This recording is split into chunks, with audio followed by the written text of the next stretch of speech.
Sorry, I was looking for something specific. Hello, everybody. Welcome. We return. We are back to farm more Holokeys. Shut up and take my money. Things.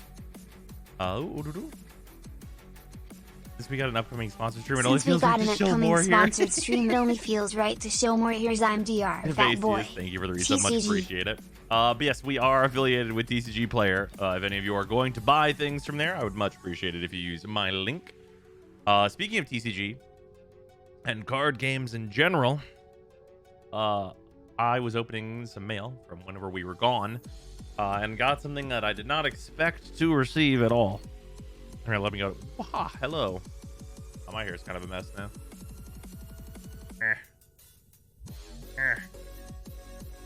There we go. That's good enough. Got a thing I did not expect to receive, which is this.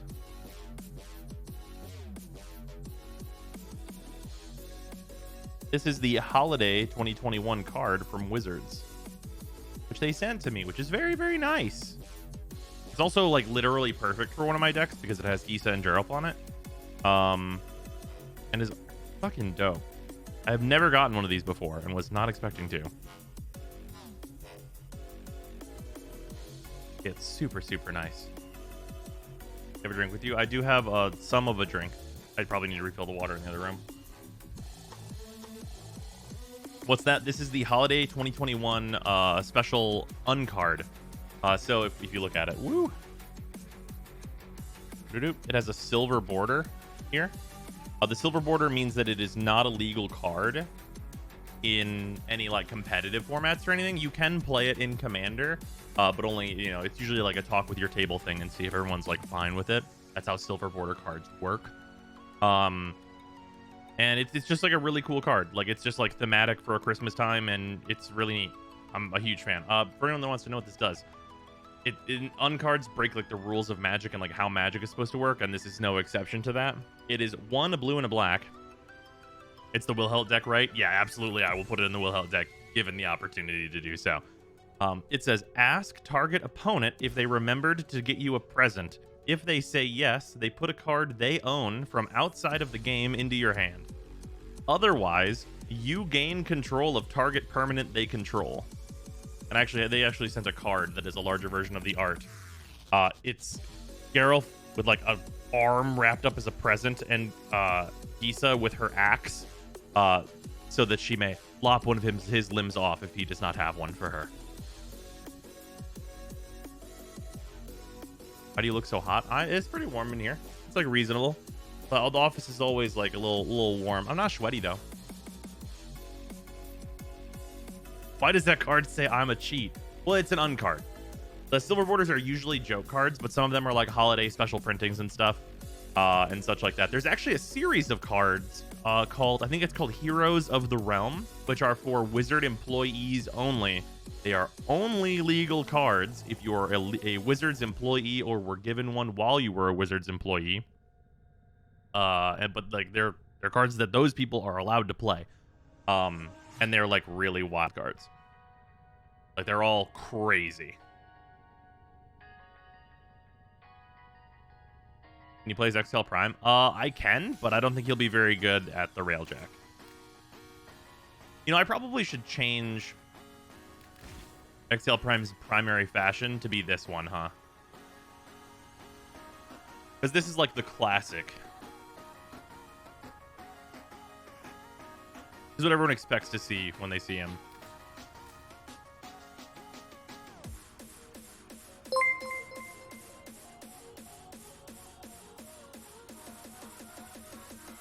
What's the default for the these zombie games? precon is so good, like it's just so much value, like it has Giza and Griffel in an actual good land base. It's wild. Yeah, it's like ridiculous. The zombie precon is like absolutely nuts. You're absolutely right. It's like it is complete nonsense even. I'm gonna change the metals on here just a little tad bit. Skana Prime. I do also have Skana Prime. The thing, I'm a master level founder, not a grandmaster, so I don't have the Lotto Prime. That is the founder's item I am missing, as I did not have the funds for it at the time. I probably should have just like picked up some extra hours at work in hindsight, but whatever. You know, yeah, no Lotto Prime.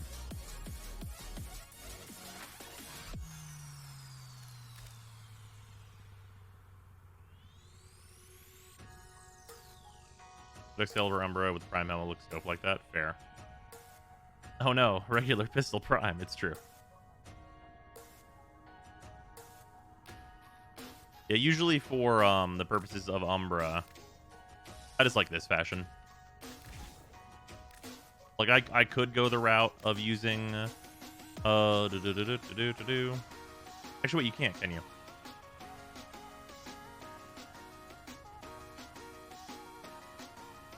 Excalibur helmet. Oh yeah, you can't use the Prime helmet. Never mind.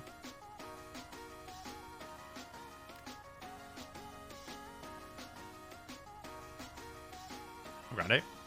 117. Thank you for the 100 bits. Much appreciate it. Oh. Been Cons of looking to get Tarkir. back into Magic, but I only have the Tarkir set cards. Are any of them useful? So Cons of Tarkir was one of the recent, well, somewhat recent. Tarkir was a while ago. Cons of Tarkir, they reprinted fetch lands in that set. So if you have fetch lands, you have quite a number of dollars in Magic money you throw around. Cons of Tarkir in general was like mostly a fetch land set, if I'm remembering correctly. But other than that, like, this set's all right. For Commander, you're definitely super fine. What's the lowest MR founder you've ever seen? 1, I think.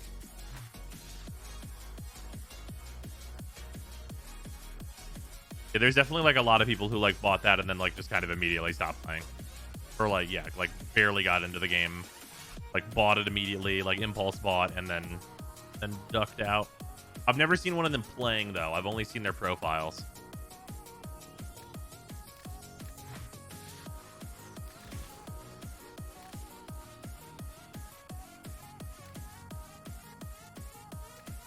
It was in a mission. That's wild. The Prime Helmet going over? It cannot. Which I actually did not realize. Probably something I realized before, but then just forgot. As it's normally not very relevant. Hope I have like 50 of those. If you have like 50 fetch lands, bruh.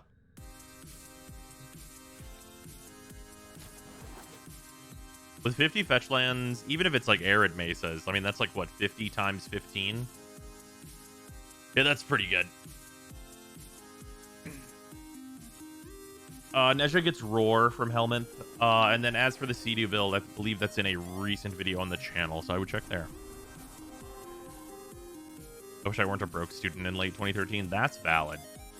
But yeah, we are going to be rolling some Railjack, try and finish up that farm. I think I only need 3 total Holokey drops, as long as they're all from... Actually, no, they can also be from Pluto, technically. Because I have 18 keys. Yeah, also, I switch out Nezha's 4. For anyone who wants the logic on why you switch out Nezha's 4, because Nezha's 4 is a good ability. Nezha's 4 is the only ability in his arsenal that wants range. So you completely dump range when you get rid of it. Also, you don't need crowd control whenever you are absolutely impossible to kill. Haven't seen it yet. I was just giving Zada's Whisper Chroma with Ice Element War to try. I've seen it. I don't like it. I look at it and I go, I should play a different Warframe.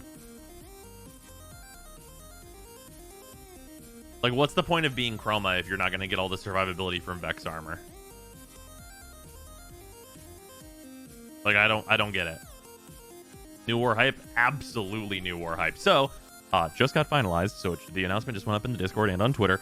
Our stream on the 15th is going to be a sponsored stream. How do you farm Holokeys? So, Holokeys are farmed in Railjack specifically from Void Storms. And more specifically than that, you want, very badly, to be in the Veil. The Veil will give you 10 per drop, which is what you're looking for. Missions like this, like Calabash, are actually quite good. Exterminate missions are really good. And then just general skirmishes are very good. Any mission that's really short. Also, Spy. Actually, there is a Spy node in... There's a Spy node in the Veil, right? I'm pretty sure that's the case. We'll look after this one. I'm pretty sure. Sponsored? Yeah.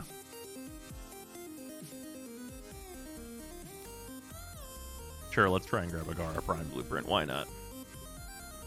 There is... Okay, yeah. If you get the Spy node, that's also, like, fine. Usually you want to do the Spy node with multiple people, though. Just makes it that much faster.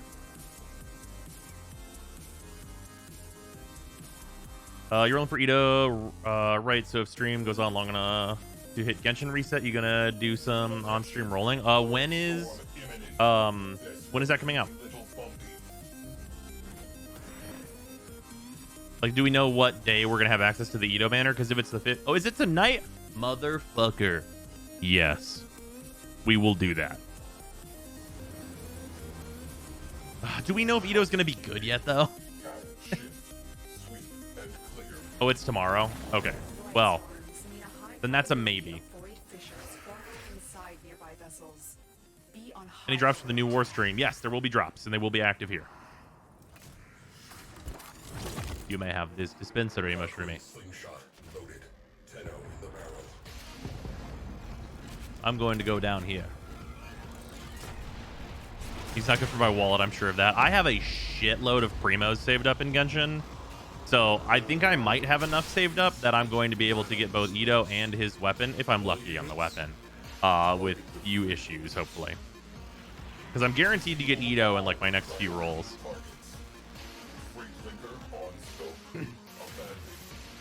Really need to farm Gara Prime BP. Can I join you for the next run? I mean, I only have the 2 relics.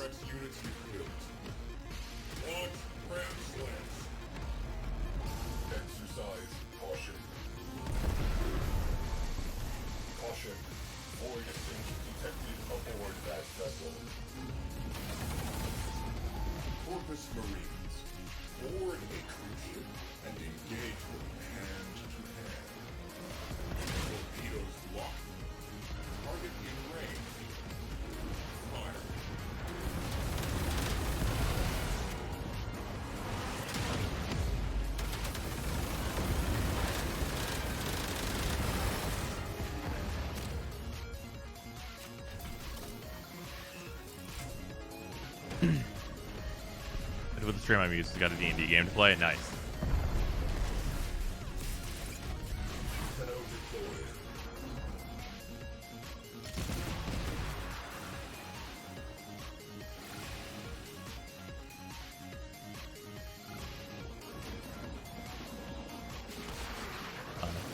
They stretch because of the physics of Arcwing. Arcwing is a polished part of this game. Let me tell you.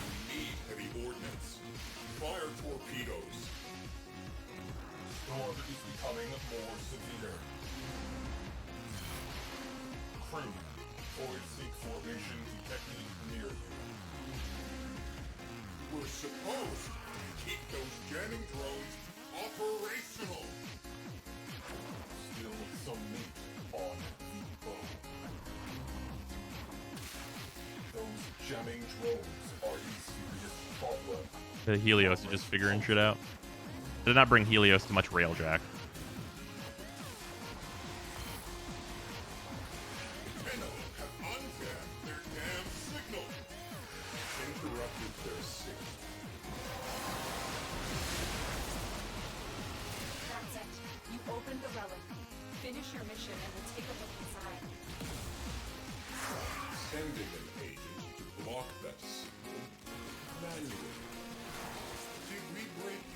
I apologize, I am letting Helios scan these mans.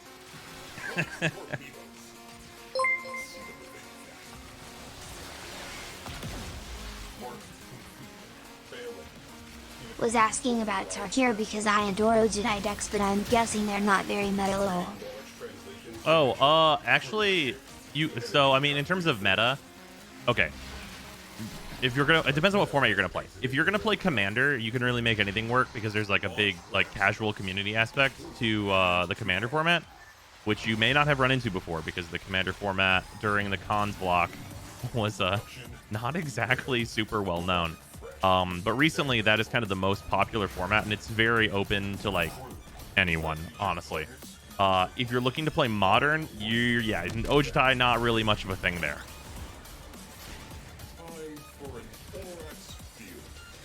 Although I think the cons block is legal in Pioneer, so you could try to make that work.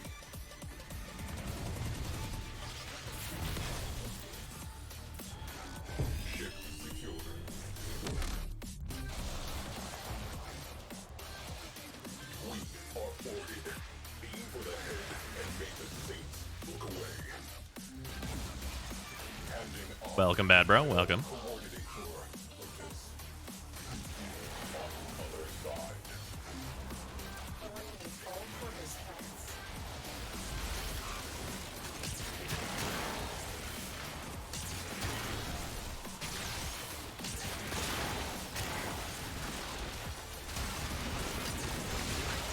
Gotta give Helios credit. He's trying.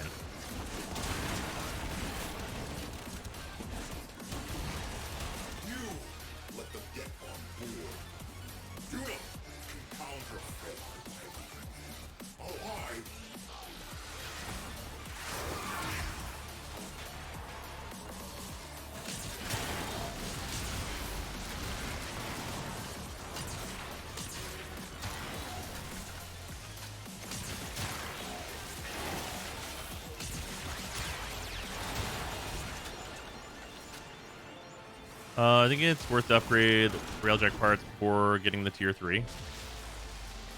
You mean like to build tier 1 and tier 2 parts? No, not at all. My advice is actually to get carried to the 3rd zone, or just like randomly join other people who are already doing the 3rd zone and build parts from there, because it's super easy to do that.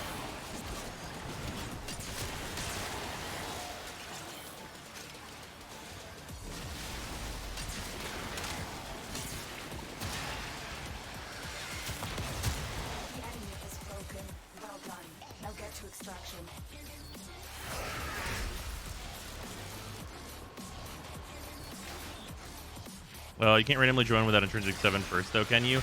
That is true, but you can just do lower level void storms, and lower level void storms aren't going to be hard, and they're really easy to join in. They're actually fairly active, from my experience on the free to play account.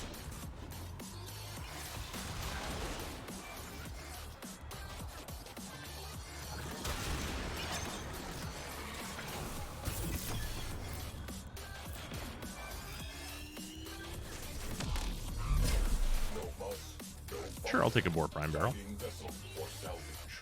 Bulky Prime significantly better than it was on release. A lot better. It's like half the farm easily.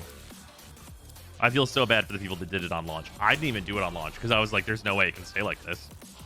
There's no shot that it stays this shitty. Like, I literally did the math on it and I went, no, I won't do that.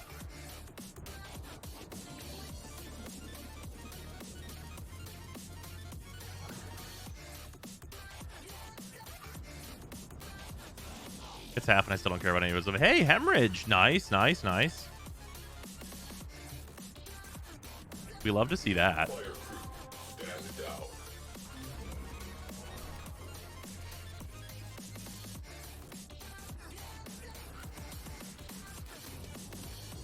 That's new for me? Hell yeah. Hemorrhage legitimately useful. It's like 20. I think we said it was like 20 flat, right? I think that's the case.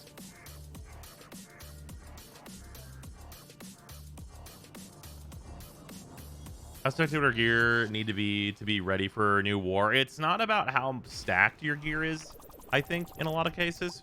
There's a few boxes I would advise people to check. And it's the requirements boxes by default. You need a necromech, you need a railjack, all that business. In addition to that, you should bring a warframe you can survive as.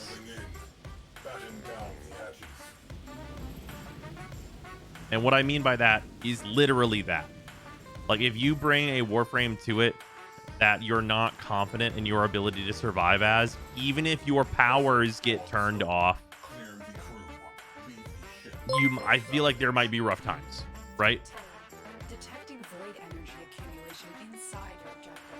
I swear to God, Copers are JJS held together with rubber bands and glue. Also, someone else can start high-level RJ missions for you. Yeah, someone else can taxi you to the high-level railjack. That's for sure true. But like, even doing low-level void storms is legitimately useful for a new player, because the epitaph. The epitaph is a really good new player weapon, which I was very surprised to find out. But like, low-level void storms, like, not only are you going to grind your intrinsics at a low level very quickly, you're also just able to there it is. You're also just able to like get the epitaph. Like, it's not very rare, and it's fantastic on no forma. Saren good. I really want to bring her for RP reasons. If you want to bring Saren, I would suggest including Umbral Vitality in your build, because obviously you're already using Umbral Intensify. If you add Umbral Vitality, I think you'll be fine. Even like a rank 8 version, I think you'd be pretty good, and you'll get the strength bonus out of it too. Like, worst case scenario, pretend it's giving you 11% strength.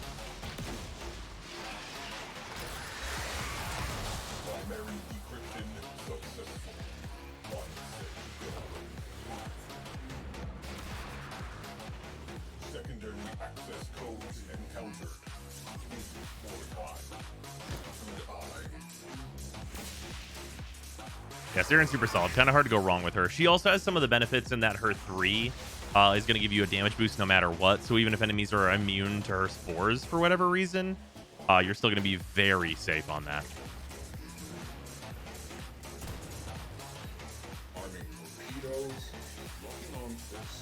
You fall out of the ship? Yeah, this segment detaches. I wasn't paying attention.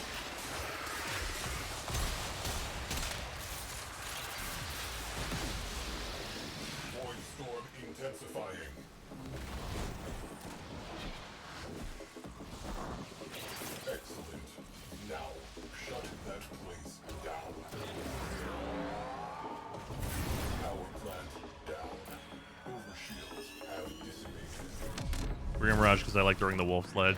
But what if I could throw 5?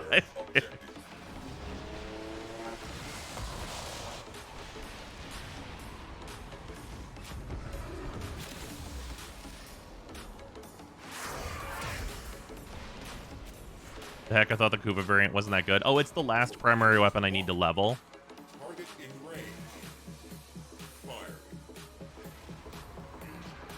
And it's not that it's like unusable. It's just like fine.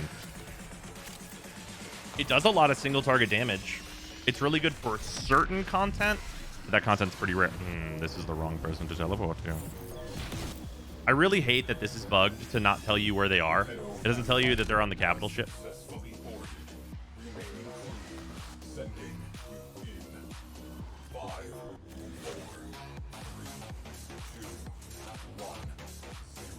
Thank you. I tried to teleport in, but it told me to go fuck myself. And then it just did it for me anyway. Does the Necromech and weapon use a lot of Forma? So, here's the thing. There are actually only 4 mods that are, like, really good on the Necromech. The downside is that 2 of them are fucking rare. And you don't have to put any Forma into the Necromech if you don't want to. The more Forma you add, the better your Necromech is going to be. But the incremental, like, you know, how much better it's going to get is pretty small.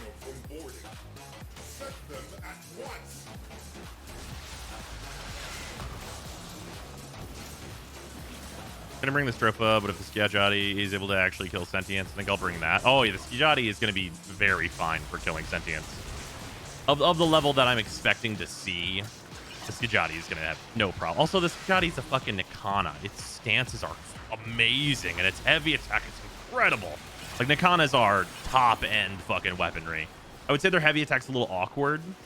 But that's like, you know, that's pretty much the biggest criticism I could realistically level at them.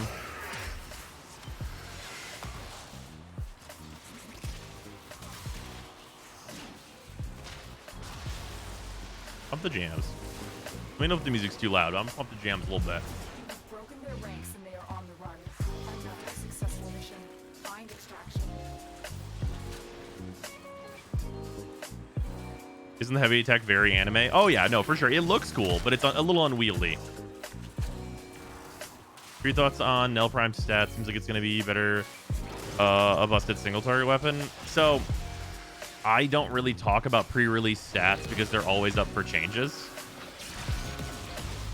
So I'm like, until it launches, I'm pretty like,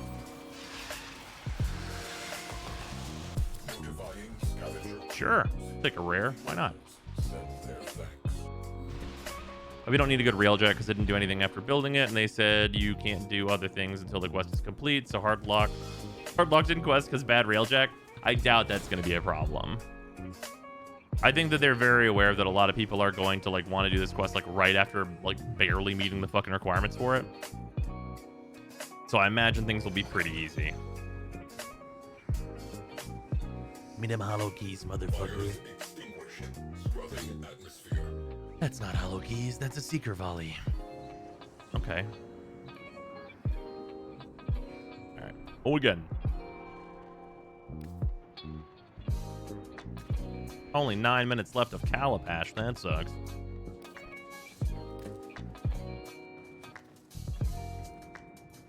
Bring my full Umbra build Nidus with Kubazar, Mushroom Kick Gun, and I'm not sure if I should bring the Redeemer Prime or Glaive Prime. So I would tell you the Redeemer Prime because your kit lacks single target. Both the Kubazar and Mushroom Gun are very good AoE weapons, which would be just in line with the Glaive. And you want a more diverse kit whenever you're bringing weapons, especially whenever you don't know what you're going to be doing.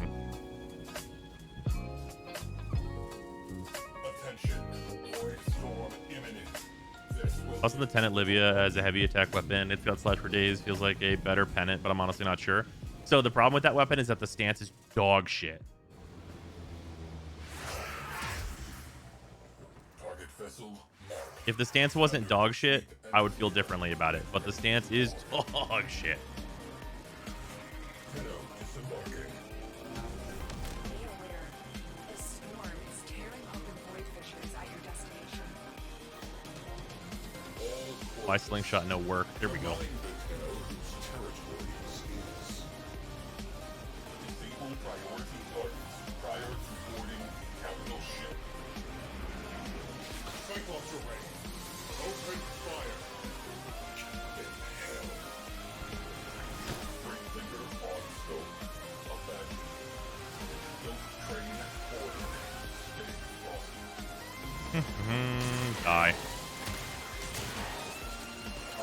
and stay right on your feet.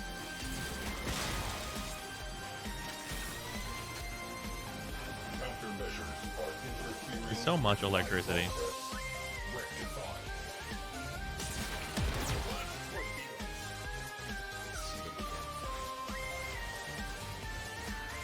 Jamming drone. How am I meant to block their signal? Also, we should try and stay on opposite sides of the facility. You're Wukong, so I'll let you head to the opposite end. I'll take care of this, like, sector, I suppose. Just to make it easy. Shut up and take my money. Cyclops array. After. How are you doing tonight? We're doing very good. Just trying to finish up the last few things I need. After this, we're gonna go after the the last fucking K drive that I need. Turns out you can get Aya in Syndicate Relic packs. That is the case. Yep. They replaced the vaulted relics you could get in relic packs prior. What if I just stay in this room if you're just gonna keep spawning them in here, bastards?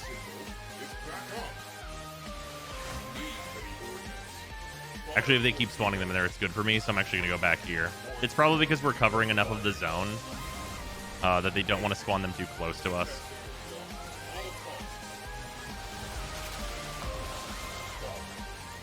That's it.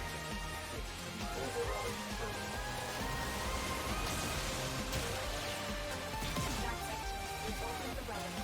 Finish your mission and take a look inside. Boy approaching. Cyclops has After this mission, can we go to dry dock? Somehow the railjack unequip my seeker volley. Will do. Sounds good to me.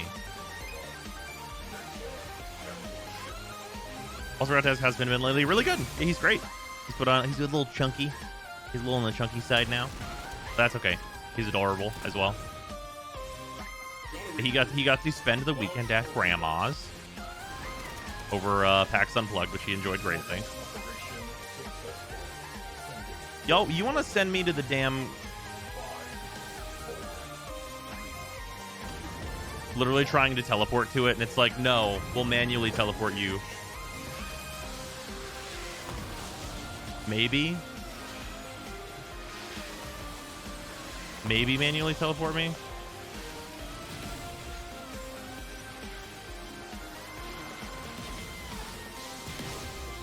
Bruh.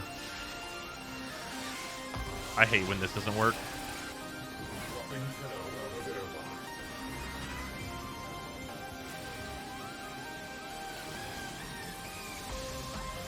Chunky went to Grandma's. A coincidence? I think not. It's true. I decide between the Kuvazar, the Brahma, or the Tenant Envoy is my AoE of choice for the new war. I mean, the Kuvazar is the most, like, diverse weapon there. Using XL Umbra for the mission, any build ideas? We actually changed around our XL Umbra earlier. I would definitely tell you to go Gloom Umbra, because it just makes your life way easier. And Umbra is like, if you had to level any criticisms at XL in general, it's that the survivability could be better.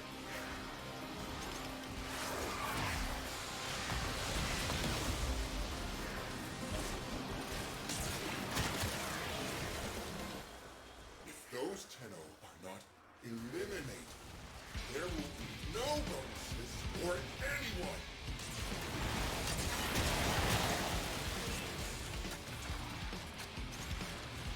It's a perfectly built mission with no bugs, clearly. Luckily, we know the quest is going to be solo, so there should be less bugs on that front.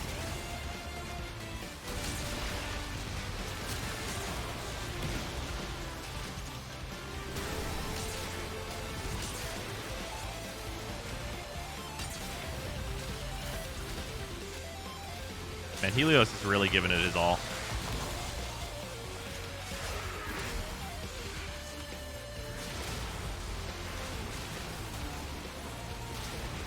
The enemy has broken.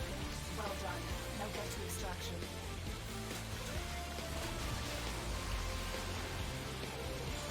So your newer reaction video. Crazy. Wait, what? Oh, do you mean for the dev stream? Yeah, that shit looks wild. Keto tomorrow, new war the day after. This week's looking good. Yeah, it's going to be a really busy week for me. Yeah, it's going to be really, really busy. How many Holokeys per weapon? It's 40 per weapon.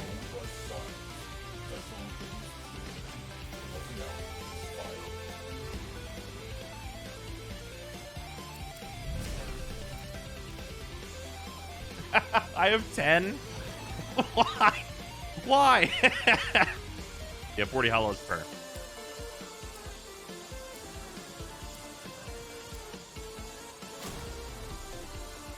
Oh, I got changed a while back to the same speed as normal XL. Yeah.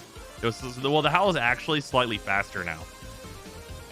What is the Gloom Umbral build? I'm not familiar. I'll show it after this because we're headed back anyway. Crux capacitors.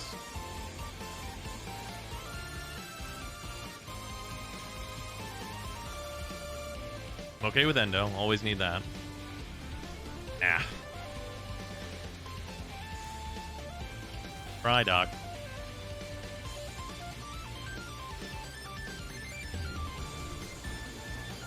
This is a huge... God damn it.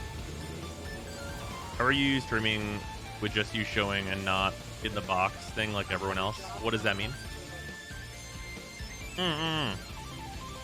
Oh, this is a green screen. There is a wall back here. I just choose to not.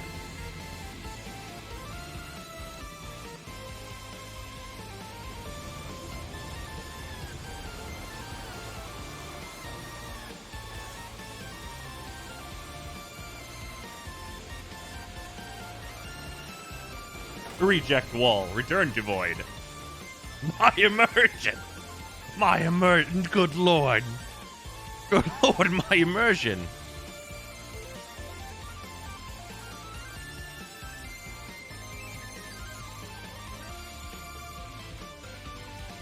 Just want to thank you for your Trumna and Bubonico build walkthrough. I knew they were good, but wasn't wrapping my head around how good they were. Yeah, those weapons are fucked up, man.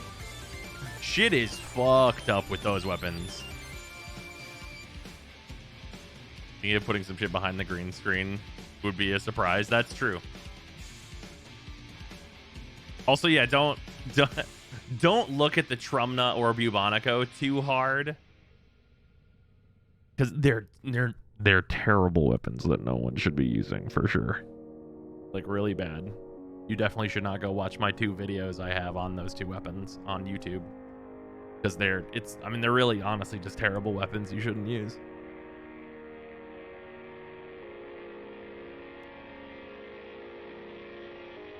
Absolutely, they're just dreadful, really. Imagine you have a green screen behind your green screen. That's fair. Horrible. Don't even bother. Yeah, no, completely useless to you. Absolutely. Oh wait, I still need to level this. This thing doesn't count as a primary. I fucking still need to level this piece. My of shit. secret volley was equipped. WTF IT just said IT wasn't equipped in the Misan. Goddamn it, RJ. Remember the old why would you use on the Vectis back when it was considered good? I do. I mean, hey. Regular Vectis is a really good new player weapon. And Vectis Prime is like, it's okay. It's not Rubico Prime, but it's okay. He said any more about cross-save? Cross-save and cross-play are both scheduled for next year. They've said they likely will not happen simultaneously. It's very likely that we get cross-play first, and everyone can play together. And then cross-save would roll out after that. whenever they figure out, like, okay, now we got to make everything merge. Which makes sense. It's a really good, like, plan of attack for that, because I think trying to launch it all at once would probably go horrible.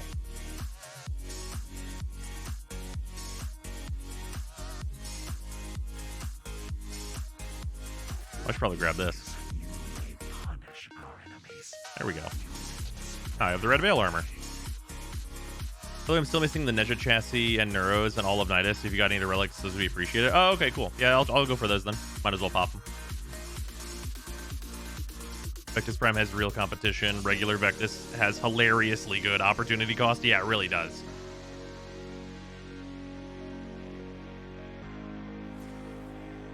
Do you know if they are bringing the Unreal skins anytime soon? Yes, the Unreal skins are now permanently available, but they are purchase only. I believe you still need to go through the Epic client for that. I think they're $5.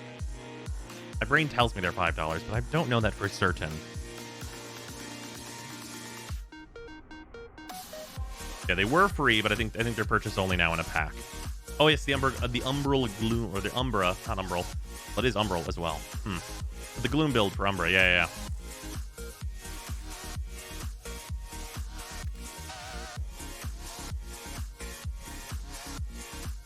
I like the experience better. Why are you on config B? There we go. I must have been proving a point or something. Bidding if I should get Nidus accessories last minute. The mech skin is tempting. I can show you the mech skin. I grabbed it. I bought the whole Nidus Prime access because, like, I feel like the game is in a really good place. Which is how I determine whether or not I'm going to buy a Prime access. But yeah, I can show it off. The Sindana on the Nidus PA, like, I'll say is like, but yeah, this build, just so everyone is clear, this replaces your 3 because it's useless with Gloom, and then this build is max efficiency for Gloom. And then also has, you know, good power strength for Gloom, because you want power strength anyway for your Exalted Blade. Also, I have seen a thing going around where people are like, blah, blah, blah, drop Chromatic Blade. You don't need it anymore. Blah, blah, blah. You should fucking use Chromatic Blade. You do need Chromatic Blade. This is the build for the Umbra Blade.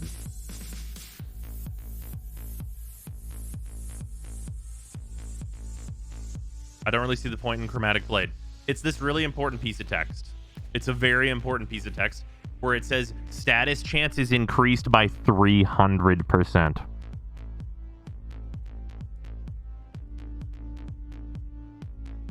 That is the actual most important part of this. It is not easy to get 300% status chance.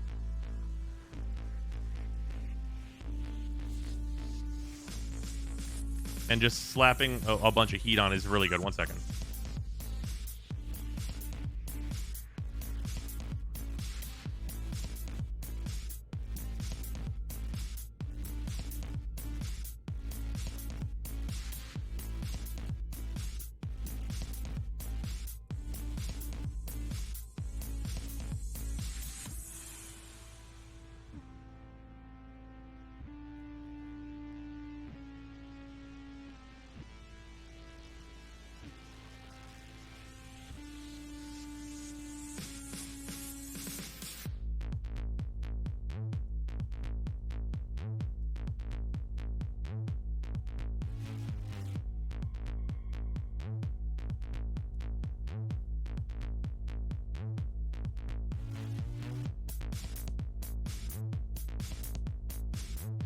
Be right back. Gotta find a cord.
Haha, I returned.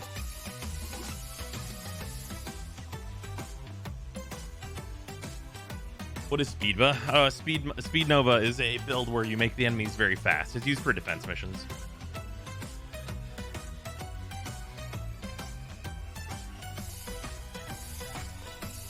Yeah, on Umber Blade, you can see I have 123% status, which means every single hit I do will get 1 status of 2 possible. It's also important to note I'm not using primed Fever Strike, and I could, because obviously I have a polarity here and I can just move it. Because you want the 90% heat, because you want more heat than you have viral. And the reason you do this breakdown is, I actually haven't done like the math on this. I just know how it works, like, in general. It's it's 22 65 36 96.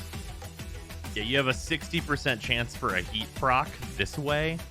And the other way, your chance is much lower. But basically, the gist is that you want more of a chance to get a heat proc than a viral proc. Because the heat is the status you want more of. Do you want some viral? Yeah, absolutely. But it caps at 10. So if something's really surviving, it needs more heat procs on it, not more viral procs. Can you do Speed Gloom? No, it is not available. If you were to make Gloomva, would it be good for new war, do you think? Just tell all sentients that they are contractually obligated to not move anymore. If you were going to do that, I would instead tell you to play a different Warframe. Because if you were going to do that much slowing, I think you'll be better off with a Warframe like Banshee, actually. Because Gloomy Banshee, which I have a build video on that you can go check out, is like hilarious. Like, you get the fuckload of damage. Like, because you don't need to just, like, you don't just, like, slowing them to a stop. Like, Gloom can do that on its own with enough power strength. But instead of more slow, which kind of defeats the purpose, you just do Banshee Sonar, and then they just die. I'm back for another month of subbing. Yeah. I was curious. I know neither of the heavy blade stances are very good right now, but out of both of them, Tempo and Cleaving, which would you say is better for paracesis use in the new war? I would use Tempo. Because Cleaving is so much worse, Tempo has better motion. So I would definitely just go with Tempo. Shut up! Gloom absolutely gave Banshee a new lease on life. Yeah, turns out giving Warframes access to like a good defensive ability will do a whole lot for the Warframes that have a terrible time surviving. Also, M11, thank you very much for the resub. Much appreciated. Getting very close to 4 years. Hey, also that's pretty good. Much appreciate it. Doesn't slowing cap at 95 anyway? Yes. Less than 3. But it's worth noting that Nova is capped lower than that.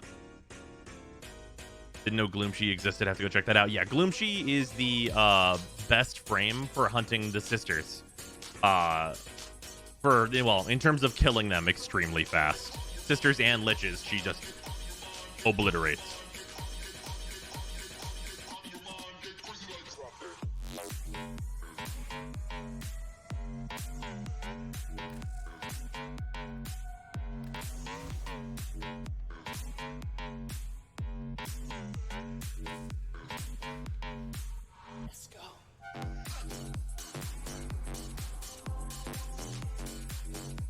How does the Banshee Gloom work for the sister?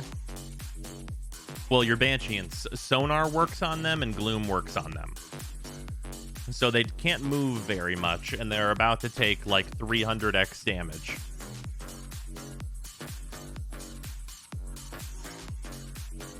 As they adapt to Grendel, does the Limbo Fix let them adapt to all crowd control? No. They cannot adapt to Gloom while they are in the AoE of Gloom. Gloom is a field. It is constantly applying its debuff to them. So Gloom does not stop being good against them. Anything that is a constant application of a debuff will permanently affect them. Thinking about if you don't like Zada's Whisper on Chroma, what about Elemental Ward on Zaku? Zaku needs a defensive ability, but not elemental ward. You're not really getting enough of a boost from that. The defensive abilities that you want on Zaku are actually not Gloom, because I don't really believe that they can swing that. But I prefer things like Pillage, and also the thing that I use, which is Harrow's 1. Because the thing that you do with Zaku usually is you use their scaling damage and armor stripping capabilities to just like get rid of it.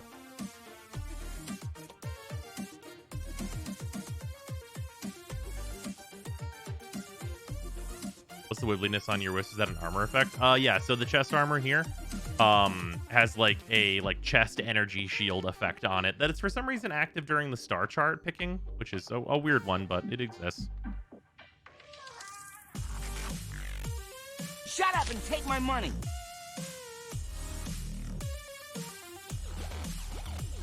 Subside been 2.5 years. Yeah, Phantom, thank you very much for the resub. I appreciate it. Blah, I'm so coffee today. I'm gonna need some like hot soup or something.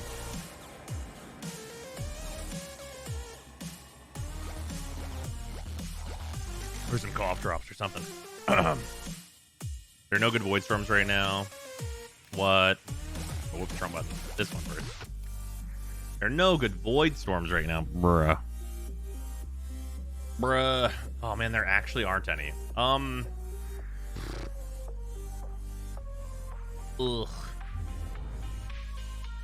Well, I need to get Gristlebuck and Steba parts. Y'all want to go farm some parasitic tether maw and some ocular stem roots?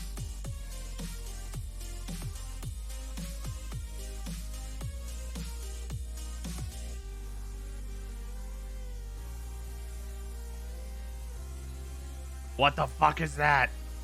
It's the infested K-Drive. Shut up and take my money. Yep, Pillar Farm, absolutely. Oh, nice Zyme's fishing is really messing about necklace. Deimos now, too. Oh, we were always pillar farming. The fuck did you just say to me? That's the thing. It is. So these parts drop from specific K-Drive races in the Cambion Drift. So if you've literally never done them, because why the fuck would you know that? They are sometimes available. There are 4 different races that offer the 4 different parts.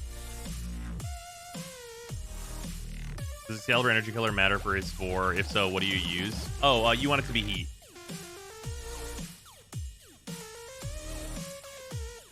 Fuck that. All I know is I'm going to make hot chocolate and get some cookies. Fair. The races are so terrible to do. Oh, I mean, I think they're really easy. And you only need to do them once. It's a guaranteed drop. If you also want to buy time by doing glitch, I'm also down for that.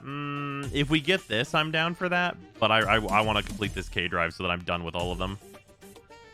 Different K-Drive that counts for MR? You better believe it. You technically only need the board. But yeah, it absolutely counts for MR.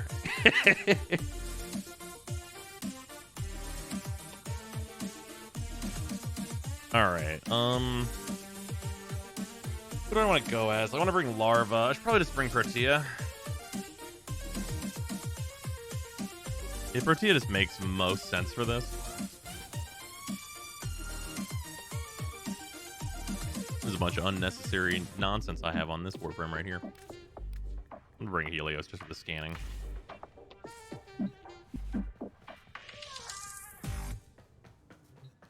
Only knew about that K-Drive because of the wiki. That's valid.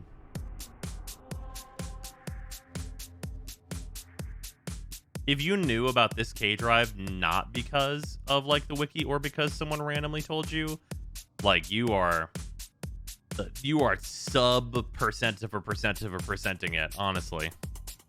Because ain't nobody knows that shit. Oh, hold on. Let me make sure I'm not on loot Tia. I know I'm on Larva. Okay, good. Doing fishing now or pillar farming? Oh, pillar farming for sure, for sure. I knew it existed, but fuck it completely.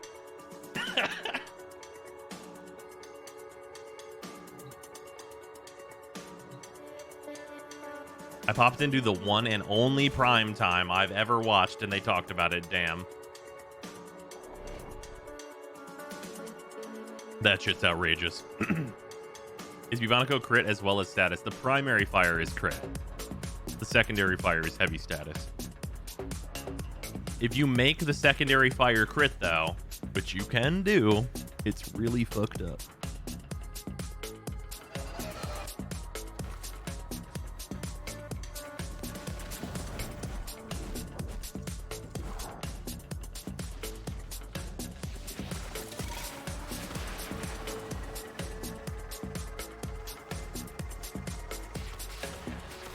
Spread out and look for clues, gang.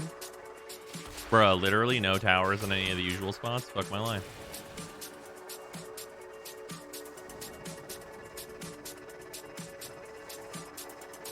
Here's one.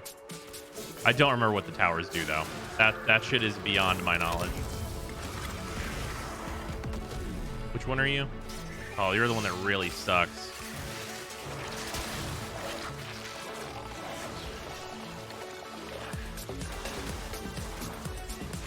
So this one, you basically, like, you can use a grouping thing like larva, and it helps. But it's really hard to get it to do so. Because these things just, like, spawn and then go in and explode for, like, no fucking damage at all. You just have to, like, hope they kill stuff.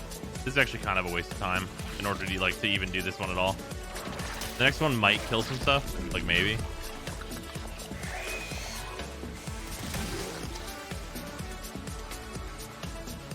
Yeah, I didn't even actually proc. Probably just bugged. Yeah, that one sucks ass. Shouldn't even bother with it.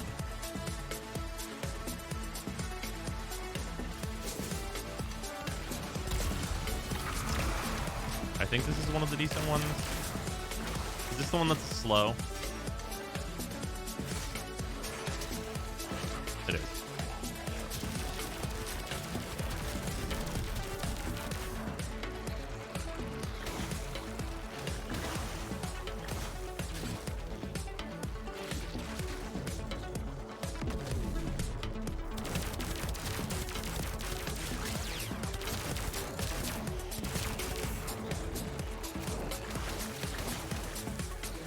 Oh, there's a couple parasitic tether maw. That's what I'm looking for.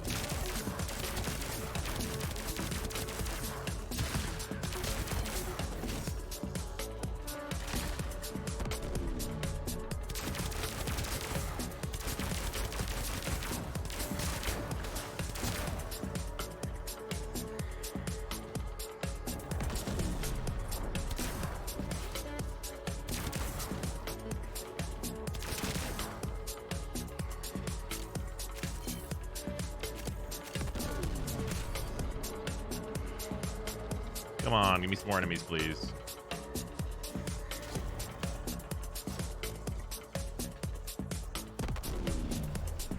This one's, like, honestly probably the single best one. Like, unironically. Assuming Zephyr instead of Nidus and Protea be better since you do not get diminished range. Protea really wants tight grouping on the thing that she is grouping enemies with because it benefits her too massively. You don't need to do that, and as a, like, easier to farm option, Zephyr is definitely there and available. But I would really suggest Larva.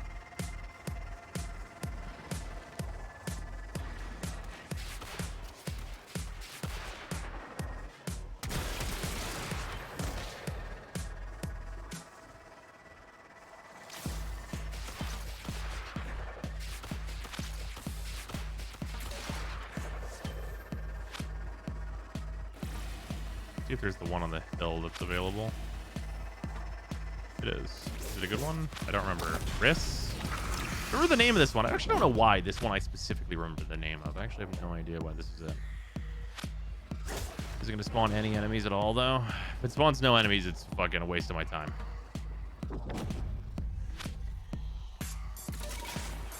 Oh. Which one are you?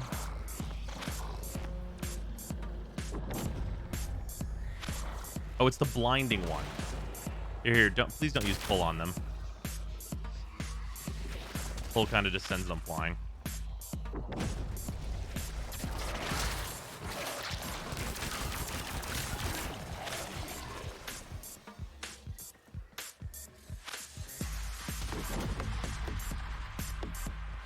Spread Zephyr ability on Protea, throws enemies away. Once hit by her too. They don't stick together like larva. You're using the reverse part of her too. There's two functions on Zephyrs. One is a pull, one is a push.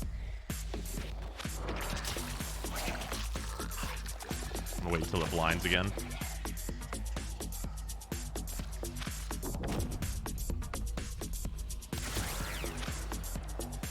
Okay, we're getting something.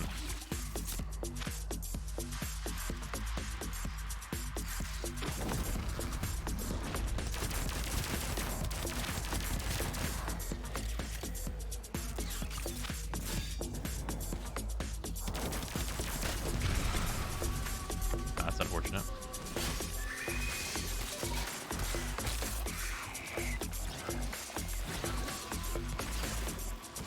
God, I fucking hate those things, just like everyone else. Alright, that's probably all the towers we're gonna get. We should reset.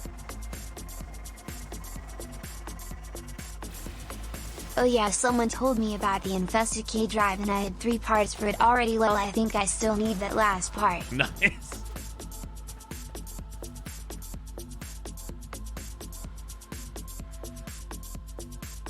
Well, there's 2 modes. Gotcha. Yeah.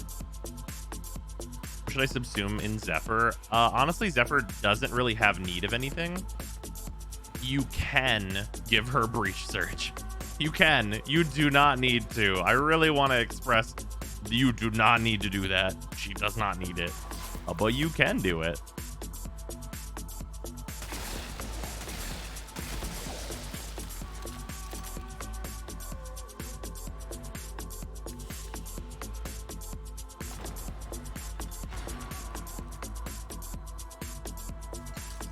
Oh, sorry to Asius.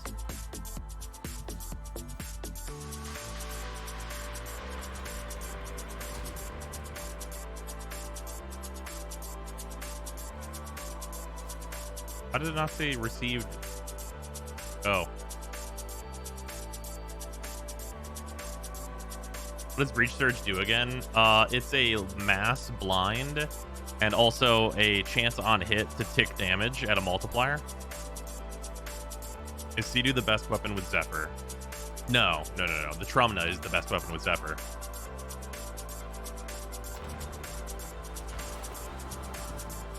Scars 3 also good on Zephyr? Yeah, if you want like really good energy management, you can definitely use Scars 3. Needs an augment though, so it's a little suspect.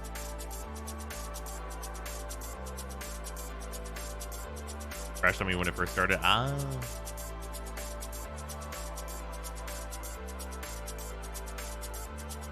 Extra Siphon's also a thing you can do on Zephyr. Makes her a great support frame. So that's actually like, okay. Support frame. I disagree that providing energy makes a Warframe a good support frame anymore.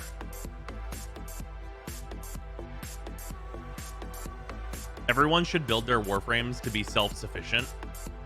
And if they're not doing that, I don't get it.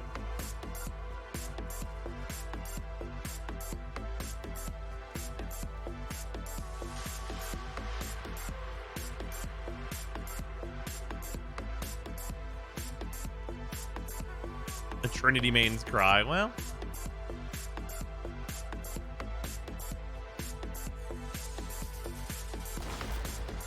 it'd be some kind of boot camp otherwise. That's true.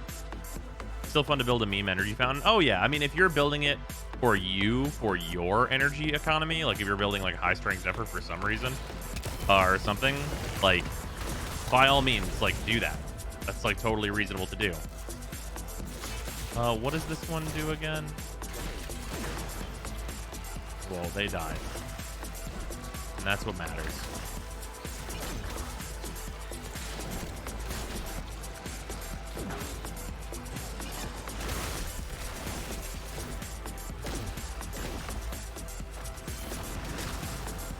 Helios is having the time of his fucking life right now. Dendrite Blastoma. That is some shit that I need.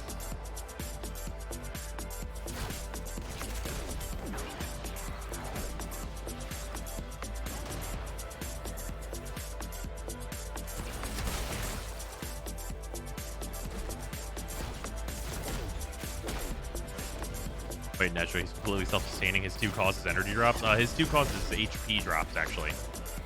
But also, Neja's requirements are, like, super low. There does exist and is easier than ever to max how many arcane shop events we've ran on top of the Nightwave. I mean, you say that, but a lot of people did not do those events. Having some amount of energized, though, is going to be real easy because it's literally in the Nightwave. Speaking of which, I still need to finish this damn thing. I think we can pretty easily expect it to run the rest of the year, though, so I'm not too worried about it. Oh, kill Profit Taker. I can do that. That's a couple minutes.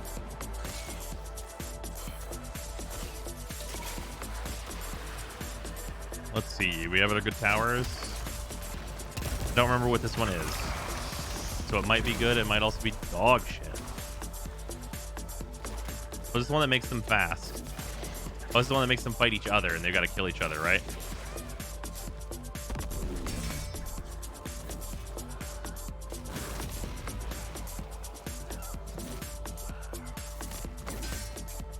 Or I got to kill them while they're fighting each other? Maybe that's it.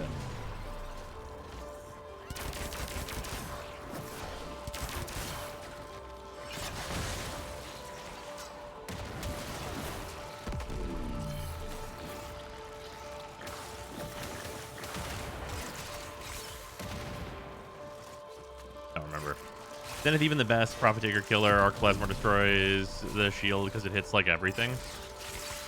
Arcplasma destroys the shield because it hits like everything. Oh, you mean in terms of like the damage types? Yeah, no. So the reason you use the Zenith is because the infinite punch through allows you to shoot the shield generators at infinite range, which saves you a lot of time. You can kill them with a Necromech and it also works. Okay.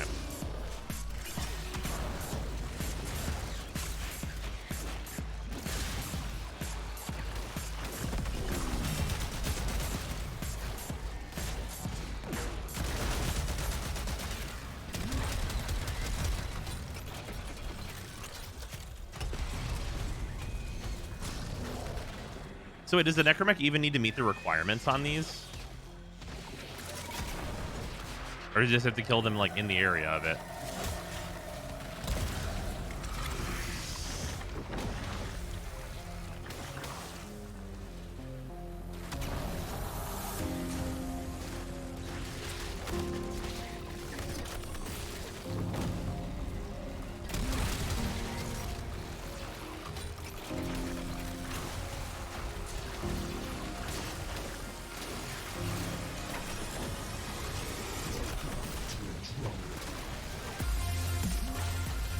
Come on, tower, do your thing.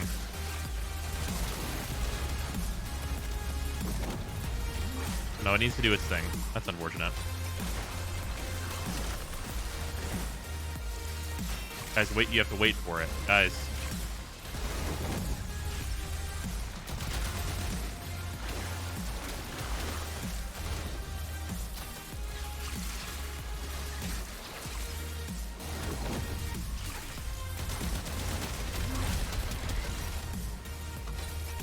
Ocular Stem Root, that's one that I needed.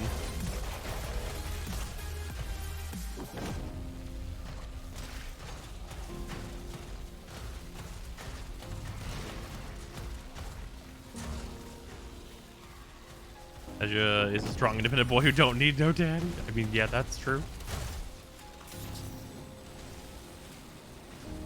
Yeah, I think this one is not going to want to give us any more dudes.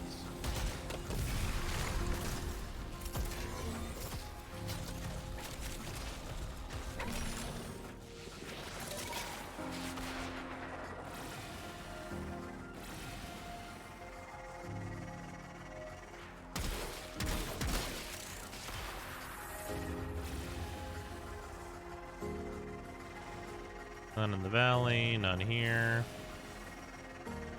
I mean, we got 3 right there, so it's probably actually like a good reset just to do that.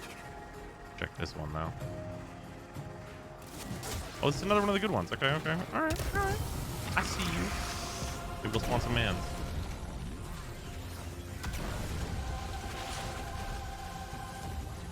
Spawn us some mans.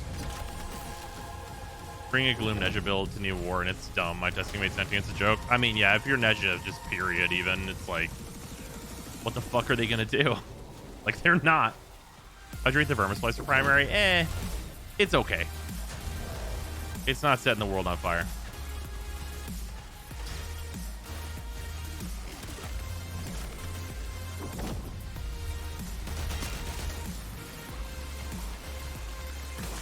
Here we go. Come on, pulse that shit. Give us those fucking sweet, sweet materials.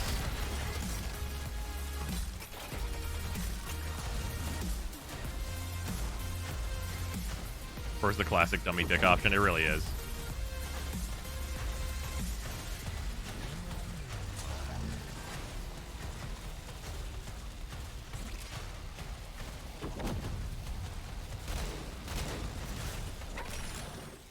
All right, let's just head back.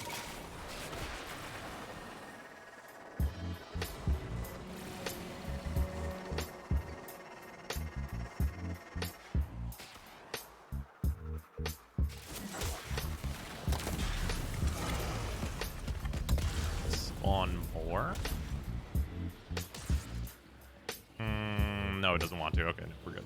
We can head back.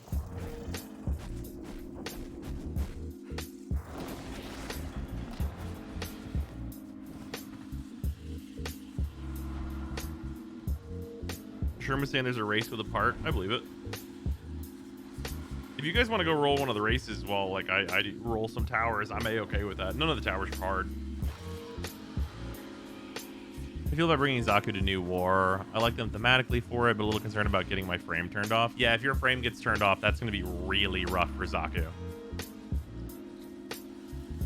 Yeah, that's like honestly one of my main concerns is them microwave hauling us. You know what I just realized? There are probably a good number of people that are like too young to know what the fuck I just said.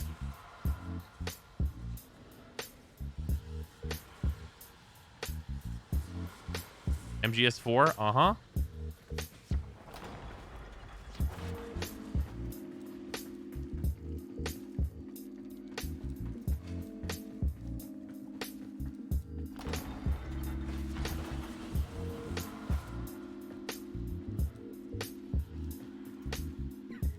Four is one of the series I haven't played yet. Fair.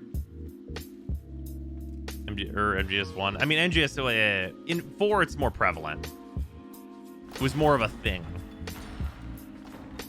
1 is old enough that, like... it's not as pervasive because, like, social media wasn't there yet. Also, Revengeance has too many things in it that were so fucking pervasive that shit like that does not get recognized.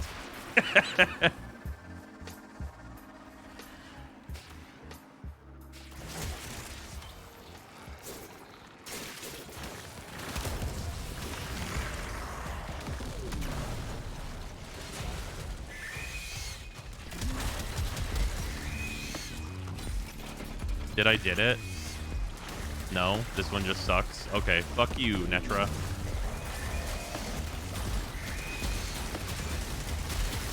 The idea for this one, like, literally doesn't even mesh with, like, what Warframe is.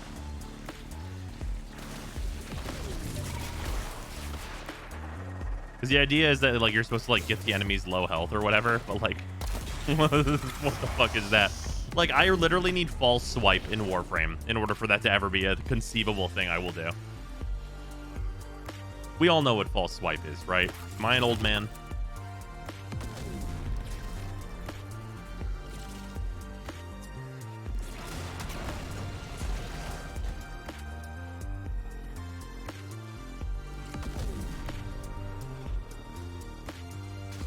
False swipe still relevant? Okay. Yeah, false swipe is a move in Pokemon that cannot kill the enemy Pokemon. It will leave them at 1 HP.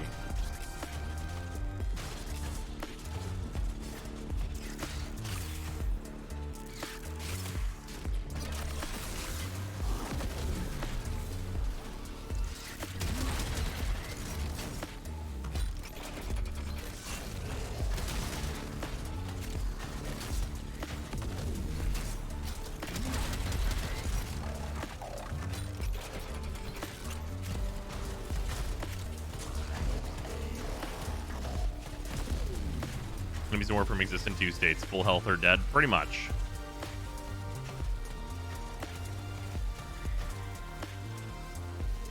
Really good for capturing Pokemon and legendaries. Yep. I assume it's part of a card game. I think there is a Pokemon card that has False Swipe on it. I think we will ever get that infested hive mind. Maybe.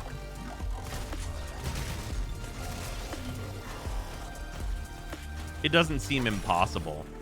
I mean, it could be like in this quest, for all we know.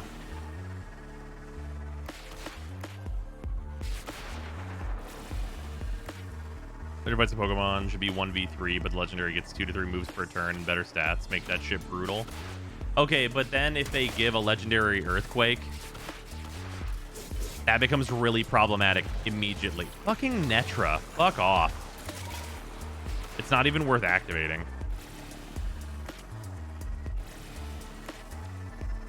I really wish these towers didn't even have the symbols on them. And it was just a case of like, yeah, kill enemies around the tower after you activate it. Like with your operator and Necromech still, because I think that's totally fine. But like, man, some of the conditions are like, you want to do some shit that's like basically impossible? Okay. And sometimes you just get no fucking enemies.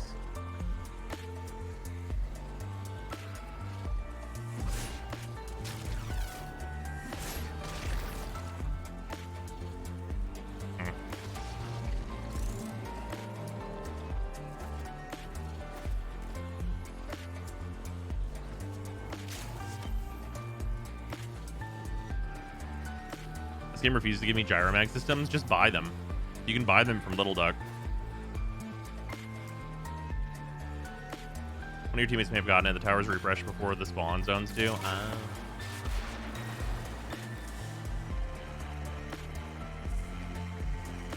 I have never run into that before.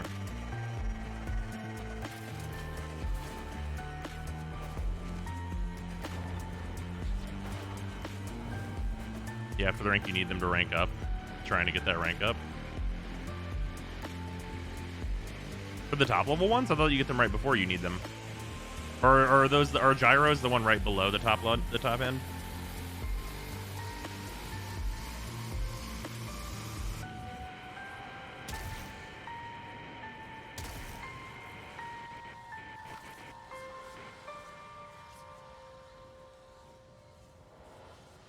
Oh, gyro or the lowest ones. Those ones won't drop for you? What? Are you doing the second mission on Profit Taker? That's the absolute fastest way. That mission is like 1 minute.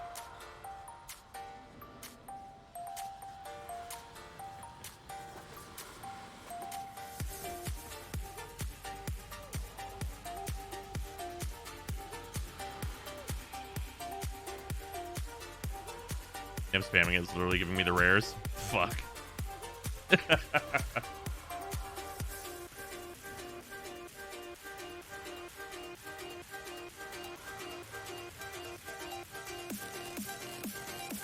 That's just unfortunate.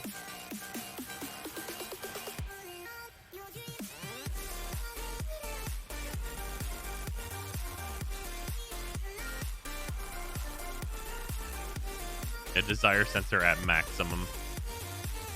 It's like whenever you get the gem and Monster Hunter on your first run and you're like, motherfucker, these scales are never gonna drop.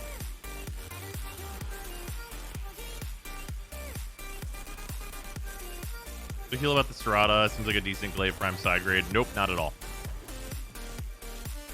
Strata does not compare to the Glaive.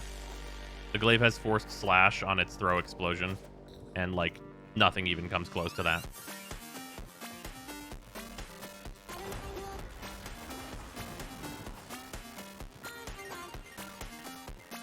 It's like a fine Glaive, but like I'd prefer the Zorus. The Zorus has the larger explosion radius. Like if I'm going to use something that's not the Glaive Prime, but is a Glaive.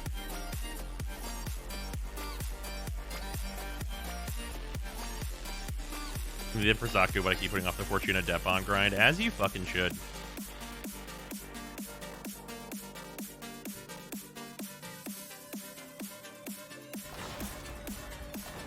Oh, that's fuck lesson.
Pierce will nothing but shelter and training bonds to me for 5 days straight up. Yep, that sounds about right.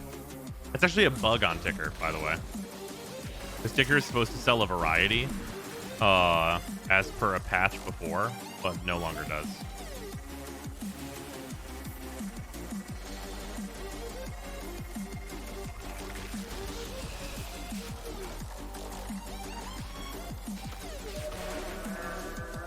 What are we waypointing?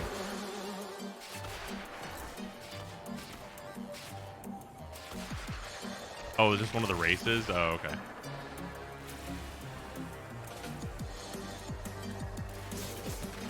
Oh, it's the good one. Spawn me the boys.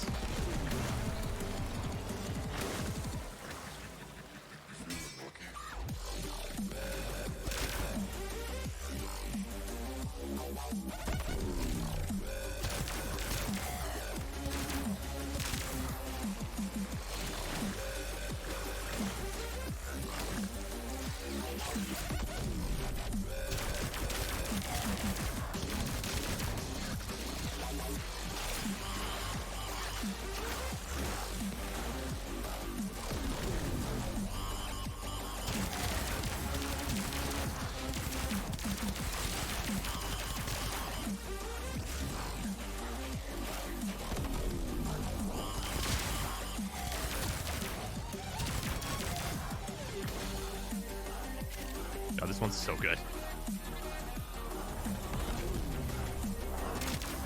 If they were all like this one, God. Really would make my day.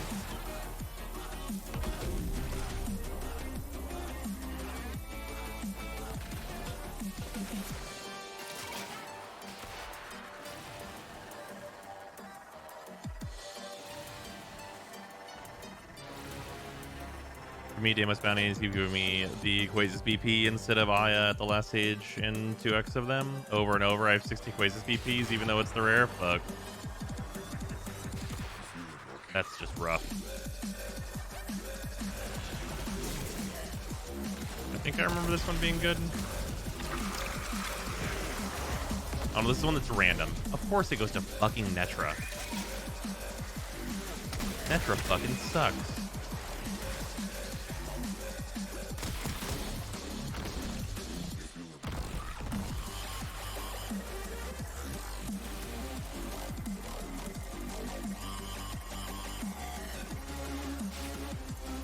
Oh, it's a really good one again.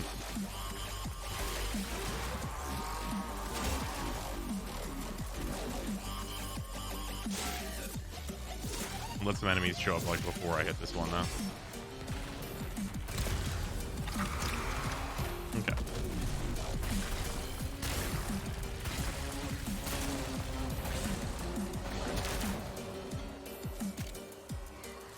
Yeah, get the fuck over here, you pieces of shit.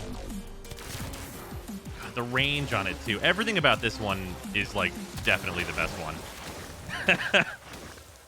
Like, just completely.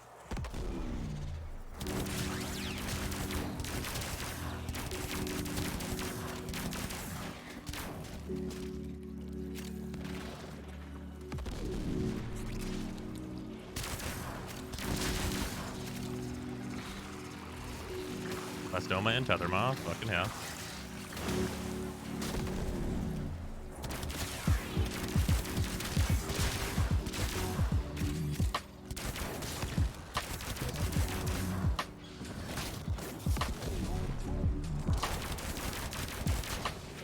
Ah. Things do a lot of damage to operators, turns out. Is it operators? No shields.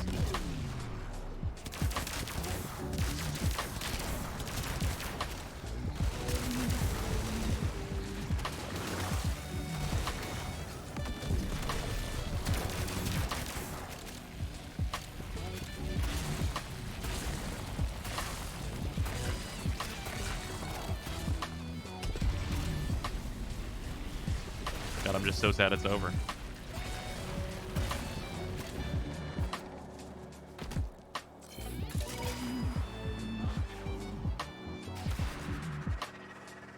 Those towers, honestly, are like... Those ones are so much better than every other single one that like they end and you're like, will I ever find love again?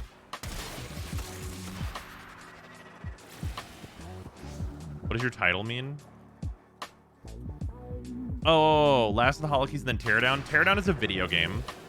And then Last of the Holokeys, we were farming Holokeys, but there's literally no good missions for them anymore. We were doing the good mission until it didn't exist. So now I'm trying to get the rest of the stuff I need for the infested K drive, which I might have everything for. I'm going to go do a check. Teardown is an amazing game. Part 2 got launched recently, and we haven't had time. You know, how that game launched was amazing and, like, just fucking groundbreaking, incredible, just amazing shit. Yeah, they launched a part 2, which apparently, like, basically doubles the size of the game, which is unbelievable to me. What was the good Holokey mission? There's a good number of them. Exterminates, spies, skirmishes is pretty much it. And on the Veil specifically. Man, you can't remind me the Teardown was coming. I need to sleep at some point. I'm sorry. What are the towers you activated just now for? If you do the requirements on them and kill enemies near them, they drop you a shitload of Deimos resources. It's like the best way to get a lot of different resources. Especially if you need a lot of different resources. 8 Blastoma, that's really good. Parasitic Tethermaw, I think I still need more of. But we're going to go do a check.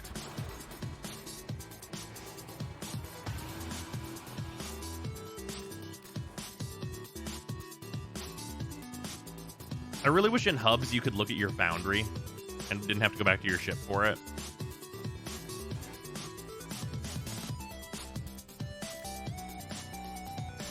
I need 1 ocular stem root. Fuck. Ugh. I need 1 ocular stem root. And I need fucking 9 more parasitic tether moss still. Still.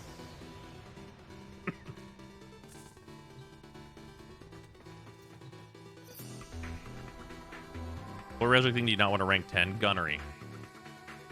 Any plans to do crackbacks again? Yes, there are plans for crackbacks again. This desk is an absolute nightmare, and I have not had time to clean it, unfortunately. Also, speaking of it.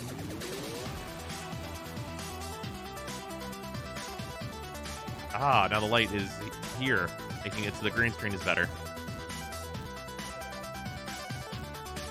When will new war come out? It comes out on the 15th. We will be streaming. This is going to be a sponsored stream. Should be a fucking amazing time. I cannot wait.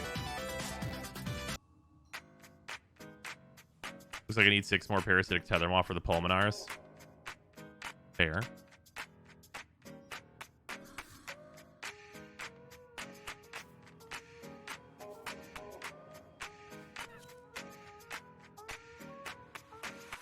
Does the loot double booster work for Aya? It does not. Also, it worked on Switch briefly. It was never intended to.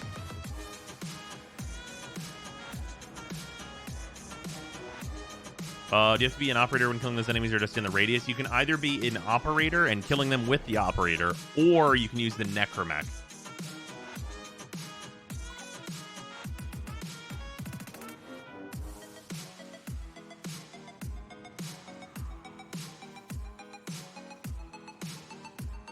Not a problem, then.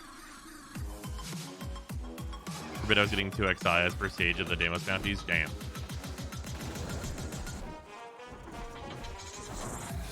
Oh, this is the random one. This one does keep turning on, though. Yes, the best one.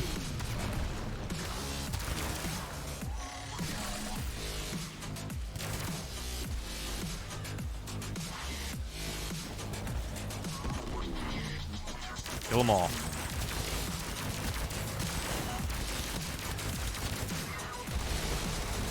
Oh, please do not blow up the eggs. Why? No. Stop. Why? Don't kill them when they're spawning. We need them for loot.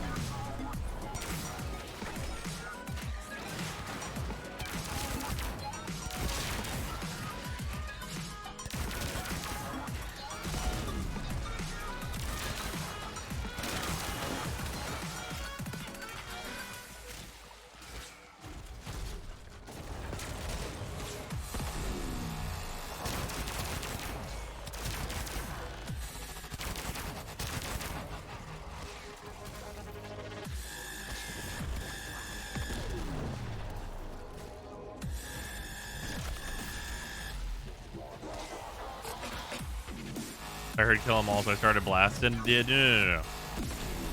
Friend that doesn't know how the time one works. It pulses and marks them, and then when they're marked, you can kill them.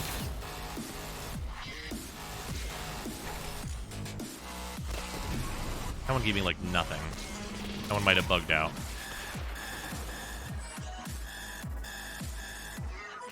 Yeah, they all work differently. We got another craw though. Okay. God, I hate that I'm starting to remember the names of these.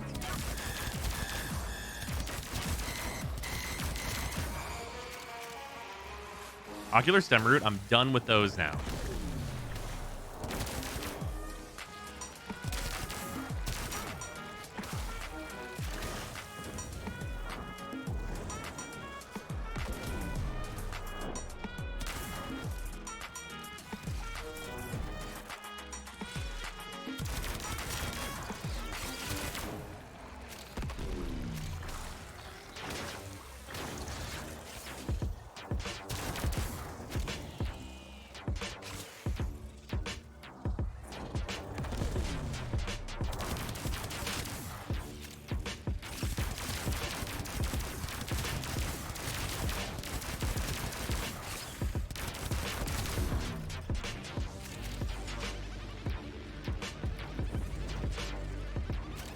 It's unfortunate that the maggots don't count.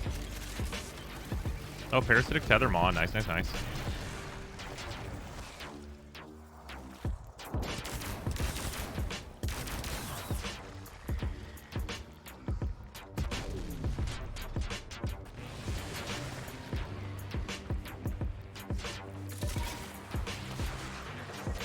The Necros is something to group them all up easily. I think this one's good. Oh yeah, this one's good. This is just the radius one.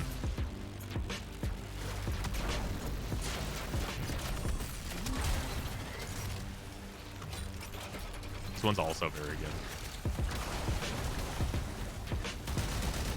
Just gotta make sure they're connected to it. You just have to be close. That's all you're looking for. And to not destroy their spawns. This one's good as fuck.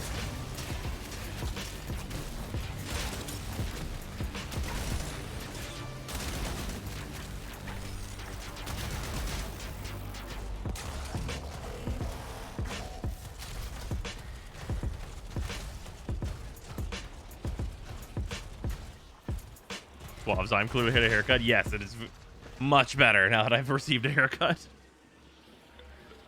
This isn't nearly as bad as Exploiter. What? Exploiter's a good fight. Exploiter and Profit Taker are good fights. The only problem with Exploiter is you have to get fucking Thermia in order to go do it. And Thermia sucks ass.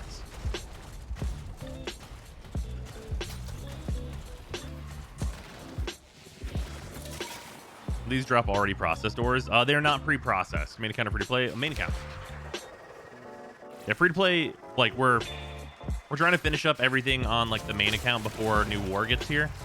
Because I'm not, like, fully caught up, and I want to finish that. Oh, yeah, this is the one that pushes them away. This grouping ability is really useful here. Because it wants it to still be near them. Just pull everybody in.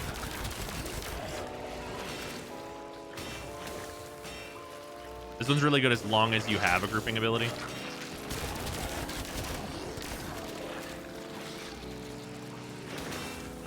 This is the first time we've seen this one. I wish we saw it more.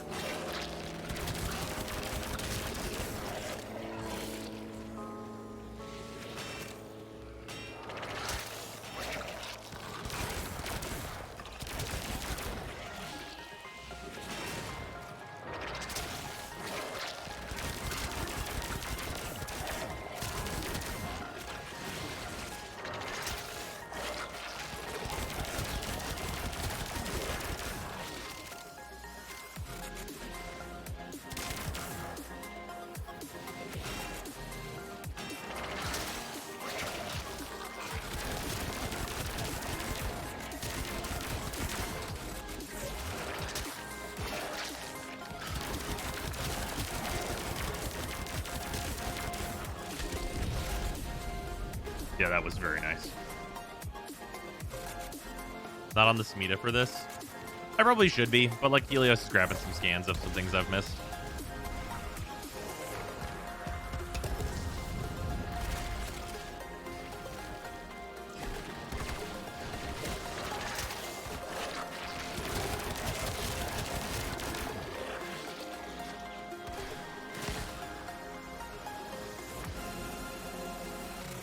Oh, does this one not count when they're ragdolled? Okay, they have to be like standing. My bad. Think about the. There we go. Think about the 7 first part to the amp, the one that does a big cone and a short range. I don't like the short range of it because there's content that wants you to not be a short range with the amp. But it's like fine. It does like decent damage.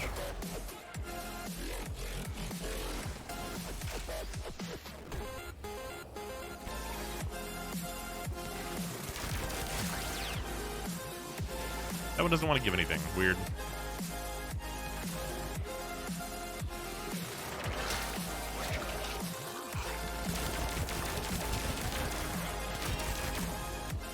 Oh, this one's still into it, though.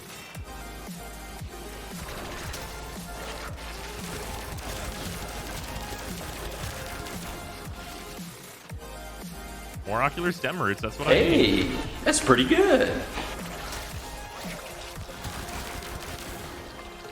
Ravioli, ravioli, here's a sabali. That's space. Thank you very much for the resub. Much appreciated. Half a year.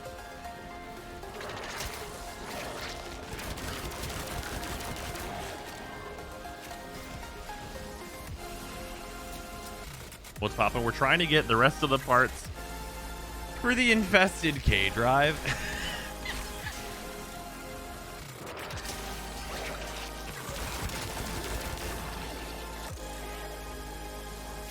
Also, as you have seen, this is a pretty decent way to get Thaumica, because I have 34 of it right here.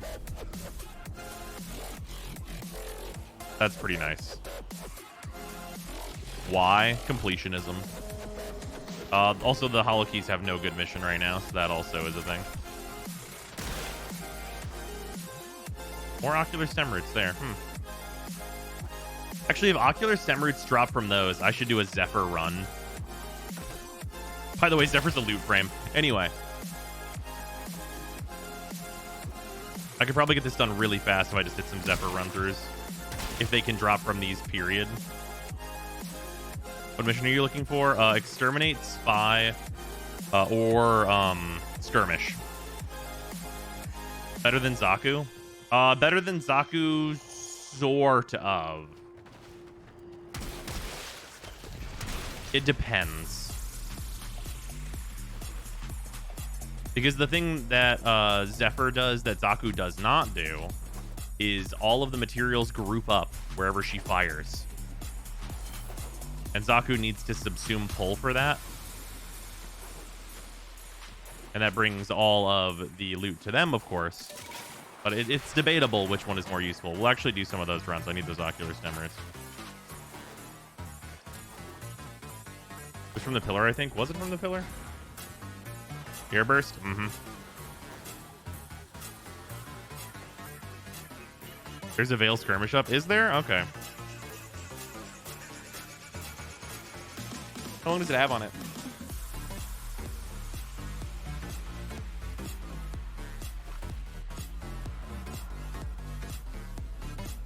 $54 minutes? Okay.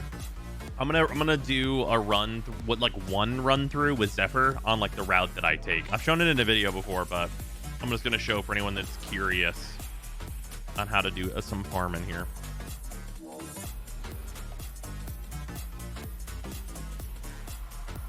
It's only like a minute or two for a run, so there's also that.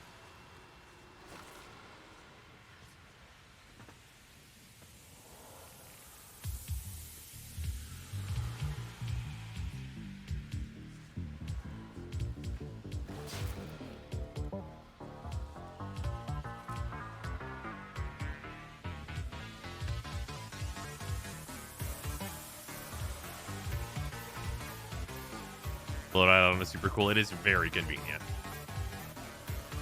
Imagine telling people years ago Zephyr is insanely good. Depends on how many years ago. Whenever Zephyr came out, she was pretty fucking good.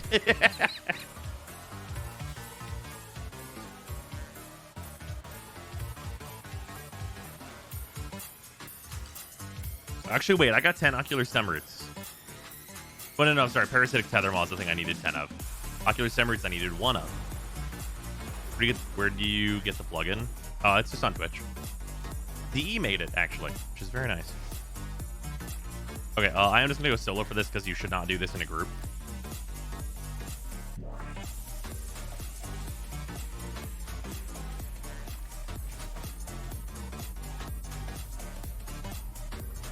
Okay, requirements for this build. Max range.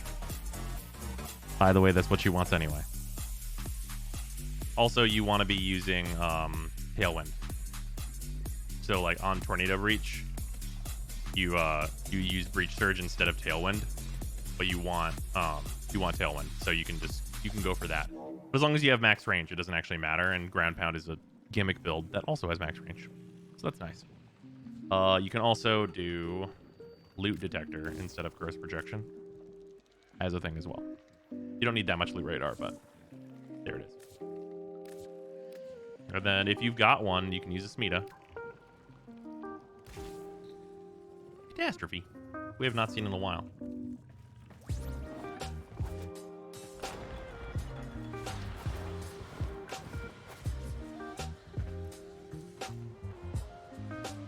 Man, while the Bubonico looks kind of unwieldy on some frames, it's really good looking for some frames. I wish it had better stats, though. Okay, that last part is in jest, right, Coupon? I know we meme about the Bubonico being bad, but that is a meme.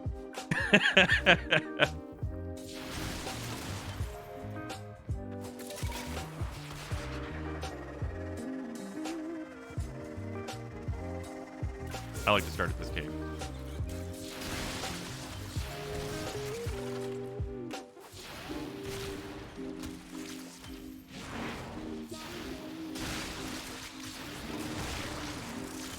Oh yeah, you totally can get Parasitic Tether Mod just from these. It's a way easier way to go get it.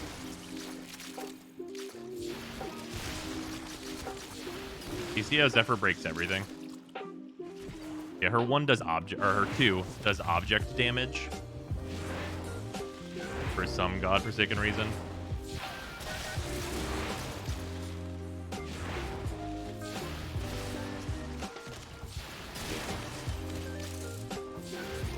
So it's incredible for this.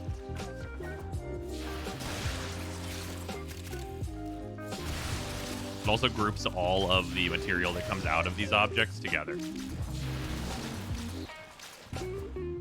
Everything flies out and gets put into a nice, neat ball. Holy shit, it's like Poland Zaku's 4, but it's on 1 skill. That's amazing. Yup. It's also how this Warframe wants to build anyway. So if you're doing bounties as Zephyr, you can just also do this.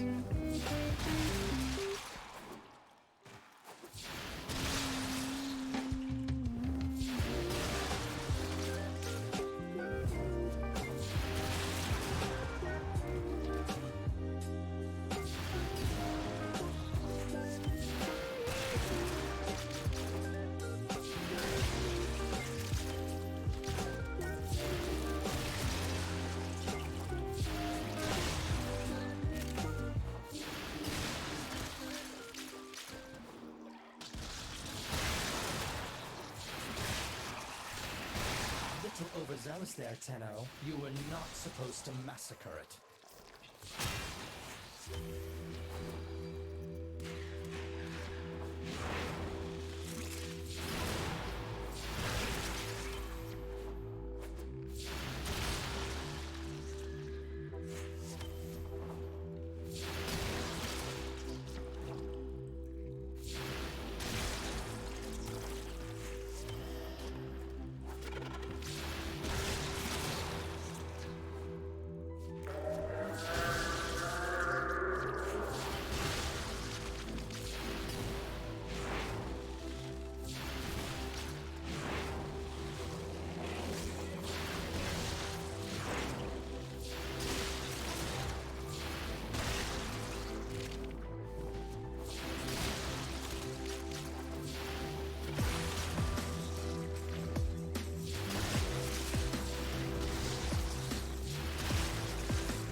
Tether Maw. I think I've almost gotten enough.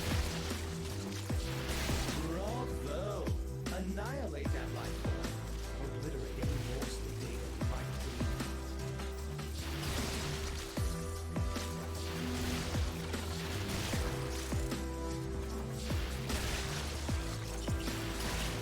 You know, we have tomorrow for stream. What if we replayed through the story quests?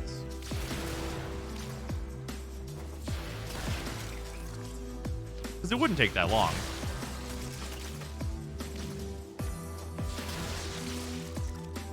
That'd be fun. Good idea.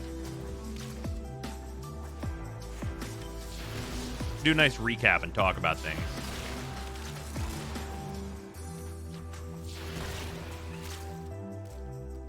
All right, how much stuff do I need? 18 Blastoma, 14 Parasitic Tether Maw. That's the rest of what I needed anyway. Yeah, like, okay, here, we're just gonna like look at it. Look how much stuff I just got. I've been out here for 4 minutes. Granted, I have a resource booster, so it'd be half of this. But even half of this, right? Also, yeah, great Plastid farm. Great Plastid farm. Like, that's good shit. Like, this is like one of the reasons that Zephyr is good for new players. So, gonna do Profit Taker. It'd be nice to see how to do it. Haven't done it in ages, so my builds are probably outdated. I have a hyper budget build up on YouTube that I recently did from the free to play through. But yeah, I mean, we can do Profit Taker. It's really easy.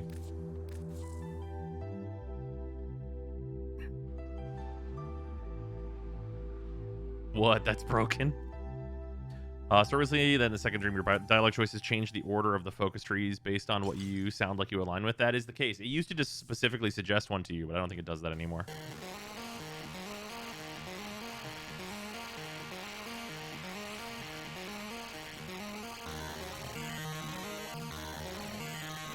Gristlebuck. Steep motherfucker. Ah, it was Parasitic Tether Maw. God damn it. Was I getting Parasitic Tether Maw? I think I was, right? Wasn't I?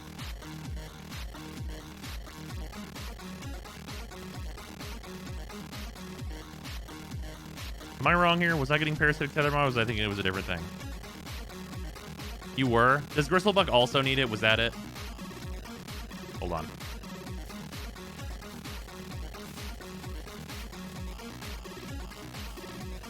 No. What? I not have updated? That's some bullshit.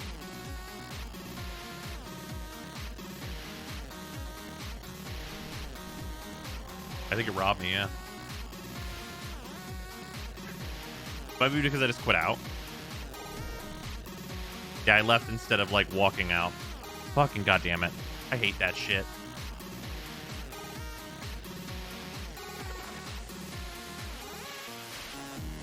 Okay, let's go again.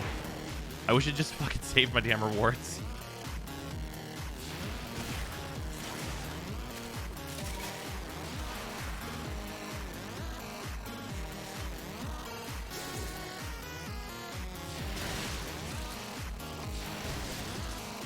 I only need like 7.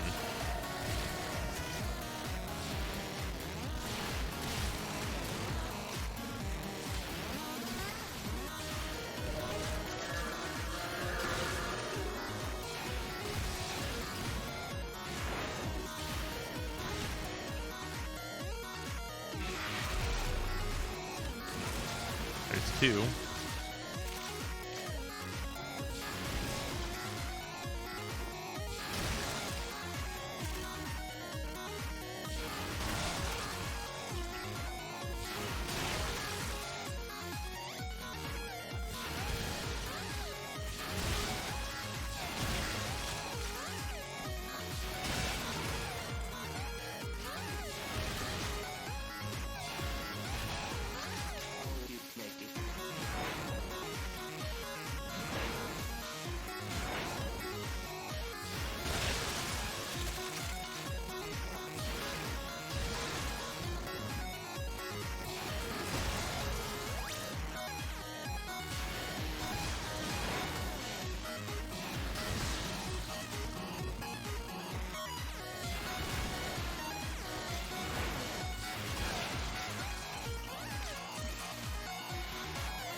2 more.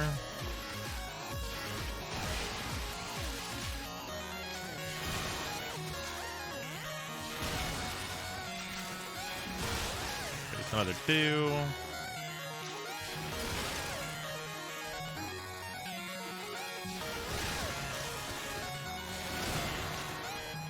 There's another 2.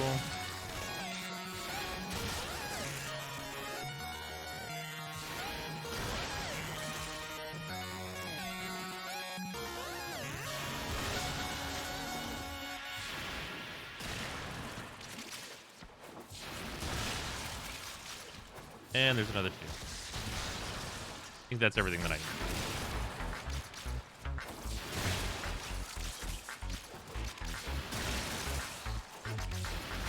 It was 8 that I needed, right? Pretty sure.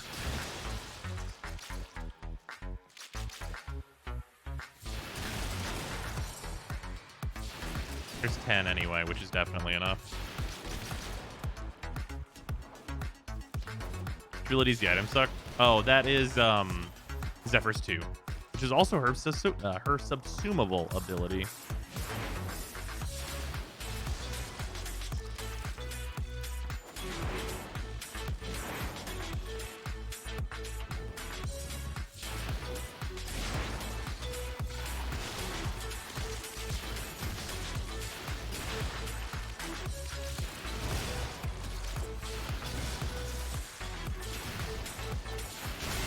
Bravo! Annihilate that life form. Obliterate any morsel of data we might need.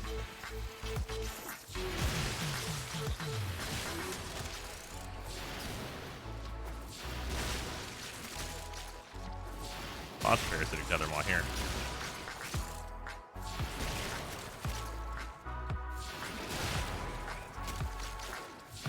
Geez, I should have just come over here first. Would have been done right away.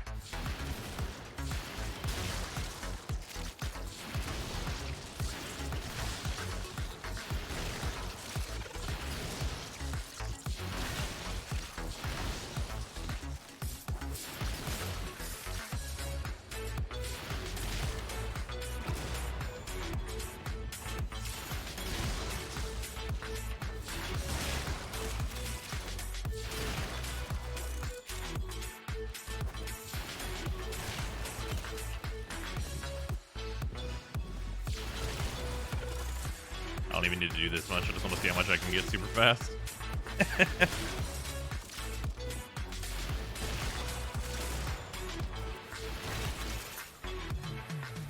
that fucking 8 parasitic tethermaw? Oh, catastrophe. Alright, while I've got this up, while I'm getting double resources, I should continue on. Just to grab as much as I can, because it's funny.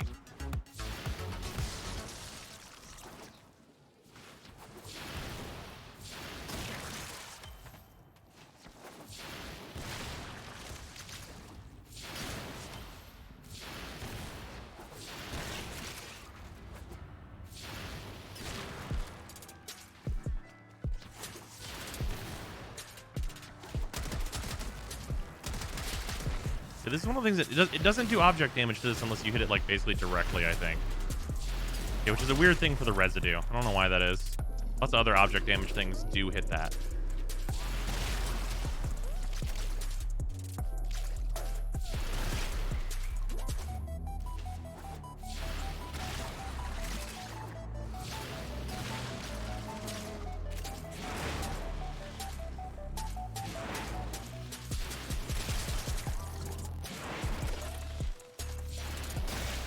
Overzealous there, Tenno. You were not supposed to massacre it.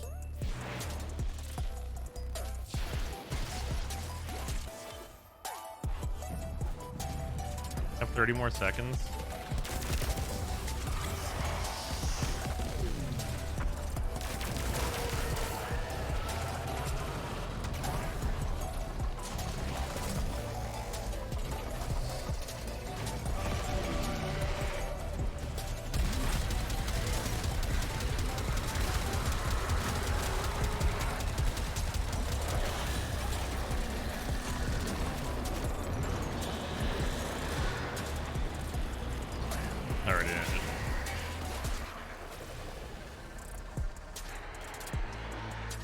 Must be faster to use subsumed Zephyrs 2 onto Nova. I mean, I suppose so.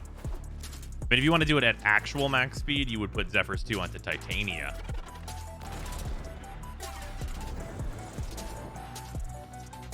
That's the real fucking hilarious way to do this.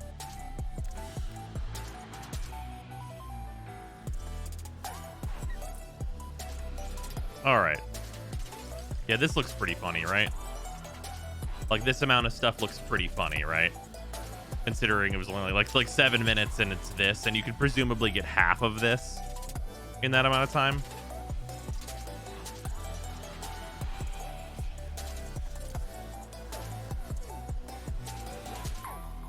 Because I've got the booster. Yeah, 2,000 plastids. Even 1,000 plastids in that amount of time is like really good. Deimos fishing who?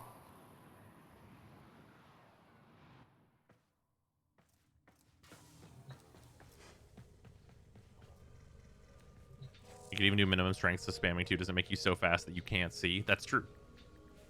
Steve. All right. Parts for the infested K drive are fucking done. It's happening. It's happening. I also have this fucking hound in here. Rid of that thing. It's one of the few things I'm missing. It's finally done. Now I will do that tomorrow with my Zephyr. Yeah, fair enough.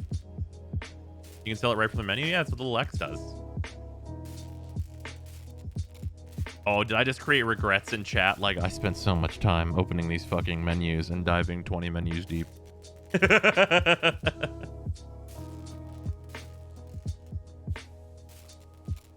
Fair.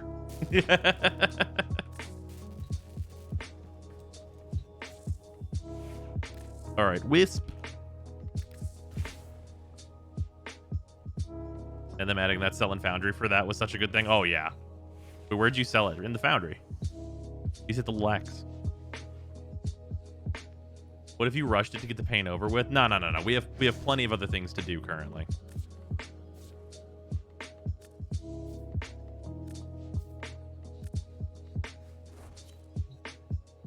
Pros is now a Zephyr main. I am not a Zephyr main, but Zephyr's incredible.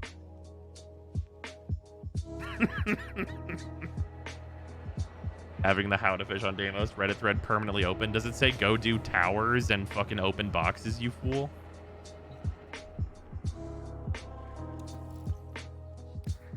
I wouldn't be surprised if a thread like that said you absolute ninny. That's fucking R9 Cloud? Bruh. Is literally the best one. Here. Don't vote on this. Railjack is buggy. So we should have host do it. I know that's weird, but because Railjack is buggy is the reason. Bros is not a Zephyr main. Now Bellrise, on the other hand, it's true. That account is definitely a Zephyr main. That account said, you know what I like? Birds.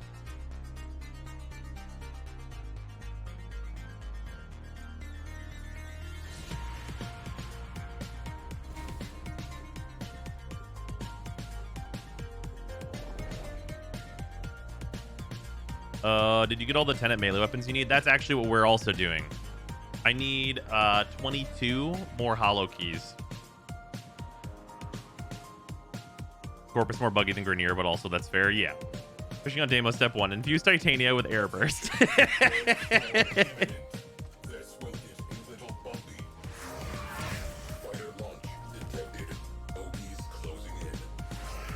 Grenier call their missile batteries a persistent reminder of I'm gonna go do side objectives. and dominance. I call them practice. Oh, what's the wrong one? Objective smart. Detecting void energy accumulation inside your objective. Fissures. Latino has exited the railjack. Will your old Proboscis Cernos build still work, or do you have an updated one? It will work, absolutely. Arc with slingshot loaded. Tenno the barrel. Eyes on shipbuilder platform. Clearing the sector will be difficult while it is operational. Take it out of position.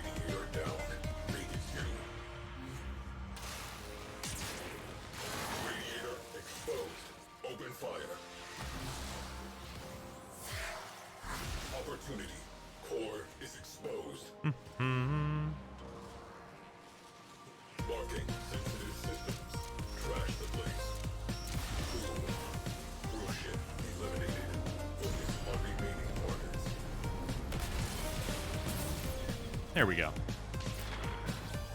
Scratch one high Halo kinetic kill station. I have no idea how these jobs keep paying for those. Moving on.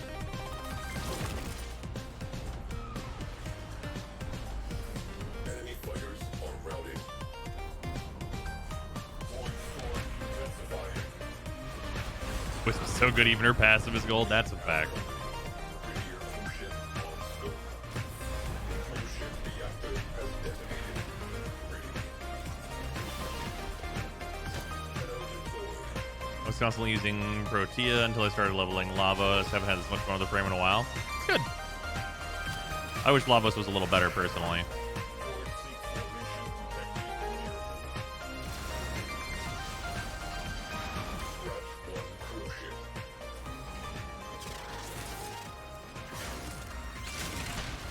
Radiator naked. Hit them with all we have got. One down. One to go. Away crew. Wrecking time. Destroy marked components.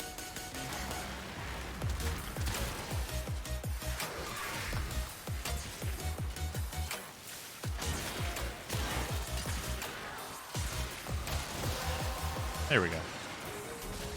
That's it. You opened the relic. Finish your mission and we'll take a look inside. Crew ship down. That moves up to space. There it is. Last stand here. Any like card games have you tried Inscription? Yes, Inscription is a 10 out of 10. Everyone should play a video game.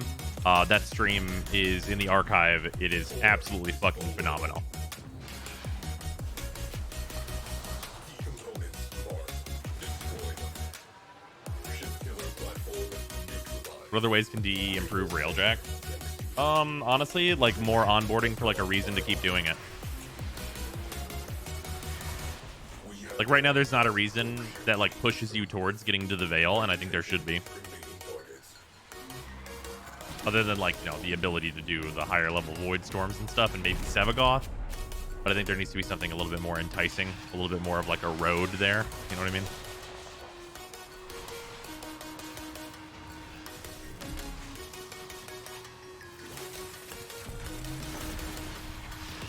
We've got dome charges. Scratch one crew ship.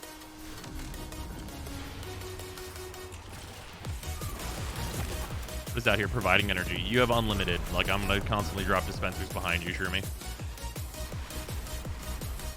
So go full handbound, whatever it takes.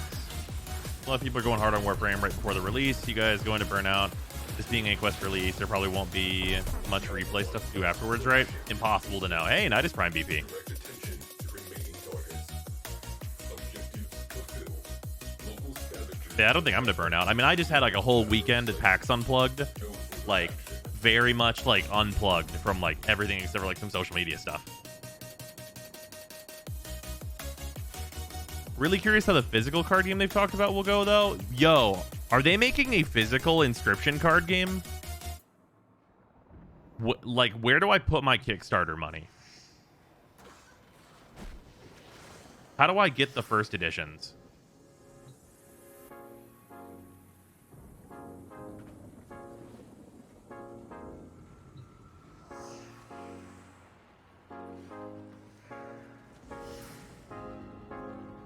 Just post it on their Twitter. Bruh, if you're a sub, link me. If you're not a sub, ask for permission first and then link me.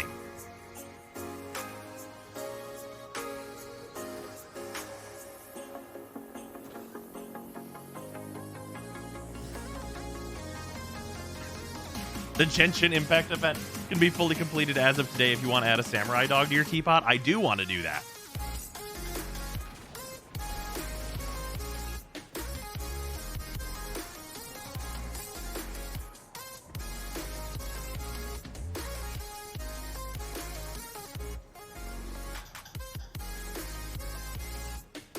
What was the other one you needed? Was Nidison what was needed to Asius?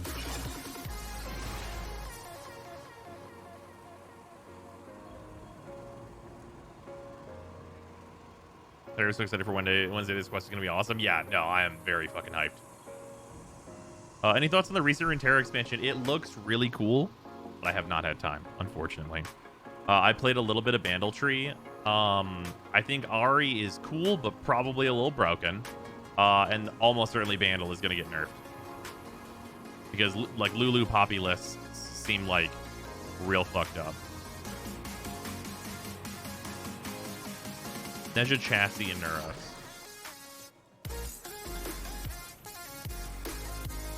Oh, I have 14 of these. Am I at max for my relics? Yeah, I might as well Radiant one. Why not? Fucking spend it if I've got it. Here we go. I have 14 of those, so we're gonna try for that, Devasius. So what that whole thing did to my Teemo deck, it gave me control in the form of Caitlyn. Yeah, that's fair. The Caitlyn Teemo deck is definitely not too strong. It's definitely still fucking annoying, but it's supposed to be. And Poppy just got nerfed? No, it didn't. The answer to Poppy just got nerfed is no, it didn't. They put it closer to the correct power for Poppy getting quick attack from that other fucking unit. Shut up and take my money. Like, all they made happen was you buff that card, and then that card gives Poppy fucking How quick fucking attack. yeah, baby. Prime FDW. Excellent work, Tenno. Void storm rolling in. Like 2 people with dispenser, and I can make a dispenser It's in the L just menu. funny It's to me favorite because Protea we in the have like party. 2 people with dispenser and I can You make a changing it to dispenser tab in feels the better every menu day. since Nice. we have a Protea in the party. Me changing that to tab feels better every day. The lack of civilian radio Also, Shroomy, thank you for the 100 bits. down. Also, you changed it to tab, so you can't see this menu. Can you switch these two, actually? Be aware. This storm is tearing open void fissures at your destination. Can you switch it off of, can you switch L and tab? I thought you couldn't rebind the tab one. What's all this about? Prime subs? Mr. Streamer, explain. Exile, thank you very much for the resub. I appreciate it. Yeah, you can sub with Prime. It's crazy. Once a month for freezies, as long as you have Prime. I made that caps. Also, Streamer, thank you for the 100 bits.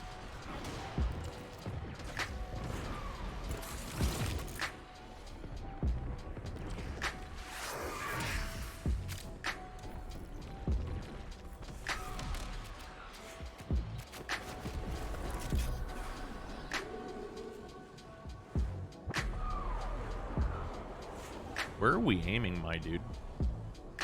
Aiming at an objective. I don't care which one. Missile battery. It has to go. Standard op. Infiltrate and slag the core. Execute. Like, even just sort of at an objective. That'll do. Woo! Oh. Get bugged. Enemy squadrons have. Maintain pressure. Try again.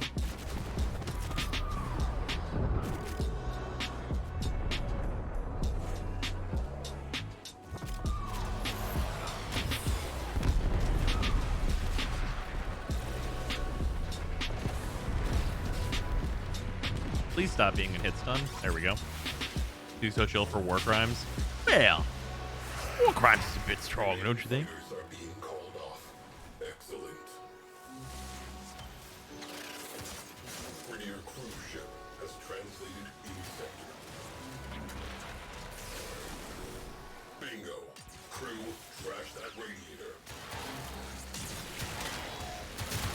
Radiator down.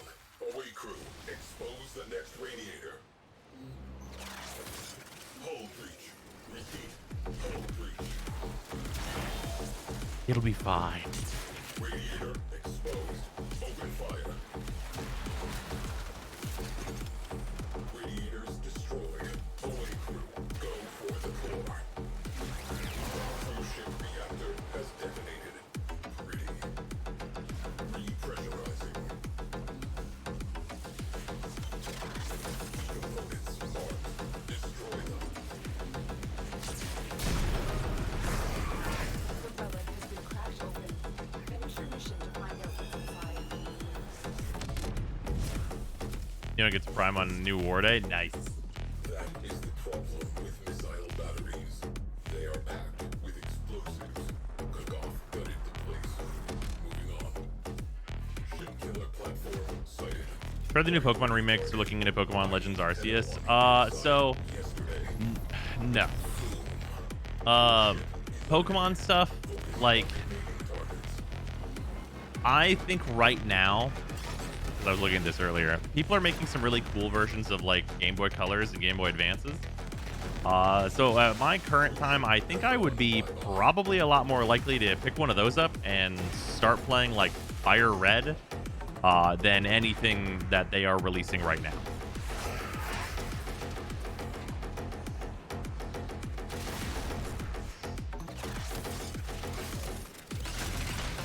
Bingo. Crew, crash that radiator. Crew ship down. Or I'd play one of like the crazy versions, like Radical Red or something like that. Expose the second radiator. Marking sensitive systems. Trash the place. Scratch one crew ship. Exterior viewpoint exposed. Open fire. Destroy the core. Now. Away crew. Wrecking time. Destroy marked components. Ship killer platform offline. Permanently. Well done. Boom. Crew ship eliminated. Focus on remaining targets. The enemy have called in a crew ship. Operation evolving. This, I guess.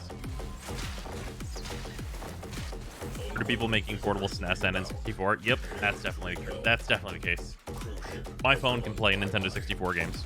Enemy forces pacified. Not that I would know. Platform neutralized. Mission resolved. I randomly acquired that information. Someone told me about it. Intruder alert.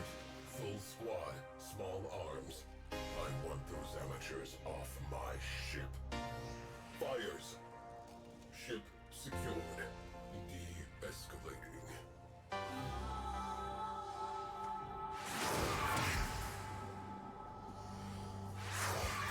For legal reasons, that is hyperbole. How can you swap to normal turrets? Hit F. Understand me the L menu tab, and that was on what was on tab caps Oh, I lock. was trying to Super say I accidentally made all the caps L something, menu that's tab why. of what was on tab caps lock, so you ever accidentally all caps something, that's why. That makes sense.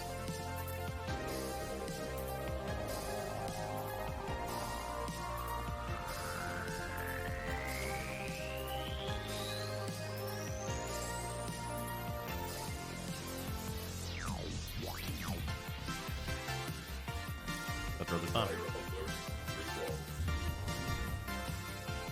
If you theoretically used an emulator of choice, would you link it up in the Discord? I would probably not link it in my Discord. However, if I were to receive a DM, there's a possibility that I would remember where I saw the article on doing so.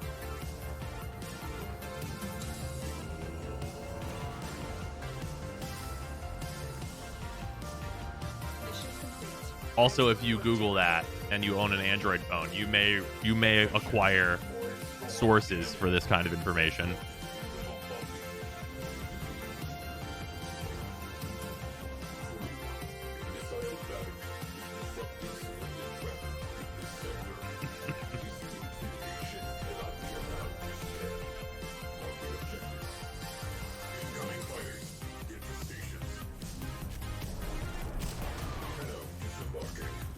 Of course, those disgusting emulator websites. Which one, though?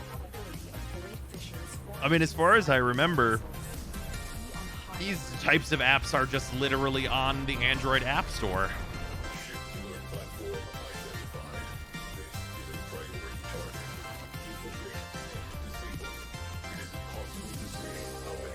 Looks like the physical version of Inscription was a lie. Damn it. Ah, that makes me sad. I mean, you couldn't make a physical version of Inscription like 1-to-1 just because of the nature of the thing. But it would be really, really cool if they made like a board game. Like, I'm way into that. Like, way into that.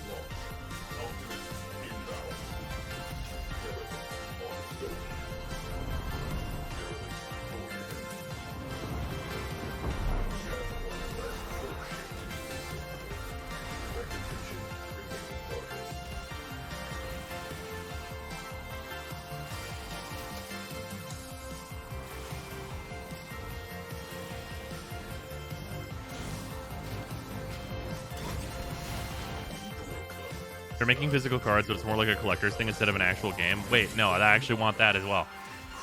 Wait, hold on. Might find this interesting.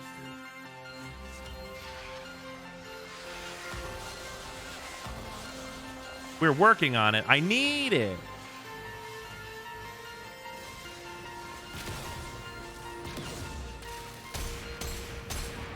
Cruise ship reactor has Also, if you guys can't tell by like my reactions, you should go play Inscription, or if you do not like to play card games, you should at least watch my stream of it because it's so incredible. That's it. You opened the relic. Finish your mission and then take a look inside. cruise ship has gone bye-bye. There it is. The last dagger here. Storm is becoming more severe. A Tenno has exited the rail track. Crew, get inside that missile battery. Objective, expose the core radiators. We have one less cruise ship to be concerned with. Direct attention, remaining target. Is the whole stream of it up on YouTube? It should be up on YouTube. It should be on the Stream Archive channel. I think it's all in one. How much money do you get from us watching the Inscription playthrough? I mean, on YouTube, maybe like 2 cents. Probably. Something like that.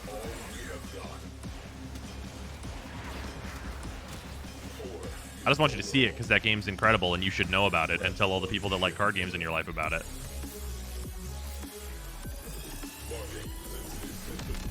Crash the place.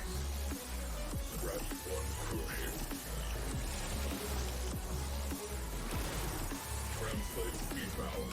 Roll out the welcome back. A million jelly beans. Also, it's almost certainly considerably... No, it's definitely less than 2 cents. It's probably like It's probably like 2% of a penny. Something like that. Cruise ship down.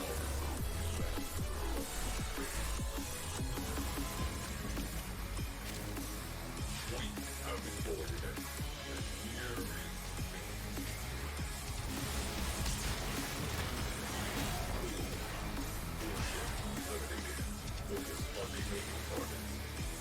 Never mind, I thought sponsor. Also, it's card game. Finna be back. Oh yeah, no, we were not sponsored by Inscription at all. That game's just fucking amazing.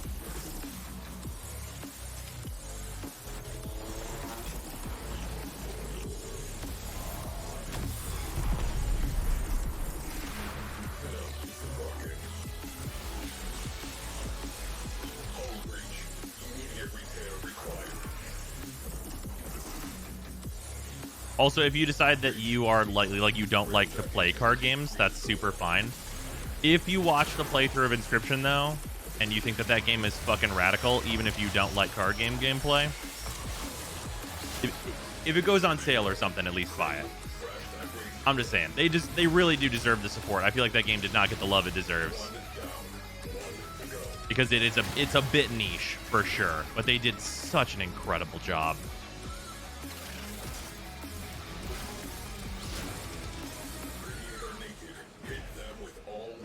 Later, Leo. destroy the core now. Away crew, wrecking time. But it at least won one award from the Game Awards. Did it win one of them? I thought it just got nominated. So the Game Awards were happening while I was like driving multiple hours to Philadelphia, so I only have somewhat information. Missile battery. Contact nearby Polaris craft. They could use the parts. Ooh, the uncommon Forma. You know I gotta. Is Magic Arena worth playing at all? No. Okay, I shouldn't say no. It is worth downloading it and playing the tutorial so that you know how to play Magic on like a very basic level, and then you uninstall that shit and play real cards.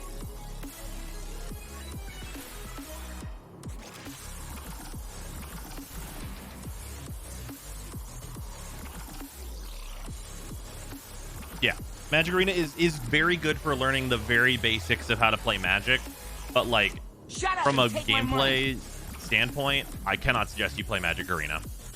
Also, Ecook, thank you for the Prime sub, much appreciated.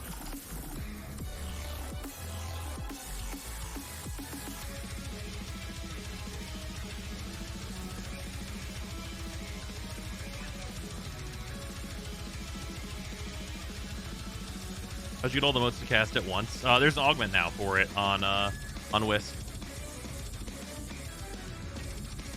Just hanging with you this weekend. Oh, yo, what up?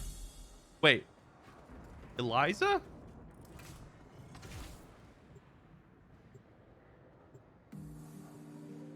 Am Eliza. Okay. I was pretty sure. Was 100%.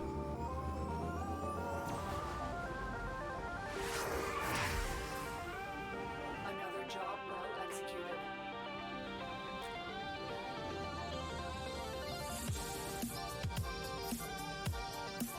Yeah, Eliza is Ecook is Eliza, who Sarah knows her, and basically I poisoned the well and got some people. I got some people into Magic the Gathering because it's fucking good. So she has both the dragons.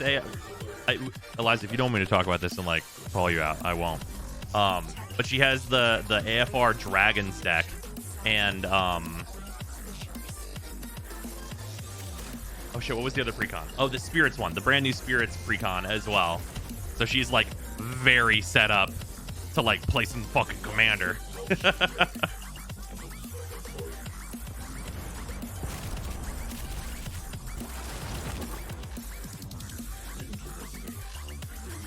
Oh, also, Eliza, if you don't know, usually on Thursdays, not this Thursday and not the last few Thursdays, because everything happens on Thursday now. We do Commander Night, and everyone's welcome, no matter what like your experience level is, and we have decks that'll be like the same level as other people. So if you want to join for that, you are more than welcome to do so. It's just webcam magic, so you'll be able to play the decks that you have. Shut up and take my money. Tell how many times you got destroyed by Eliza. So we actually did not have a large amount of chances to get Commander in. We spent a lot of time opening cards and sleeving.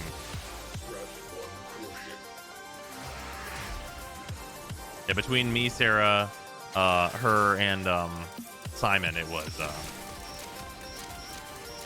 quite a card opening adventure. I opened another Mana Drain, if that tells you anything. Oh, also, oh my god, I posted it on Twitter, but I haven't talked about it. I own a Masterpiece Mana Crypt now. Bruh, when I tell you I felt like I got away with a crime, I'm so glad I just got paid. This fucking Masterpiece Mana Crypt is in this fucking case, and I'm looking at it. I'm just looking at it, and it's marked MP. And I'm like, what's wrong with this thing? And I walk away, and Sarah tells me, you should go back and look at it.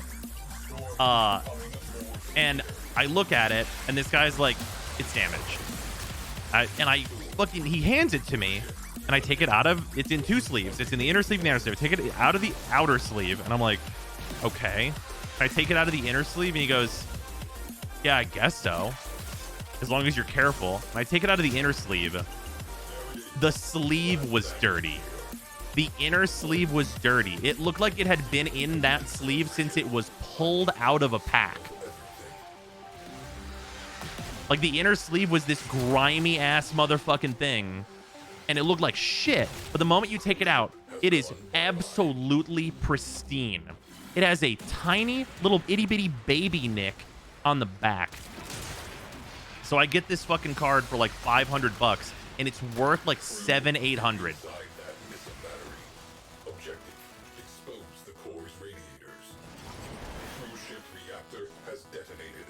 Because they, like, whoever, like, graded it and put it in the case literally was just like, yeah, sell it for damage price. All research acquired and copied. Excellent work. We need to get out of here.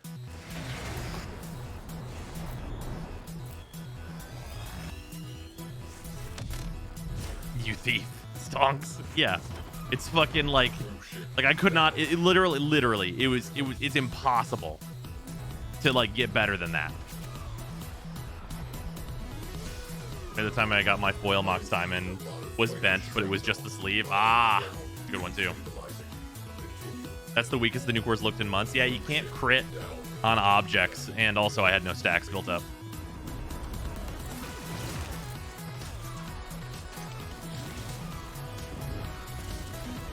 I wanted to farm some corrupted Holokeys. Which nodes should I farm on? Veil Proxima, the fast missions. Don't do survival or anything.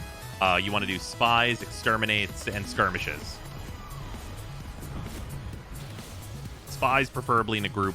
Not necessary, but preferably.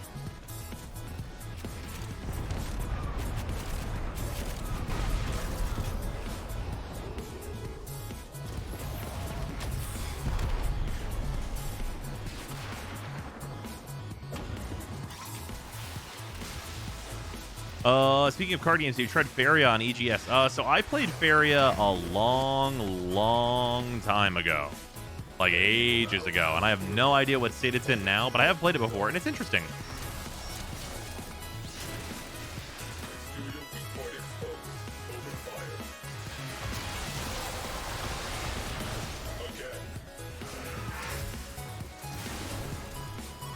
The relic has been cracked open. Finish your mission to find out what's inside.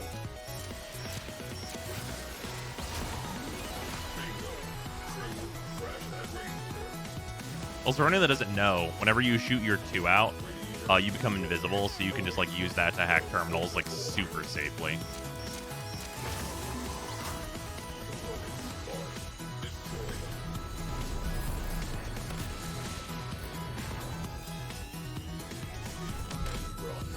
Griffin, could you say what you run on your Wisp? Oh, if you click the big gold button opposite me, it'll just pop up all the information about everything I'm running right now. How's your selector going so fast during hacks? Oh, remove Intruder from your Parazon. It's a shitty thing to do that slows down your hacking speed. It says it gives you more time, which translates to a slower moving thing on the Grenier hacking. Fucking Riven Slivers. Give me these damn Holokeys. Fucking over on Neuroptics. Why?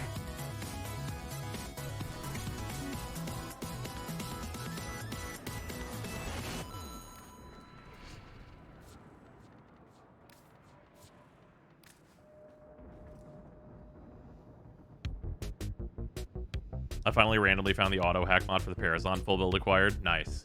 What's the best method to farm Riven Slivers? Not. I mean, technically it's just a do-steal path.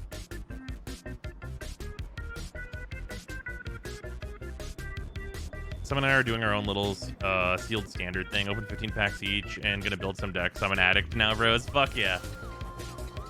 That's a super fun way to learn and like see a lot of cards.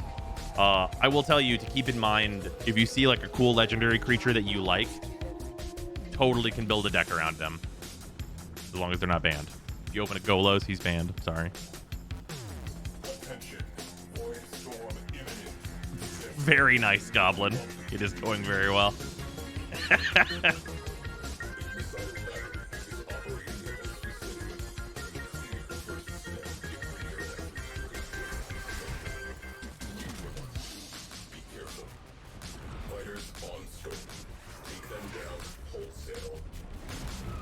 When's the new War Parazon build video coming out? It already did. There isn't one because it doesn't matter. Be on high alert. Imagine if your Parazon build mattered. You feel cards are usually banned for a good reason? Oh, yeah. Yeah. Well, in Commander, it's a little debatable.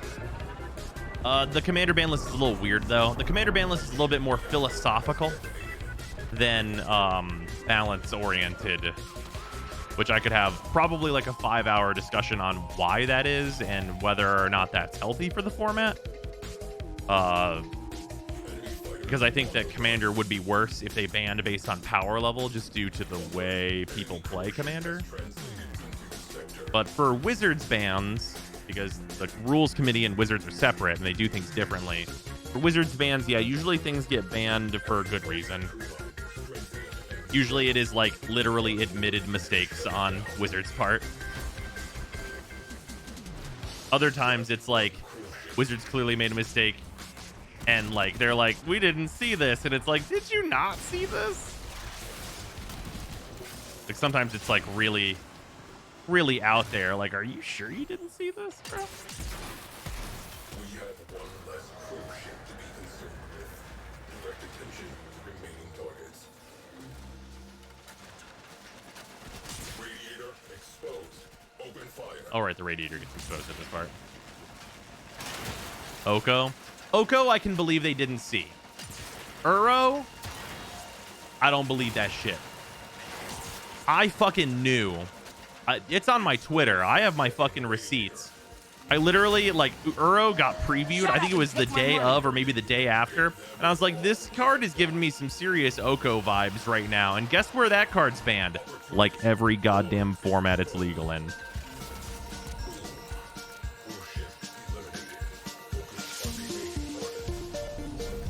Which card? Uro.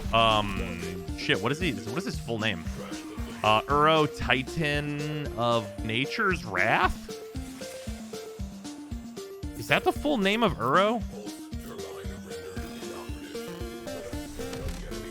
Oh, that is it. Okay, yeah, I fucking nailed it. All right, yeah. Which was the one that actually got banned in Legacy? Oh, that's Luris. Oh, holy shit. Companions were a mistake. I get what they were trying to do. I understand what they were trying to do, but holy shit. Oh my god, the original implementation of companions. Even with the mechanic-wide nerf, Luris still sees play. Oh my god.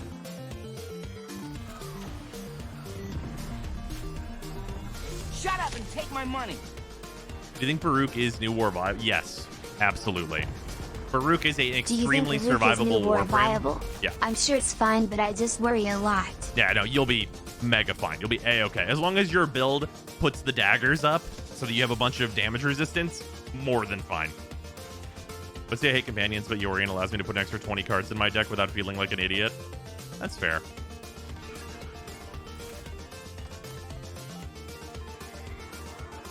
Luris, aka the auto companion in all legacy decks because they fulfill the requirement anyways. Yeah. I will say, overall, I like companions as a mechanic, but extremely good ones like Luris kind of ruined it for the rest of the companions. Because I really, really like the even and odd ones, which are Obosh and... Oh no, I'm only thinking of the Godzilla name of the card. I'm thinking... my brain says Gigan, because that's the art that I have of him.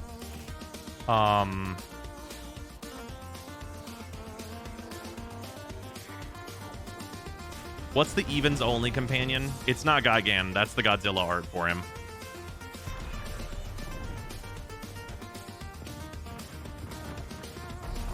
Oh yeah, Gyruda. There you go. Thank you. Gyruda and Obosh. I have 2 commander decks, one for each of them, and they're so much fun. I have such a good time. And Karuga is very low power and very fun. Like, I feel like the companions are super fun, like additions to Commander. And it's also, interestingly, Luris has, like, there's, like, no way to build Luris in Commander that's any good. Like, you can have Luris as your commander, which kind of defeats the purpose of having Luris at all. But, like, having Luris as a companion in Commander kind of has not worked out yet, because there's just not a cheap enough commander that can run him.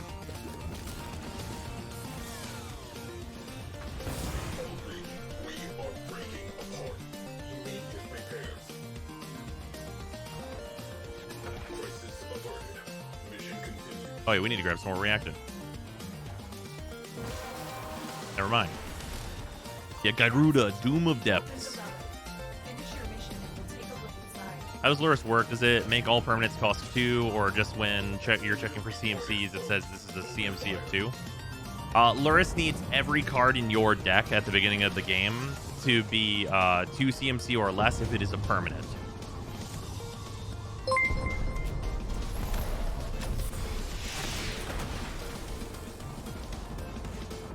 Well, I really thought a new Omnith would be fine in a set with Lotus Cobra.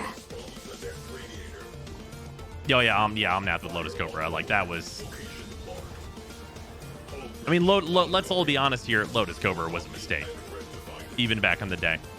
Realized companions were a mistake when I found out I could use them to play Commander in Standard. Increasing deck size is fun. Yeah.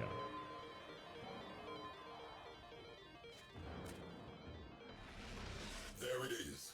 Blast that radiator. Astro Frame integrity preserved. Good job. Are there fucking guys on the ship still or what? I'm so glad the ship is smaller now. Destroy the core. Is it too late to build a necromech from scratch before New War comes out? I'll just buy one if I need to. Yeah, it takes 3 days to build, so yeah. Destroy marked components. The companion shtick is like some of those cards in Hearthstone, like if you only have odd cards, buff your hero power. Basically, it gives you access to a card from your sideboard if you meet the requirements. You have to pay 3 mana to put it into your hand and then pay for the card itself. But whenever it first released, you did not have to pay 3 mana to put it into your hand. You could just play it from outside the game directly into play, which is so fucked up. Most busted card or mechanic of all time? Oh, should I say Storm? I mean, it is called the Storm Scale, but it's probably actually, hey, fuck yeah, Holokeys. It's probably actually Companion. Did they errata it or something? Yeah, Companion as a whole, the mechanic was errata'd that you need to pay 3 mana to put a Companion into your hand. And then you can cast it from your hand.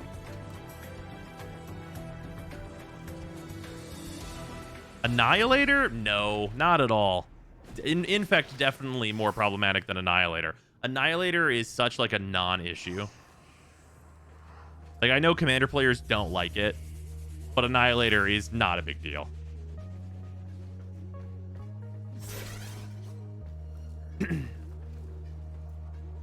I just lost a lot, okay?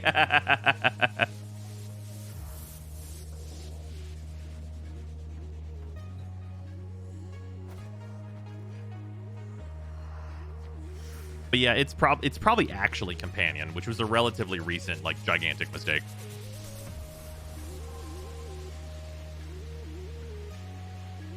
Oh no. Oh, we've been wait, H2 cloud popped up. Fuck yeah.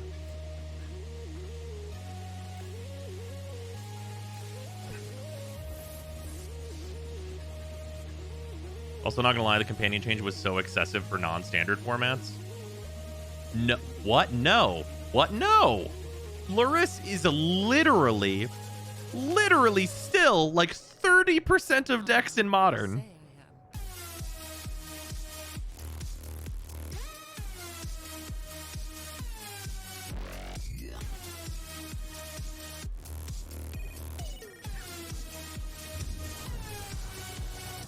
No more keys. Do you need? I need 12 more. So 2 more drops. Yeah. What's the absolute worst frame to take into New War? Probably Hydroid. Because I doubt Hydroid's powers will work on much of anything. Void storm rolling in. Batten down gadgets. Also, Flicker Sky Narwhal is broken. Oh, yeah. Goddamn, you called him Flicker Sky Narwhal, and now I can't remember his damn name.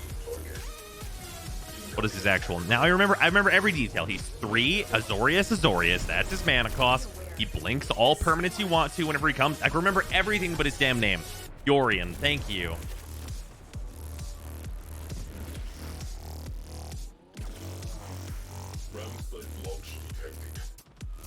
Yorion fills me with rage, not gonna lie. Yeah, Yorion's nice. You know, Karuga actually sees play in Modern too, because every single fucking every single Trotton deck should be running Karuga. Wait, no, I'm sorry, not Karuga. Wrong one. Giganta.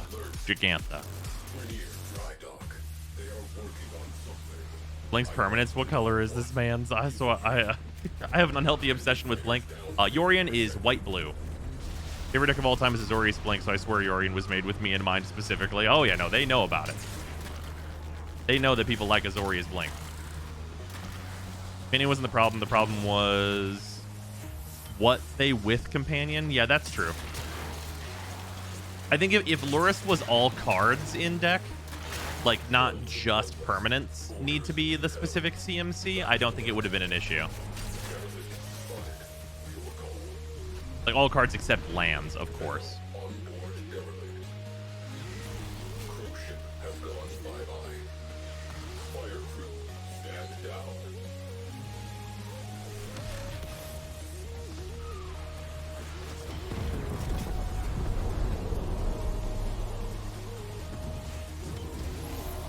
Kuru is the least useful of the companions, I think. Yeah, I have a Karuga commander deck. It sucks. It's very bad. It's kind of the point, though. It's Karuga and Arkelos, the big dinosaur hippo, and the fucking turtle shaman. It's just fun.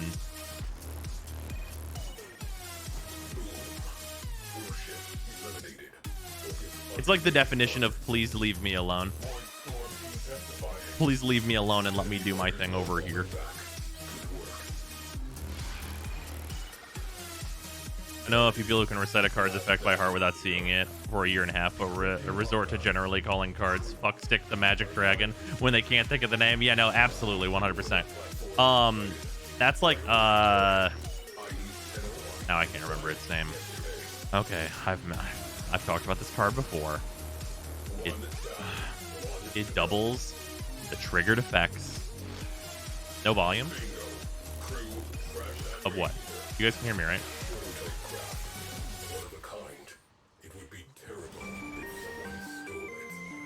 Plenty of volume? Okay. Okay, it's 1 in a red. It goes in the Kurark Sakashima deck. It doubles the triggers of wizards and shamans. It's a 1/3.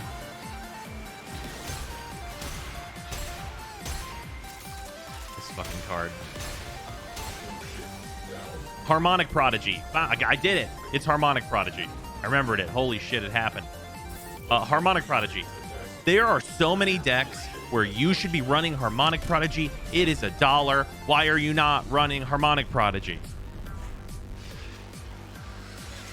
There are so many. Like, you should look. It's probably never mattered to you before in your fucking life, but if you have a commander that's a shaman, you should like look. Also, what up, guys? Which one's Umbris again? I don't remember Umbris.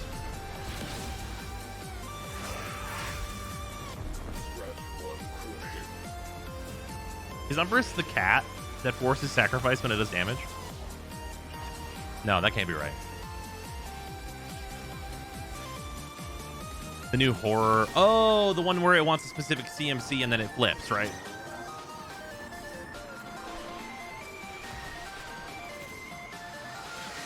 That one's cool.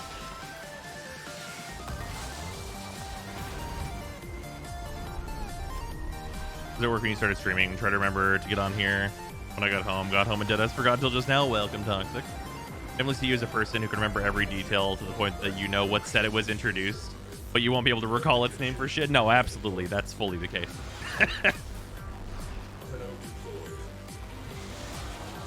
I'm thinking of Runo.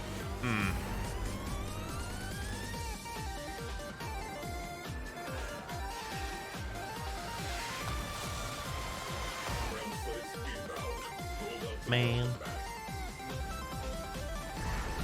The Kraken guy is cool too. Umbris causes exile. I feel like I haven't read this card. It seems like a card I totally missed.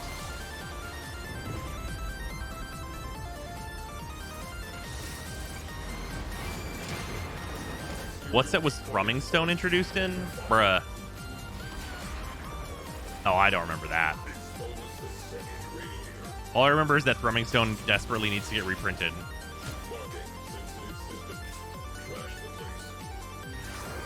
Thrumming Stone was in Cold Snap.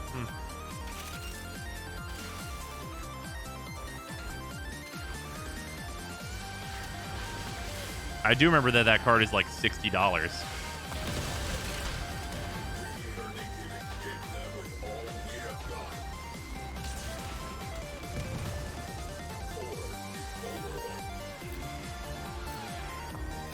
Correct. Used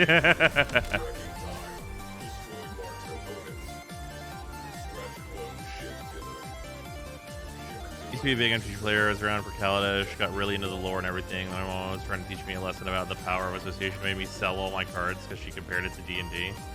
To resent her for that to this day. She has to be why I'm on the games all the time. That's really toxic. You should not let her manipulate you. Nice, nice, nice, nice, nice, nice. One more.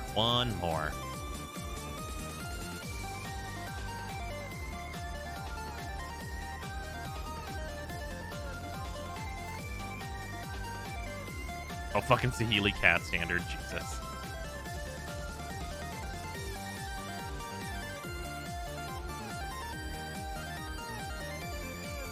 Also, I'm leveling up Zaku too. Man, they aren't that bad. Oh, yeah. Yeah. Zaku is a Warframe that is like, they released, and it's like they're good at one thing, but like kind of only one thing, and then they made some improvements to them, and it was really like a big glow up of like, this Warframe's like really expensive to put together, but once they're put together, it's like pretty good. Purple, such a busted mechanic / keyword. Oh, absolutely. I specifically did not put it in my Dragon's Approach deck because it's too easy of a win condition. Like, whenever your win condition is a fucking 8 mana, this card, and a card I run 30 copies of, it's like, I mean, I guess.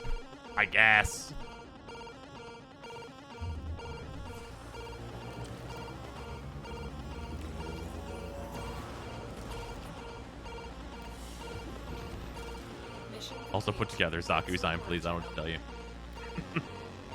I really should go form this Kuba Heck and Agendas. I can level so fast, though, in not this mission, so it's not actually going to matter.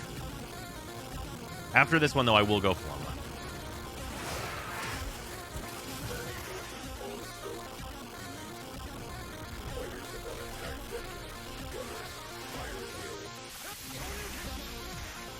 You the win con in my Burgese approach deck. Oh yeah, no, it's very obvious. How's the hack and recommended radiation on it? Yeah, I'd probably recommend radiation or magnetic on it, leaning towards radiation. It's fine. It's single target. Any single target weapon in Warframe at this point is like kind of like it exists. So like it's definitely got that as a problem. Like comparing it to like other primary weapons.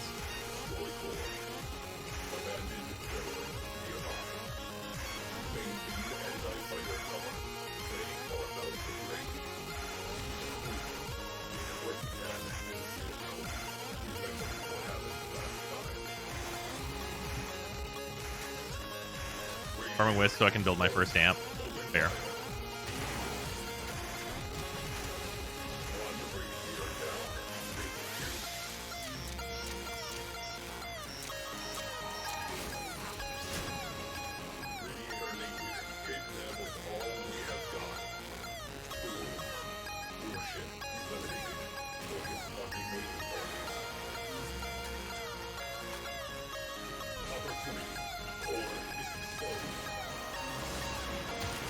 There you go. Reactant's done. That's nice.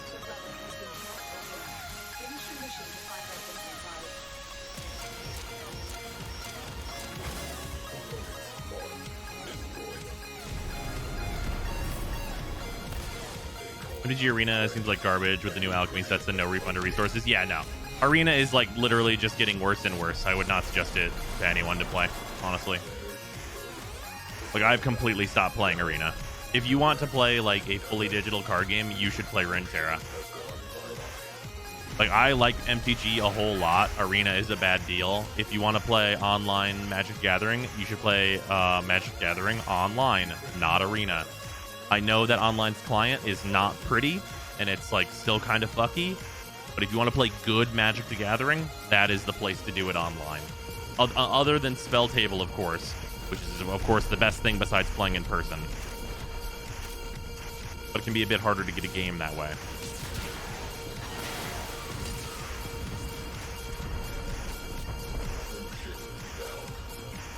Bay weapons just couldn't headshot, but didn't have any of the arbitrary nerfs they have, and single targets had an increased headshot multiplier. Would that be a reasonable thing? Would that be a reasonable thing? I mean, I guess sure. Would that change anything? Probably not at all. It would incentivize me even less to aiming with my AoE weapons than I am now. Can you see what time of day the update is? I don't think so.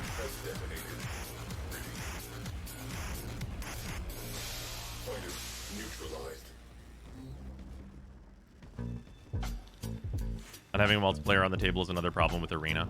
Yeah, no, absolutely agreed. I don't know how the development of Arena happened and multiplayer wasn't a conversation. Like, Commander is the biggest format in Magic Gathering at this point. certainly after the pandemic. And if it wasn't in first, it was in second place before the pandemic.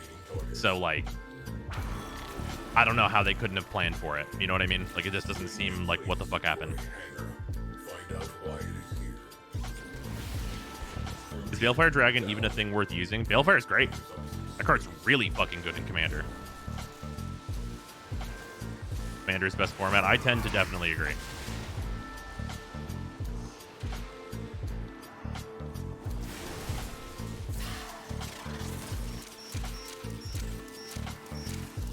Like, Commander definitely has its own issues, but like most of the issues in Commander are actually interpersonal and not a problem with the format itself, which is weird.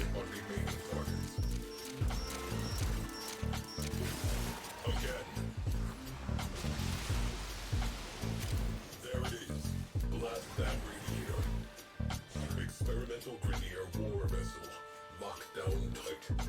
Take it for a spin. I want to read its logs.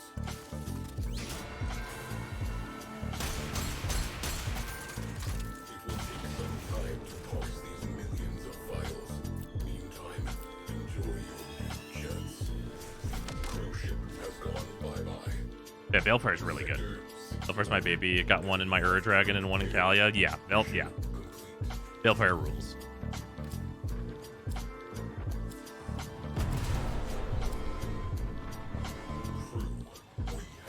When you say interpersonal, do you just mean the general relativity of making sure everyone at the table is mostly balanced out?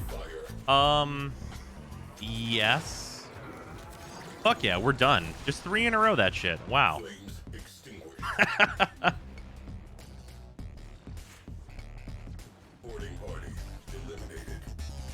But yeah, whenever I mean like interpersonal with Commander, it's mostly about like playing with other players that can't communicate or lie. Is the biggest problem in Commander. Like a good example of that, and like I'm not gonna like call people out at like a locals, right? But like I went to a locals and like they specifically actually had this is a really nice thing for a locals to do. Is they have you like, you know, if you sign up on like the Commander sheet for like matching with everybody, and you could either choose, do you want to play competitive or not? And I was like, nah, I want to play my, you know, shitty like whatever decks. And I was matched into like the casual pods, right? And another person sits down and they're like, I'm gonna play Brea, and I'm like, okay, what's the power level of your Brea? And they're like, I don't know, it's like kind of good, it has some combos and stuff. And I'm like, okay. And I played like one of my more mid decks because like Brea's not inherently a problem. She's very good, but Brea, you know, Brea can be built a lot of different ways. And like turn 2, I'm looking at a Mishra's Workshop, which if you guys don't know, Mishra's Workshop is a $4,000 card that makes 3 mana only for artifacts.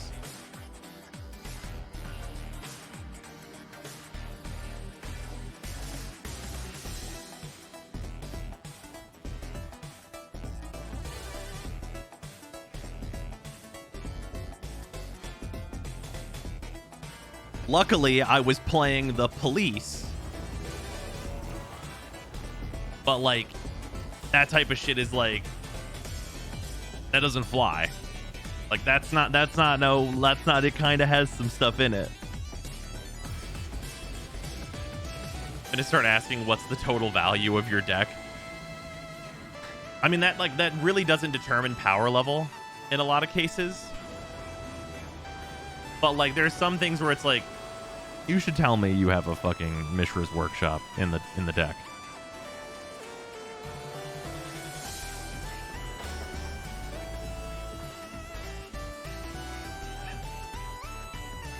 Doesn't determine power level, it determines mindset. Yeah. Above a certain threshold, it kind of does. I actually totally disagree. As someone who has a deck that is worth $7,000 that is decidedly very mid, and I traded up to that deck over a long period of time. And the reason it costs $7,000 is because it's all foils. It's not very good. It's my Kozilek deck. It's very shiny. It has a lot of my masterpieces in it. But that deck is not good. Gaia's Cradle and the like shouldn't be at casual tables. I fully agree. As someone who owns a Gaia's Cradle. You should not play a Gaia's Cradle at a casual table. Which Kozilek, great distortion. I love him.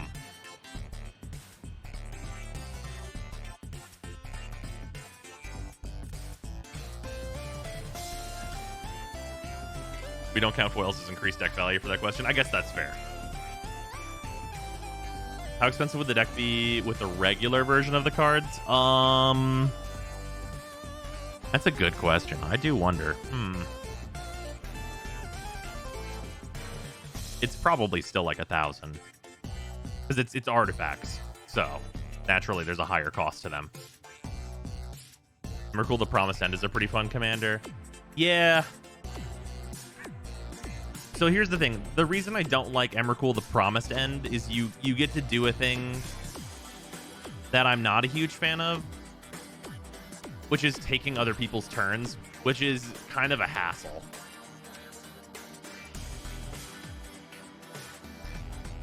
Full foil, great distortion deck. Damn, those colorless BFC/OTG frames must be sexy in foil. They are. They're very nice.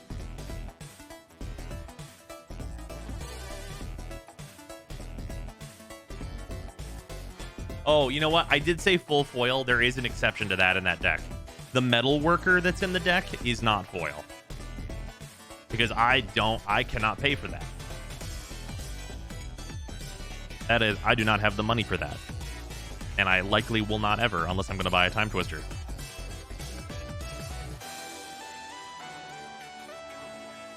$10,000 endo worth of scrap from that? Fuck yes.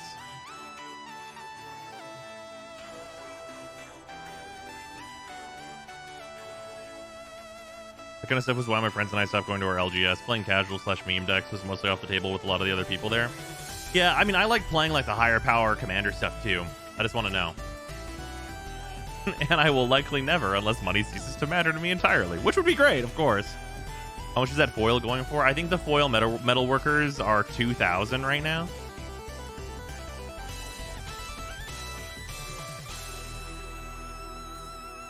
Whenever I didn't buy it for that deck, I think they were 400.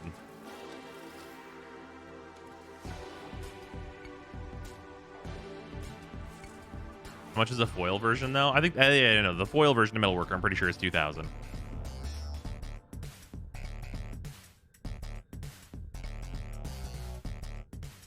Should have bought it for the stonks. You're right. I also should have bought the Time Twister I could have got for $1,200. I definitely should have done that, because they're worth 8 now. 8,000. Is New War tomorrow? New War is in 2 days. Well, it's the 14th now, technically, where I am, so it is tomorrow. But I'd say you've got at least 36 hours.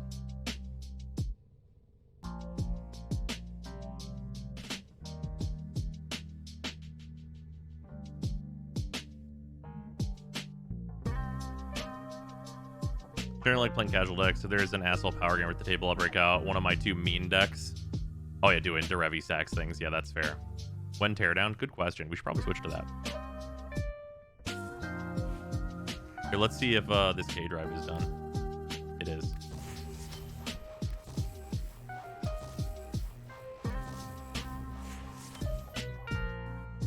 Let's go put this thing together.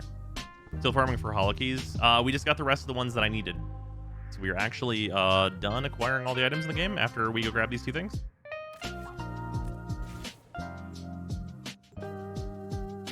What time will New War be launching? I wish I knew. That would really help my scheduling. Looking forward to watching you play New War while I'm stuck in the Endwalker queue. Fair. Show your Glaive Prime build? Sure.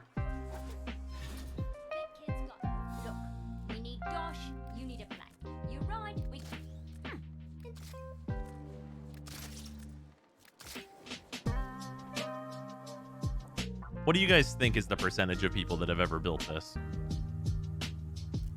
It's got to be fucking low. The percentage of people who've even seen this has got to be so fucking low. What the fuck is that? 2%, but only because you and I both have it.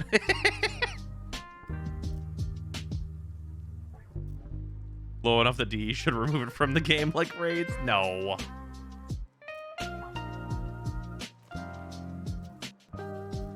So low, they still haven't fixed the color of the tendrils. They're completely stuck yellow. That's hilarious. What the fuck is that? This is the infested K drive. I didn't even know it existed until like 2 months ago. Yeah, it probably rounds down to 0%.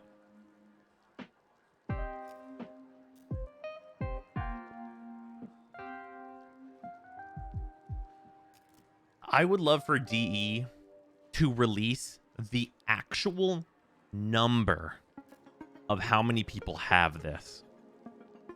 Like built, not even mastered, just have it. Active players, not active, because the number will be the same either way. Because I bet if they released the data on it, it would probably be 2 digits. No, it's probably 3 digits, but it's probably not more than 500.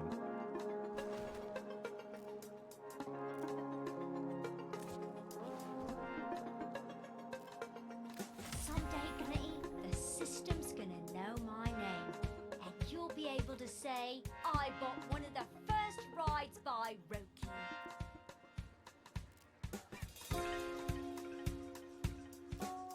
Number of people that finished the Wave Rider Quest 2. No, way more people definitely did that. The game actively pushes you towards doing that now.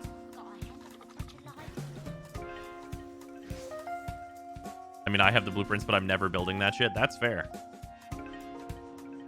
The number of people that believe it was actually worth getting is 0, though. That's true. That's a fact. I hope. Please.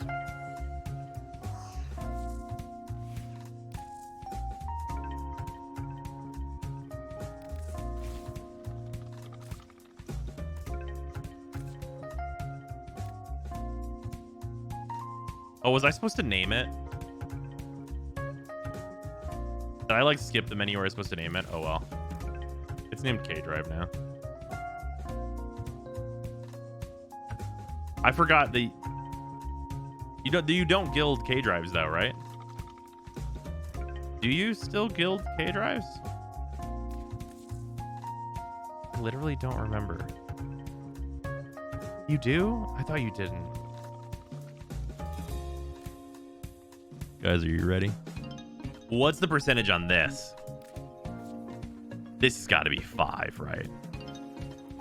Look, I'm probably the 5th person to ever do this part.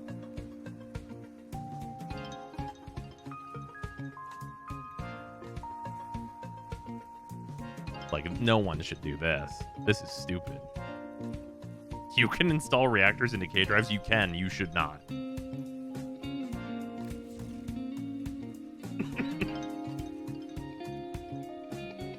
You shouldn't do it. It's stupid. You shouldn't do it.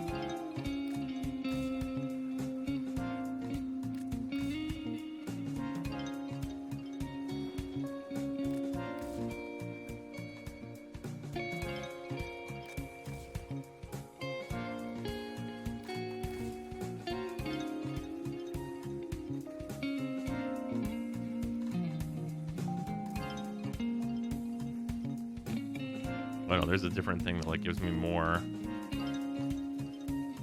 Yeah, there we go. Well, the races are what really give me the points, though.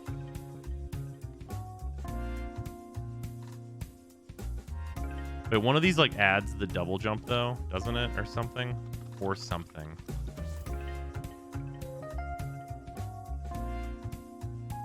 Which one adds the double jump?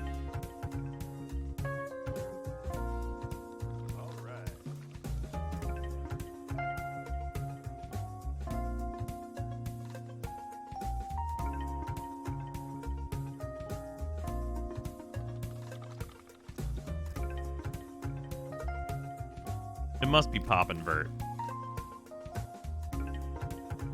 Oh yeah, double jump height 0 to 12. Yeah. Any point to K drives, I never paid them much mind. No, pretty much no. Did anyone here just love Fruity Pebbles, or is it just me? Fruity Pebbles are eh. Eh.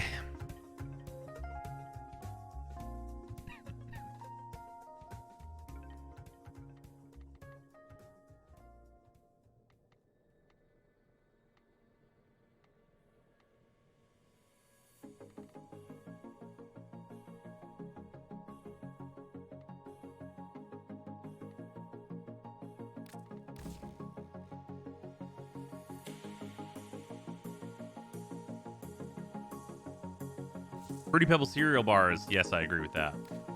Primo Flare? What about it?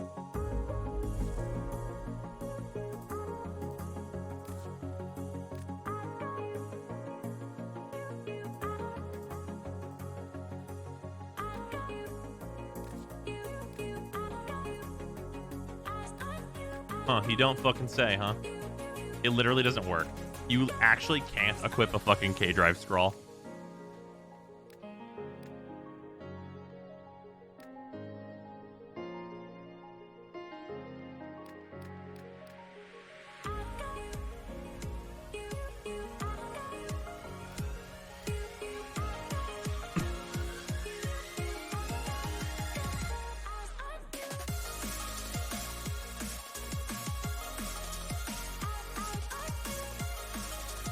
Does D even know this thing is in the game? Unlikely.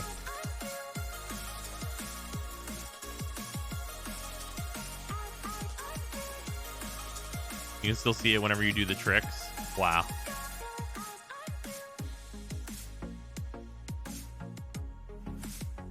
God, I can't believe this says get wrecked on it.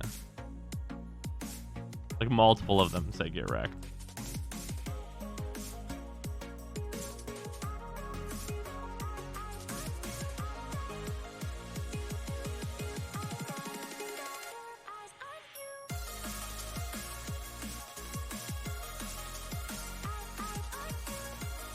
It's got to be the Teshin one.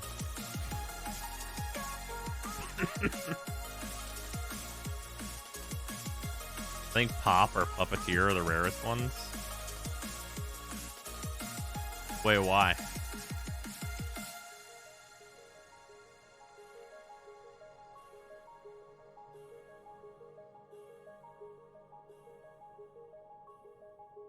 I need one that has the Persona 5 Get Smoked hat. I agree.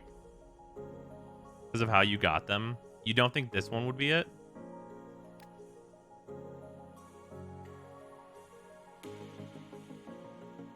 Because you had to, like, fucking spend ducats to get this one. Like, who the fuck would do that? What kind of schmuck would spend ducats on a K-Drive scroll?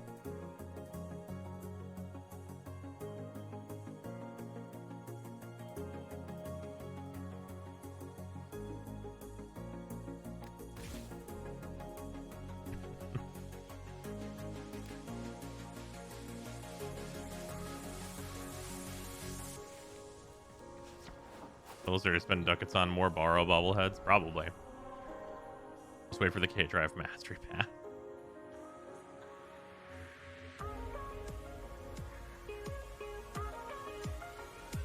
Alright, let's go level this thing. The scrolls will need to be leveled soon. Oh my god. Does it mean that since you are back now, we can finally get that Demon Souls playthrough sometime, eh? Perhaps next week sometime? Next week sometime? You're a loon right now.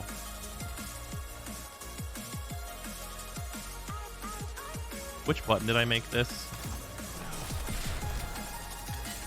You know what? I was close. I think I made it a button. One of these buttons. Oh, this is my mining button? I totally forgot about that. Is it one of these? I guess I could just look. No, I didn't even make it a button anymore. No MR30 Affinity Blessing. I mean, I've got double affinity right now. I'm sure it'll be fine.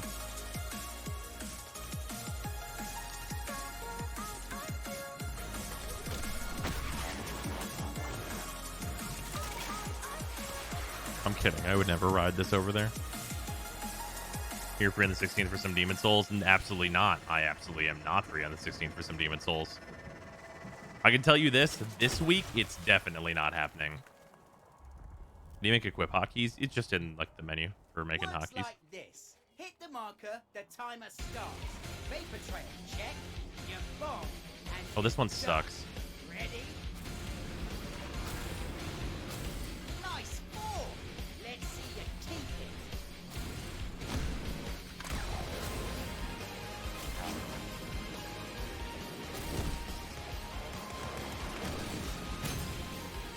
Cool, I got shot at.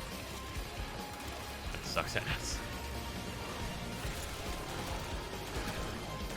Register. Price.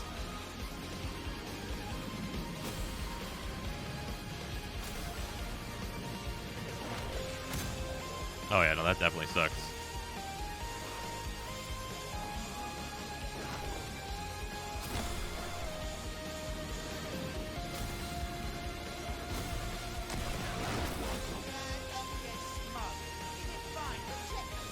Well, that's not even the cave one I thought it was. That's one of the ones I've literally never done. Oh shit, is this the rotation of ones I've never done? Am I actually going to finish this achievement?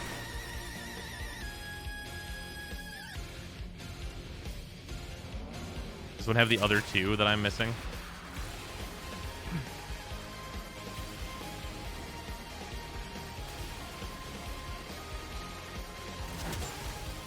Rules are simple. Timer starts once you hit the first marker. Now, let's see what you pack.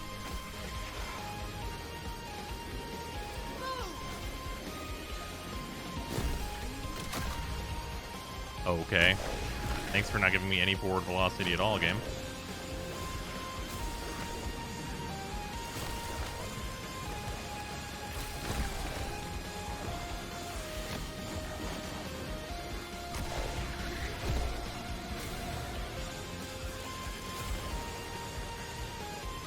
Is there something I'm supposed to be able to see over here? Because I can't see it through all the bloom.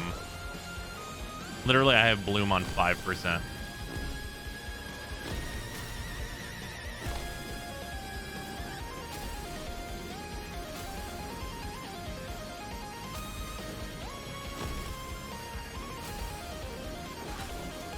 Nothing fancy. Look what it's done. Your plank okay for a glint, mucker?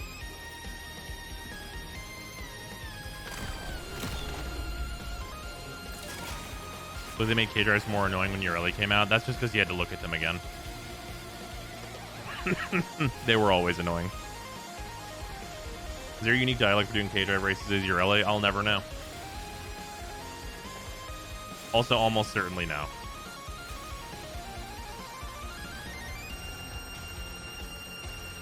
Hope it's bugged.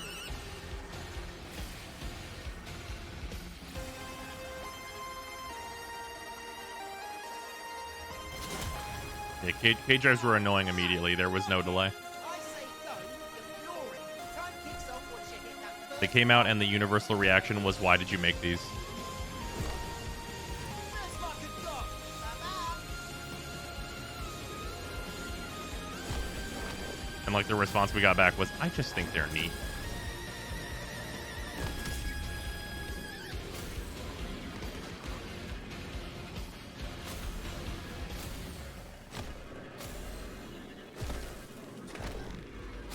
Use a lucky mucker and no mistake. Skinny your teeth, Flinty.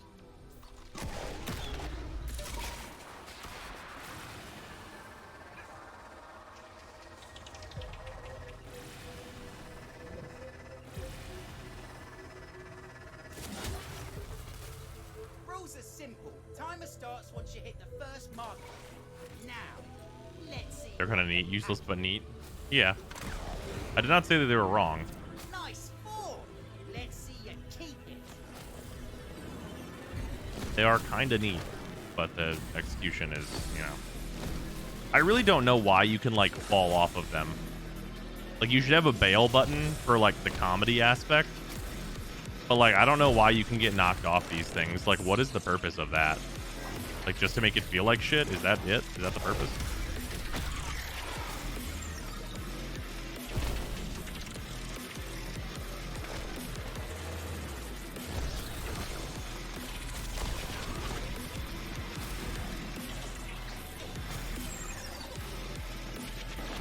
Nothing fancy. Look what it's done.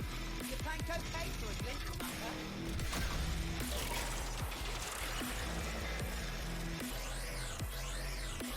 You can't pull off arc wings. You can be shot out of them, but yeah, you can't fall off. Works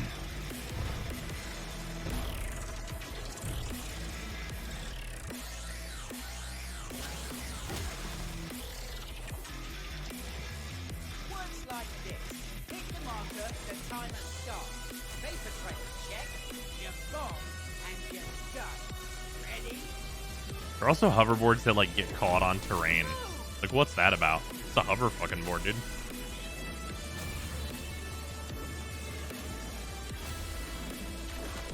It's also like never clear what checkpoint you're supposed to go next unless it appears right in front of you. These fucking things. Because there's no arrows on these that would like, you know, give you information.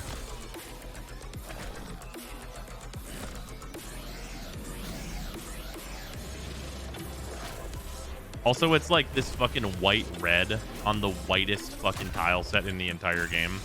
So sometimes it's just like, yeah, I can't see that, dude. It's the wrong time of day for me to be able to look at that and like understand that it is a ball that I need to drive into.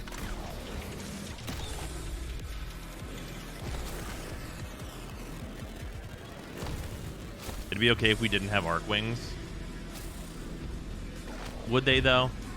Because I don't actually think that's true. Because instead of using these, we would just use Nova and Zephyr and all of the Warframes that are good at movement. Like, instead.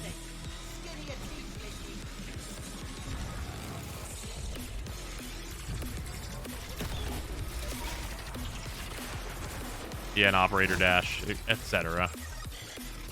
Just got here, Wisebro's doing races. I'm leveling the last K-Drive.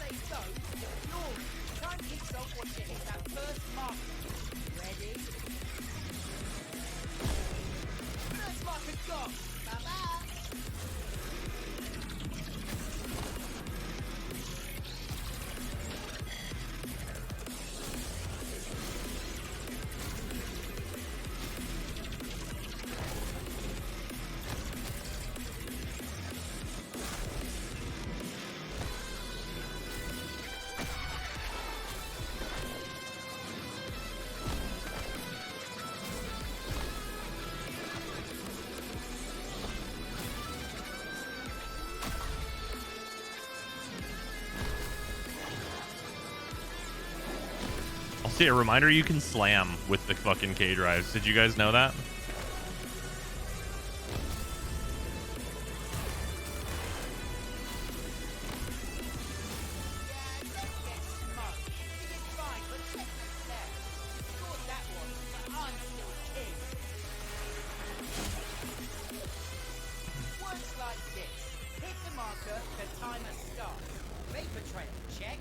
Respawn's definitely something to see a doctor about. I was thinking you were the quest, unfortunately. Yes, I do know about that. Oh, yeah, that's right. I forgot I was a thing in there.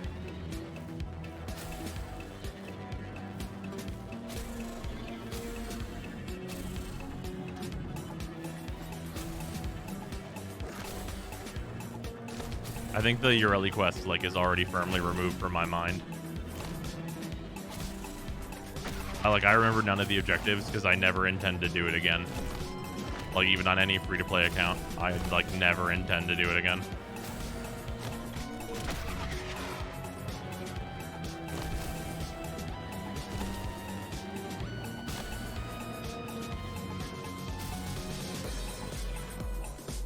Dude, the ramps don't even work. Dude, even if you use the ramps, it doesn't fucking take you through the checkpoint. What's happening?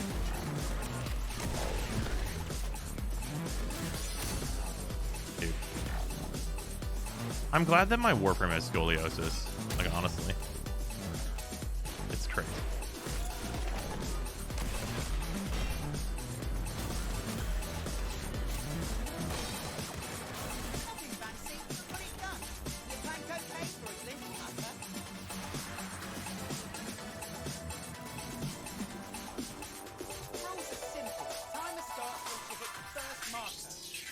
It's not about a quest. The worst part is having to go back to the ship. I mean, yeah, that's what makes it bad. You have to constantly go back to the ship. It sucks. Also a bunch of fucking K-driving. Which, like, while it makes sense, doesn't make it good.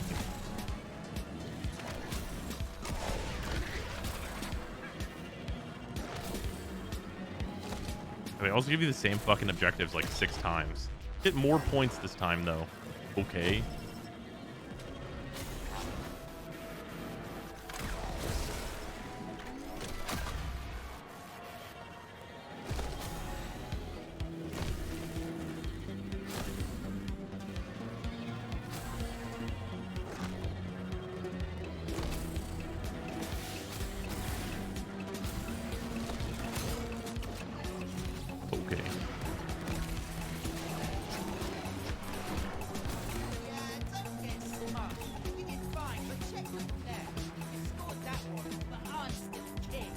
This one's definitely the good one because it like resets really close to where it I ends. say so.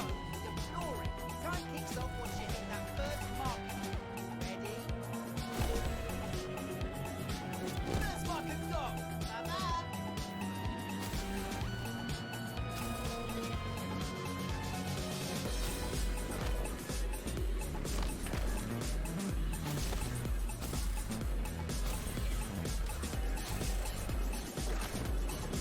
For real.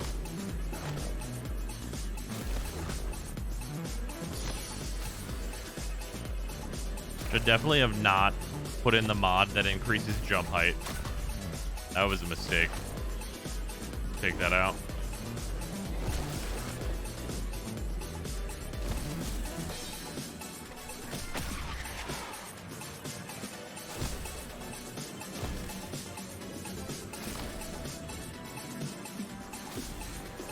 Also, yeah, the comic for Ureli was painfully accurate. Ureli sucks so much she gets the shit beat out of her by some random fat ass. Some random fat ass that doesn't even have a name. Alright, lock it. I say so. Deploy it. Time kicks off once you hit that first marker. Ready? Move! Like imagine if you were like reading a comic about let's say about like the Punisher, right? Let's say you're reading the Punisher comic, right? And then like it's like page 10 and the Punisher is just like fucking jobbing to a character that's like just shown up. Like just some actually just some guy. You don't even have his name. And he's just like getting his shit absolutely pushed in like he's fighting fucking Superman. Like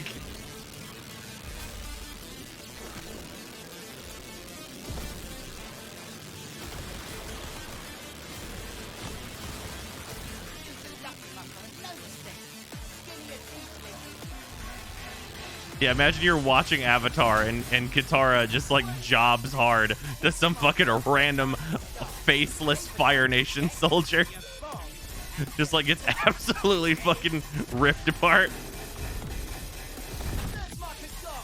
Bye-bye.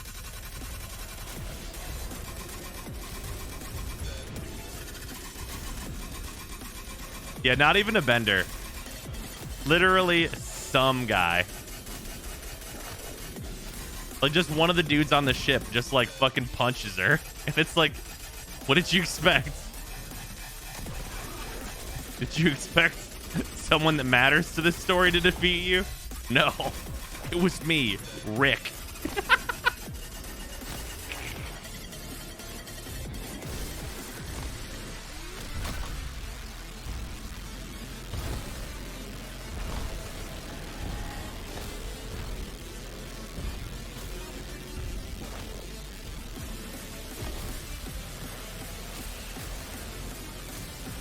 Like imagine a comic where like Batman drops into a jewelry store and there's just a couple of fucking like, you know, nameless guys robbing a jewelry store and they just fucking shoot Batman and he dies. Like just like they just straight up shoot Batman. He catches one in the jaw and he's fucking dead. It's like, what do you mean? What? That guy killed Batman? What the fuck do you mean by that?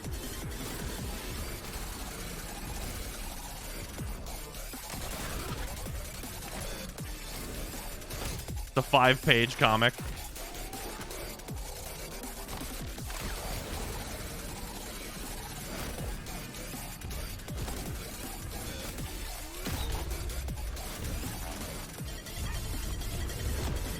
Also, the comic Batman does die to a sniper. Right, but a sniper is like way, way different to like some guy who like just fucking has a fucking 9mm on him and it's just like, oh, I pulled a gun on Batman and it worked.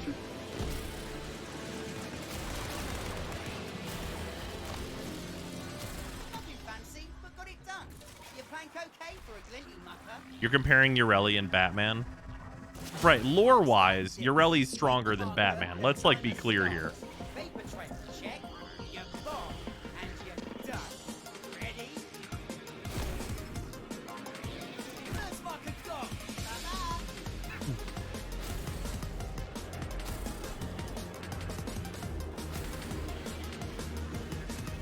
What are you talking about? Like, your regular Batman is, like, Ureli is definitely stronger than regular Batman.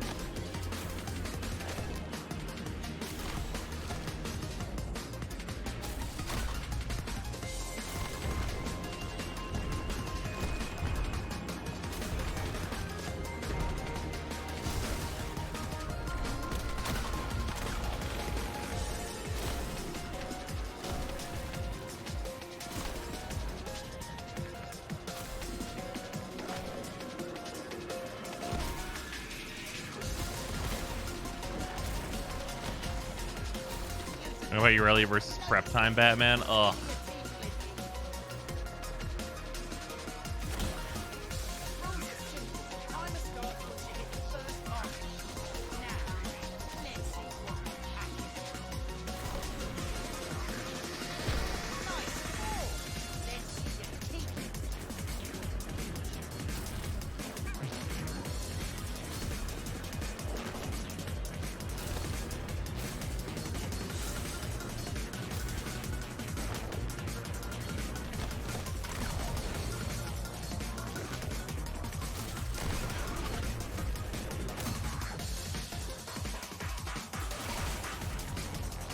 What level is the best K drive in the game now? It's 28 right now. This one might actually... It's probably one more after this, actually. It'll probably be 29 and some change after this one.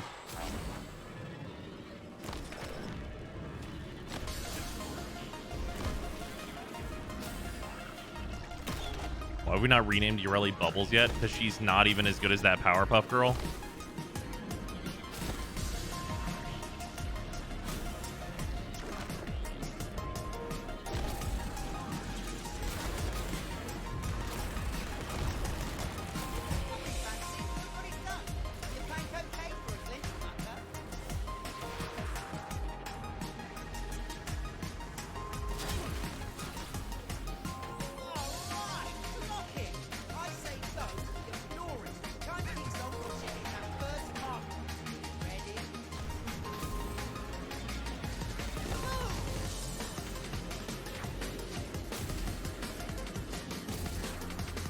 Also, like, I don't know. Okay, let's go down the Batman prep time fucking route. What does Batman do with prep time? Like, let's assume that he defeats Ureli, right?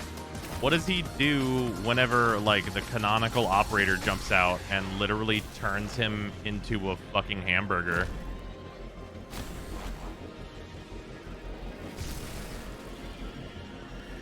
Like...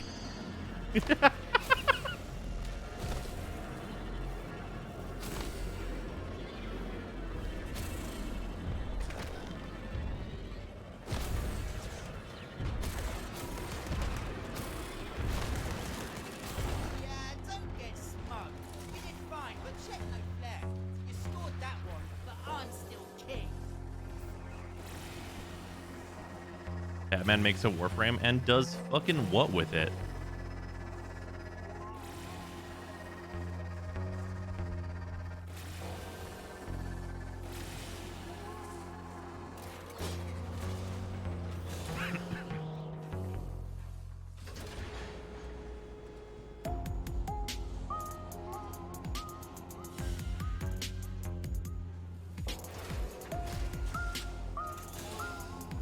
Bat frame, Jesus Christ.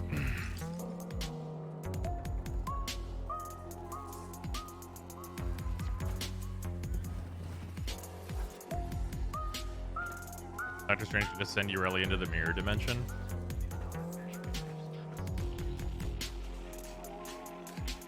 I guess. Kind of irrelevant. Doctor Strange can beat anybody. Doctor Strange literally has, like, infinite Deus Ex Machina powers. Because, like the way Doctor Strange gets used is that he does know a spell for this particular situation. Like, this particular situation requires me to summon a whale. Okay, I do that. Like, he's literally like Doctor Strange's power set is the kid on the playground that says, yeah, no, I have a thing that makes it so you're not immune to my lasers, and then I shoot you with lasers. Like,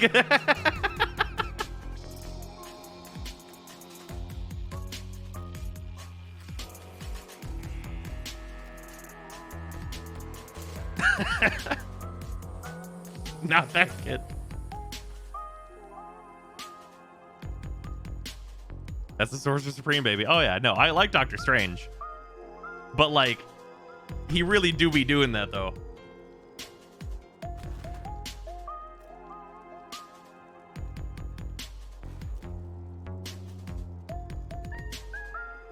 Nuh-uh, I have a force field destroying laser. It's really true. I mean, Doctor Strange has got to be that way though. Shumakorath is an old god. Yeah, no, for sure. Like, for what he's doing, yeah. Drops start tomorrow. Oh, the What If was super good. Yeah, the What If series I really enjoyed quite a lot. There's a couple of dud episodes, but it was overall very good.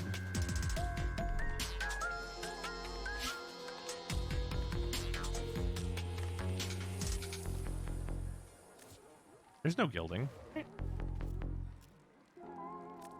help you, Glitty. I need something to work with. You know, there's no gilding. I just didn't even name this thing. Other services, I can rename it.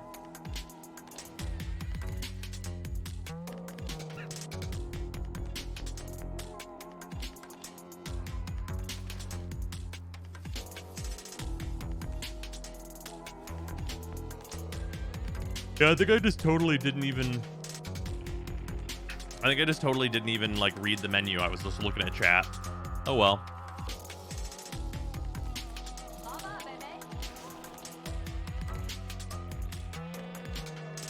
Look at gilding, but the only way to name one is to buy from her or rename it. Oh. Definitely not doing that.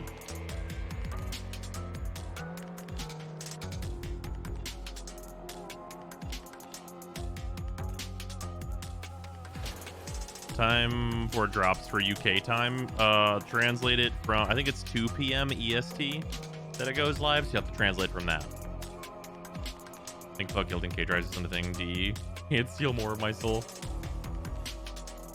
Ba-da-pom-pom. Alright, there we go. We're gonna go back to Inspector Border. Because I like it. Why?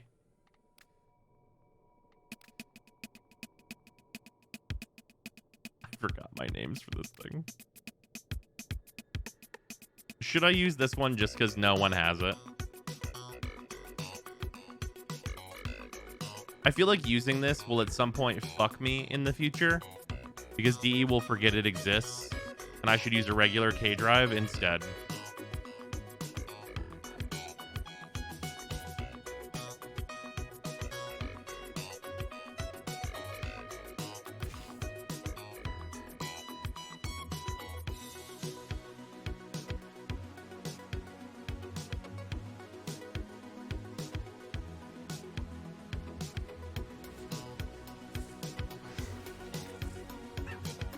Okay, equipment. 653 items. Oh yeah, I forgot I don't have these.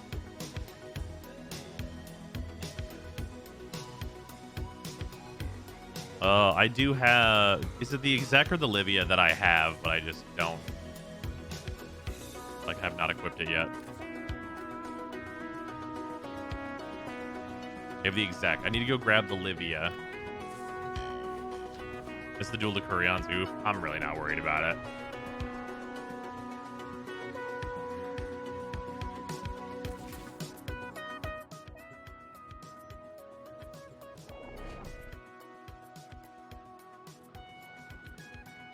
I haven't seen him since, though. I mean, it's dual to Kurion. Also, it's a fucking Arcwing weapon. I haven't even leveled the fucking Kuva Grattler. Because, like, bruh.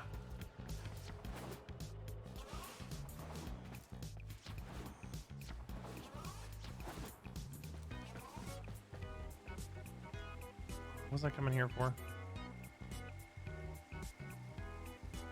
Right.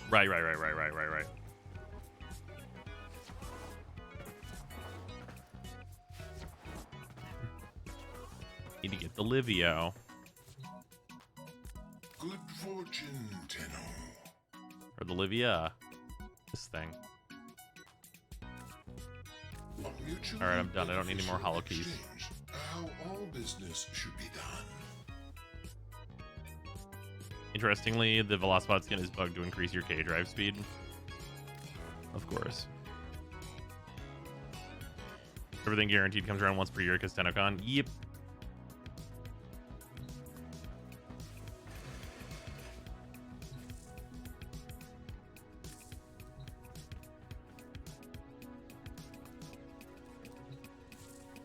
All the time. What am I coming here for again? I'll just tell you. Oh, fuck. It's like 2 a.m. already. Man, I wanted to play Teardown. It took so long to get those Holokeys.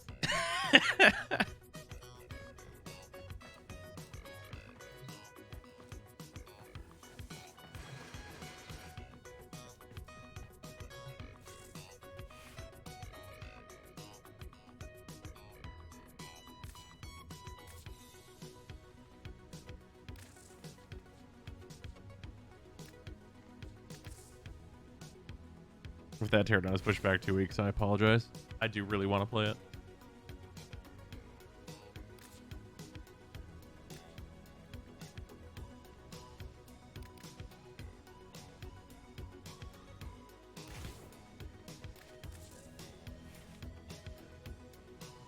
They must be on crack if they expect people to get multiples of the 10 melees for Valence Fusion. Oh yeah, fuck that shit.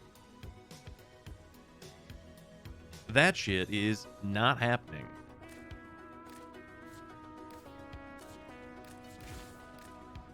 Okay, there we go.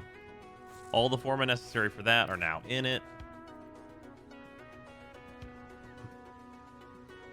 The formatting on this shit can, like, wait. Let's just real quick run through and just, like, get the, like, baseline levels on these. What should I use for this? I just need grouping. Probably just Vauban, right?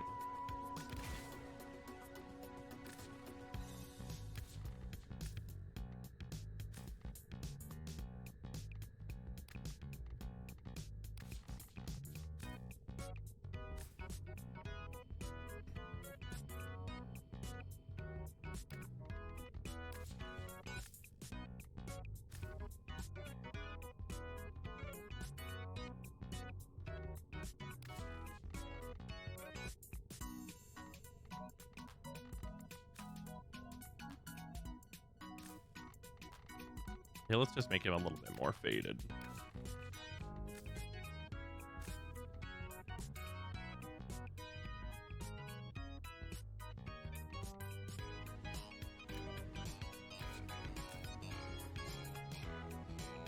This one's fine. All the 10 melees are like side grades to existing weapons, so no reason to invest that heavily. No, besides just like grabbing the mastery, absolutely not.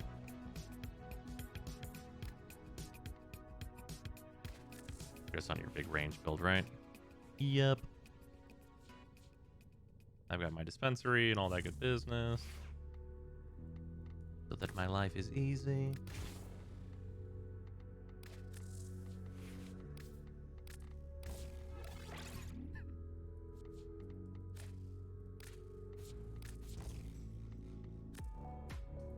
Just heavy attacks, probably. Probably.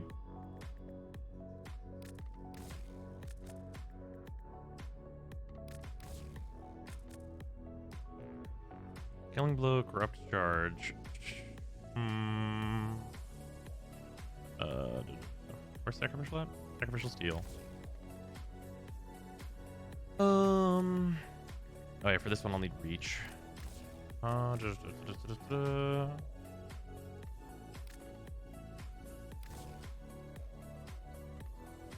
Always crits. What's this one? This one is a two-handed Nikana.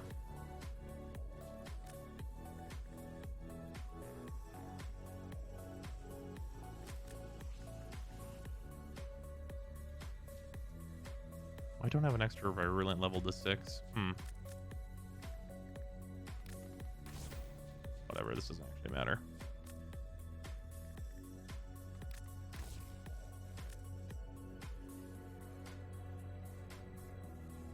What was using for Mace Prime, it's dope. So it's actually using the Gamma palette, which is no longer available.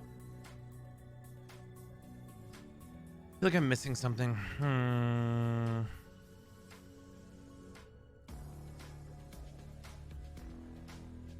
Oh, yeah, right. 2x on heavies. That's got tons of fucking crit then. I forgot that menu doesn't take that into account.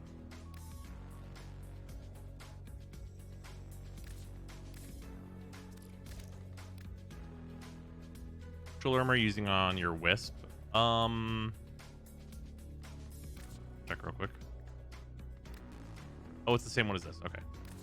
These are the Imugi Prime shoulders. They're not on the current unvaulting, sadly.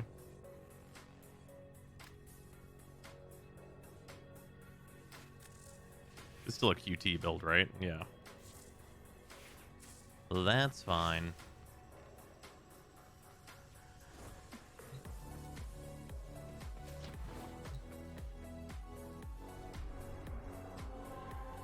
All right, I should be able to get this done super fast.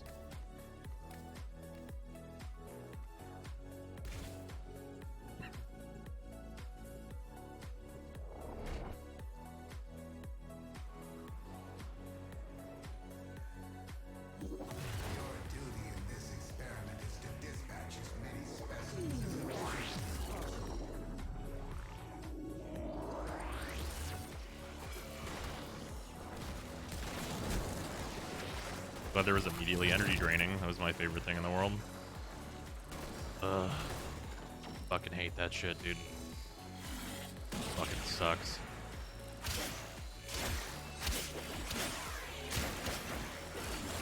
I don't want to have to change my fucking Wild 1 build just so I can throw my goddamn 4 once. That's literally all I need to do.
If you use Wall 1 with Gara's 3+ augment, yeah, you can. I should just be on like a higher efficiency Wall 1 specifically for this mission. Ugh. Hopefully the next one is a better tile set. Wall 1 is not good for this one. Oh good, there's immediately energy drain. Wow, I'm surprised.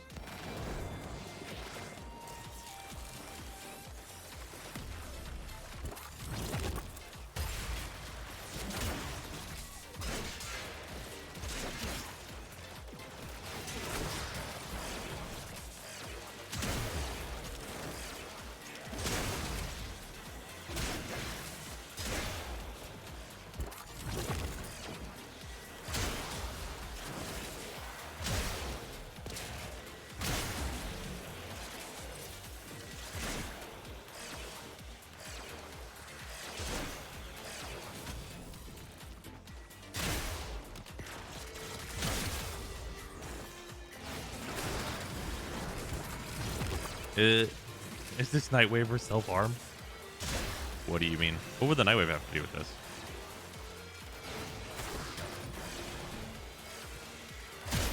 This might be a decent way to level these weapons fast, but fuck, this sucks. It's just because that, like... it would literally be faster just to join a random thing. I was just trying to, like, level these weapons solo, but, like, it's fucking miserable. Because the fastest way to level anything is to have someone else level your shit.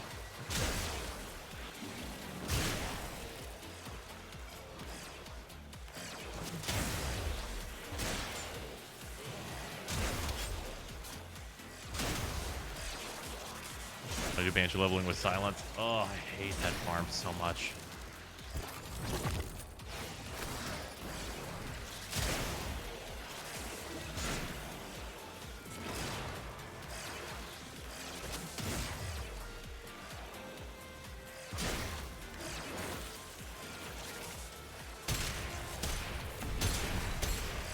Shut up and take my It's money. mostly because of the weapons that I'm leveling kind of suck balls.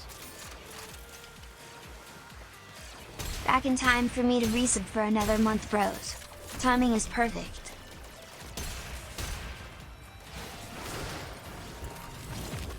Knives, thank you for the resub as well. Much appreciate it.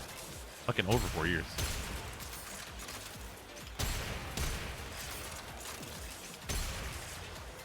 Also forgot that like Balbon's grouping is actually like not even very good because he gets everything stuck on every fucking part of a tile set.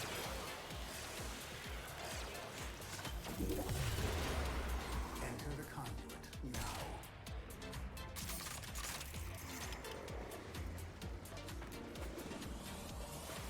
You need like a perfectly circular room. Hurry, Hunter. The conduit is closing fast.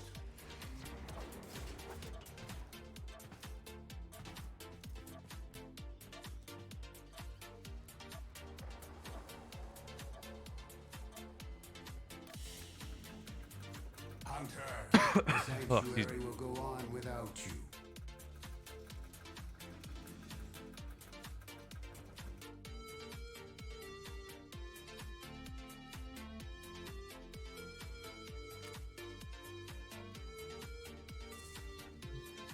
Just giving the nuke power multipliers were less painful.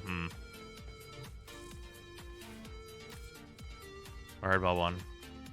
I gave you a shot even though I don't like to. It sucked. Thanks. What's the better way to do this? It's just to play Nezha, isn't it? It is. Yep.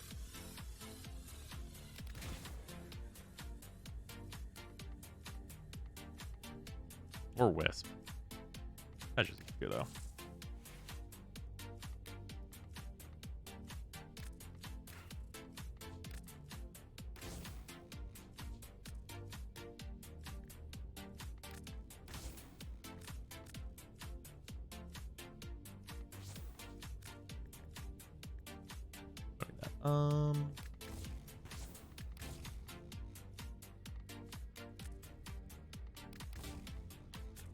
Just heat is fine.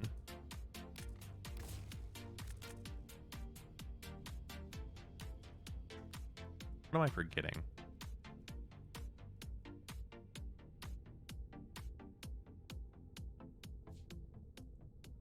Miss the old Wise Razor. You and me fucking both.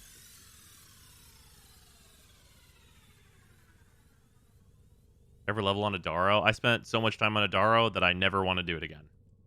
Organ Shatter doesn't fit.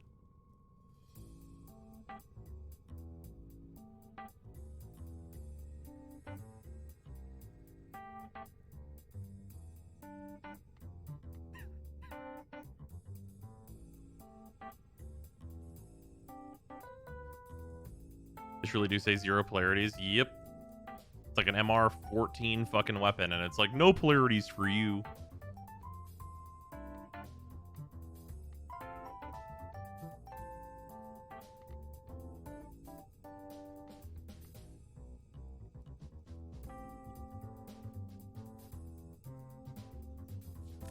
Probably better just use Quickening.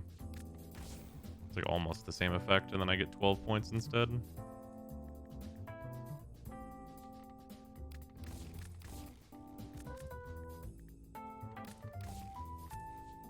Yeah, this is probably better. Olivia is the best tenant weapon. What? Are you on drugs?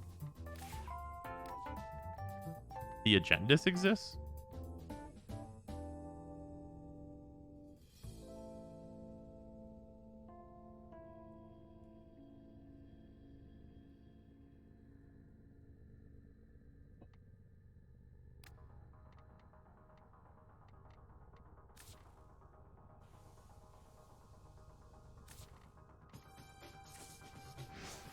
Also, yeah, I'll just open this up so that anybody who wants to can join.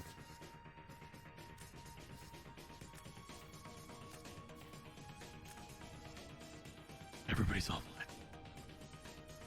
Except for Shrimmy.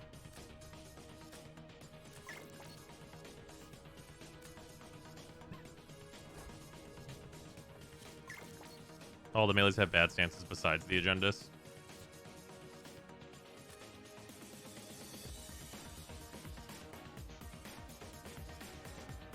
We won't get scaling rewards. Yeah, no, you won't get scaling rewards. There's good reasons why they don't have, like, time scaling rewards in-game. I think it would be bad for the game overall. Nice to ACS. Interesting.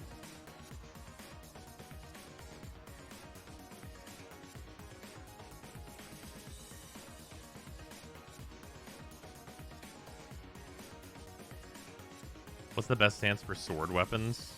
Like, regular sword weapons?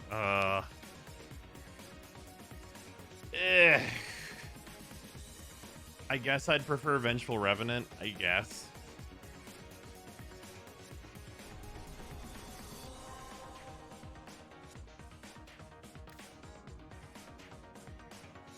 What time will the quest come out tomorrow? I have no idea. Also, it's 2 a.m. When do you think crossplay is coming? Next year. Any primaries that surpass the Phantasma in killing big enemies? In killing big enemies? When you mean big, what do you mean by big? Because the Phantasma's not very good against liches and stuff.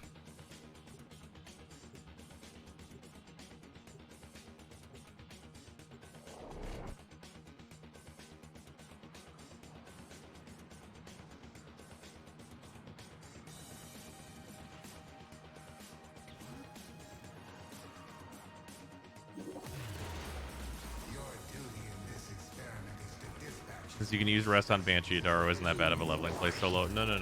I know. I have spent too much time on Idaro. This is not a quality assessment. I just don't want to do Idaro anymore.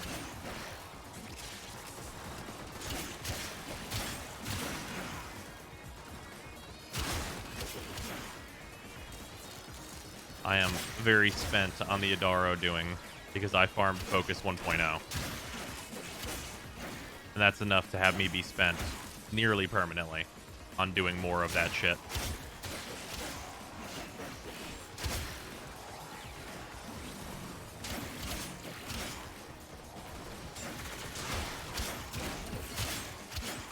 Like, I am permanently bored of Idaro.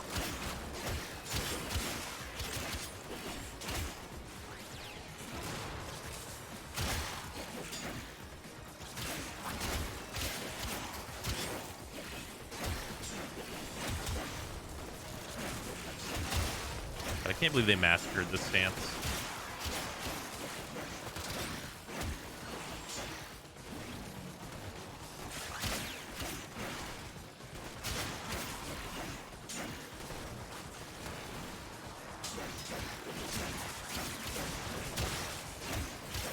Just like how everyone is bored of Dog Days. I was bored of Dog Days like before I started playing it, and then when I started playing it, I hated it even more.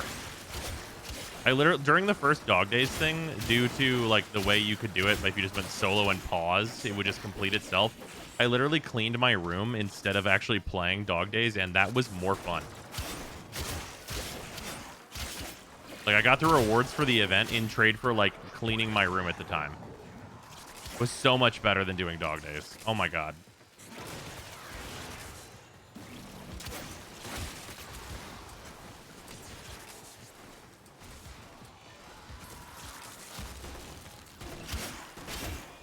And like DE came out this year and they're like, we fixed it. And it's like, did you though?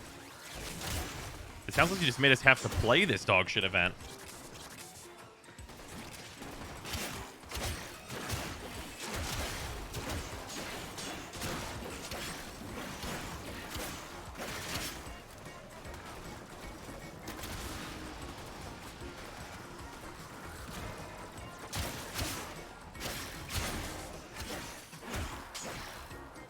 There's the new one. You sat in a tree. Oh, yeah, no. I mean, you could still do that, but that sucks. It's still... Like, that's also still awful.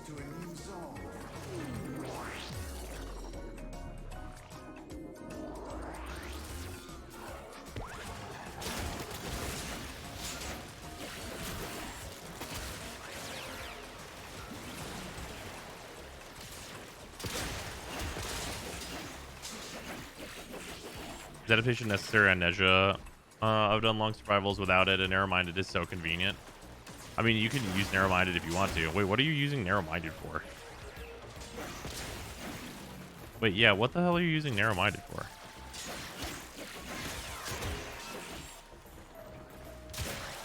This 3 doesn't have a duration. You streamed while doing the cleaning too? Oh, yeah, absolutely.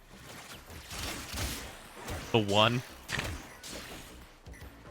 Yeah, adaptation is like mega comfy mode. That's like literally why I have it on Nezha. Because it just makes playing as Nezha like ultimate comfy mode time. Narrow-minded to make roar 60 seconds. You don't even need roar like almost ever.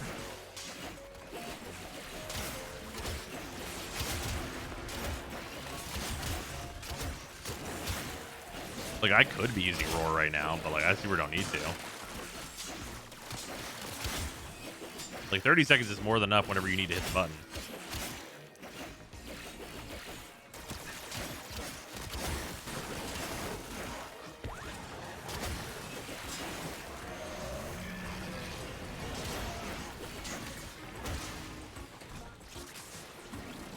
But still, fast Rhino, indeed.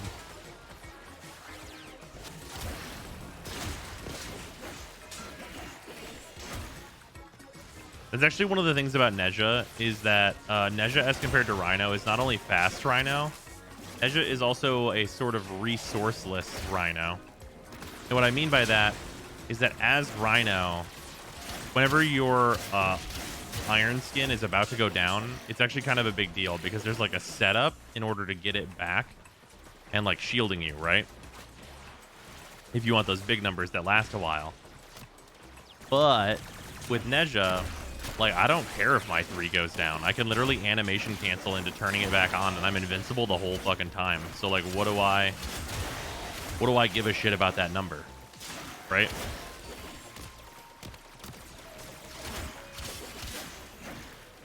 So, like, because you don't have to, like, manage that at all, you can just, like, fully focus on being like, I'm gonna kill these mans. Data conduit is open. Go now.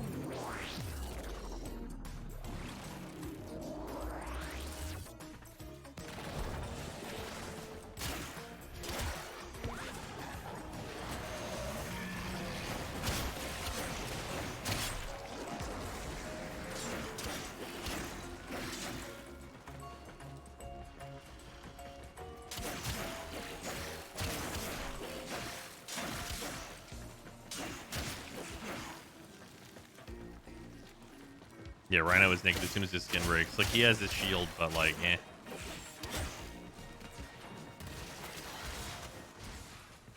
Who's next prime? Warframe after Harrow Korra, right? Yeah, that sounds correct.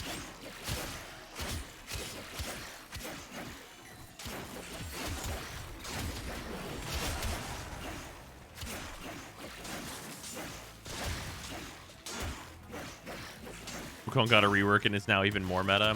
Okay, Wukong got nerfed from that rework already, though.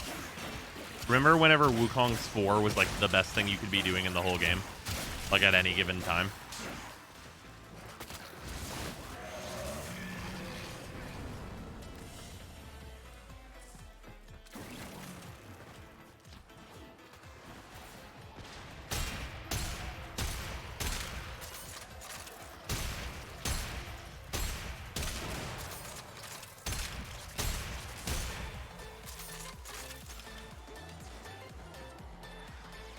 not at any given time. Sometimes it was his 2. That's true.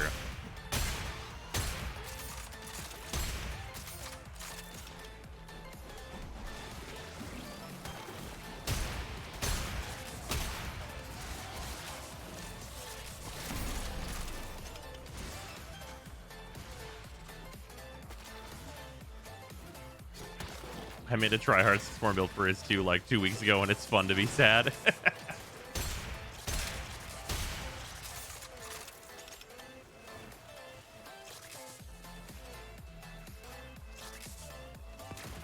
Hated the old Wukong 2, just so much hassle. I mean, yeah, the old Wukong 2 was like terrible. It did nothing. It lets you be shitty invisible for a while. Now it lets you be extremely good invisible.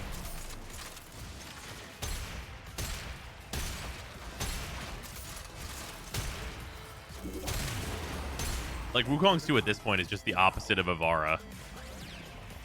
Like, same mechanic, opposite way.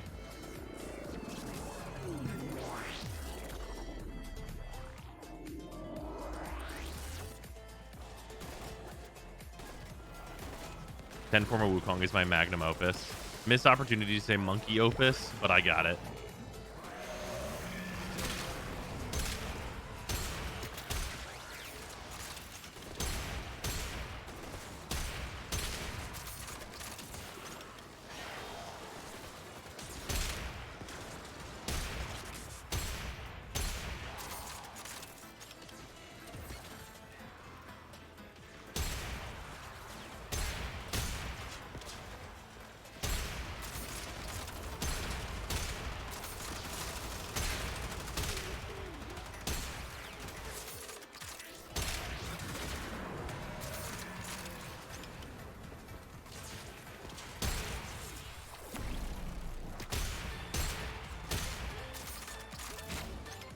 Monkey allowing you. Whoop.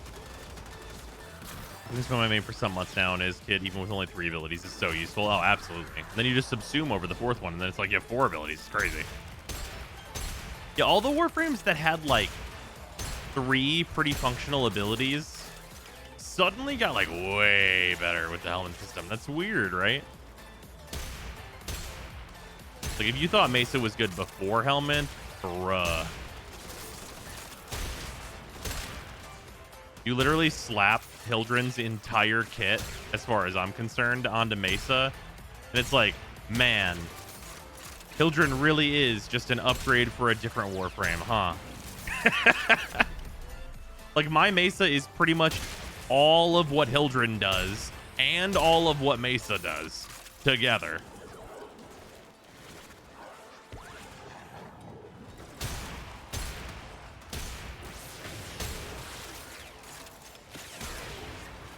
Like, the question of what do I subsume onto Hildren is no, you subsume Hildren.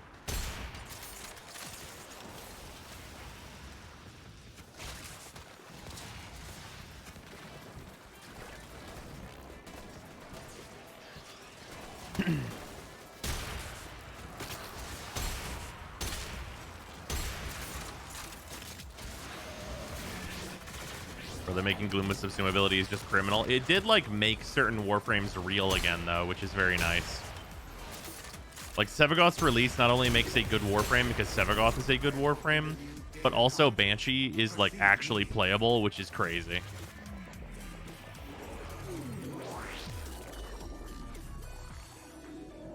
This should be the last wave and then my Kuva Heck will be done.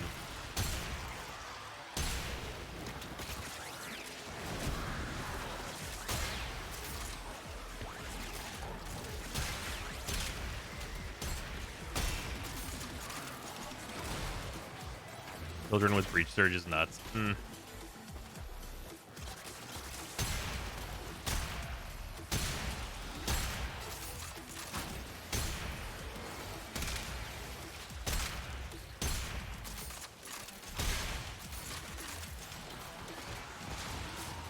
God, this is not the week for leveling. Yeah, these tile sets are pretty fucking rough out here.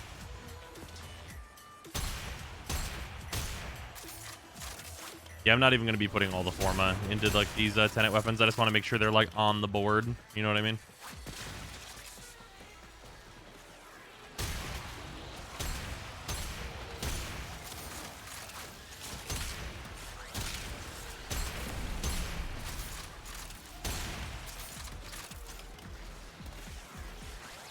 Banshee, I die if enemies look at me. Gloom, I can fix that.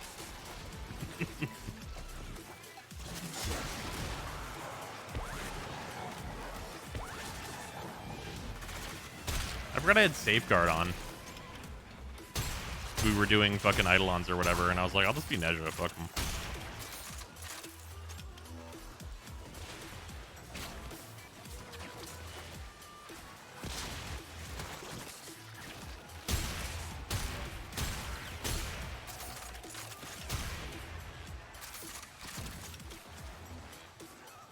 Surprised you're bothering to fire the weapon instead of just letting it level from XP share. No, you're not wrong. I like shooting the heck, though.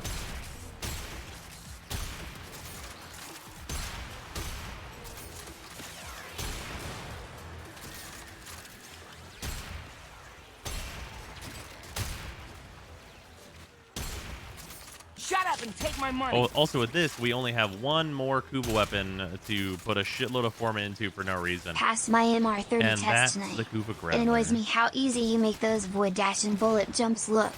Thanks for all the videos over the past 2 years, and enjoy the new war. Yeah, not a problem. Congrats on the MR30. Also, thank you for the resub. Much appreciate that. Fucking year and a half.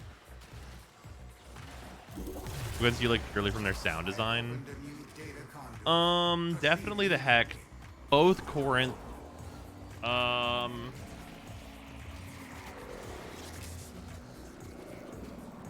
don't know if you can tell I like a nice meaty shotgun. I like Mesa's Peacemakers.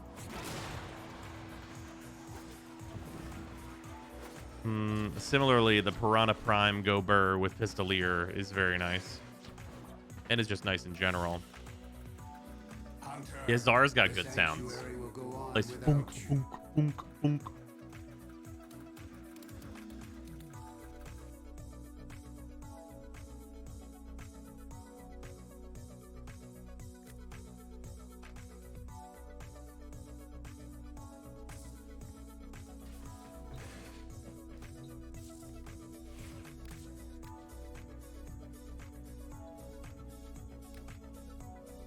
Alright, it's time to level the exec.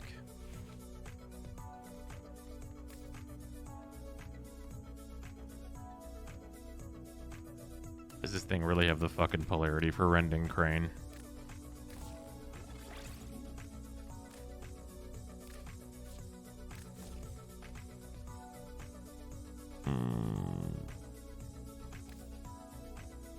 Everyone disliked that.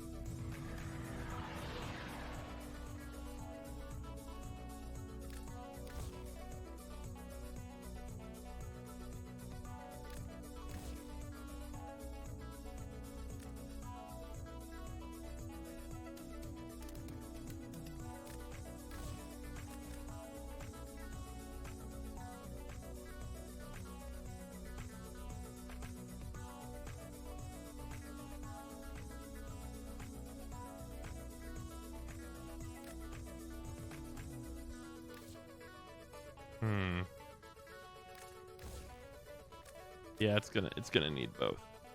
It's gonna need both.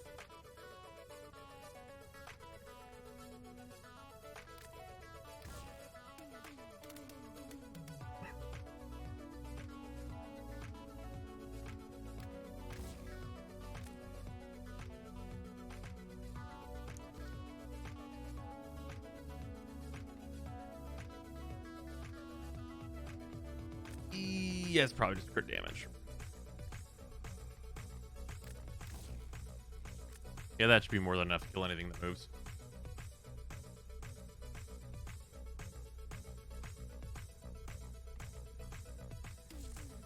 I just needed the attack speed to fucking hit it.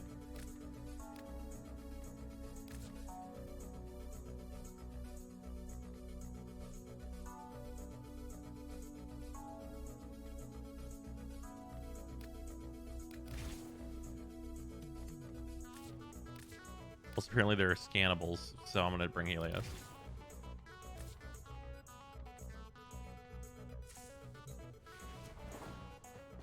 And the Lieutenant melee stand is particularly good. The sword and board is solid, for sure.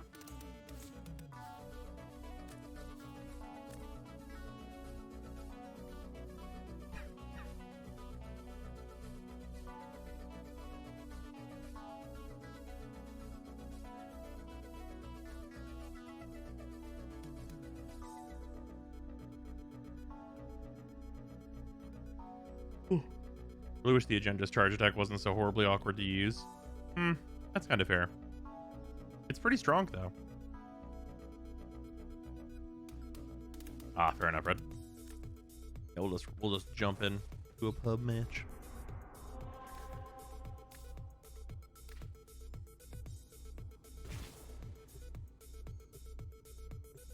Scythe is nice despite crit multi 1.8, but not a Reaper Prime. Yeah, that's fair. That Scythe, the like discs thing that it fires, those hit pretty fucking hard. Those are interesting. Your duty in this experiment is to dispatch as many specimens as efficiently as possible.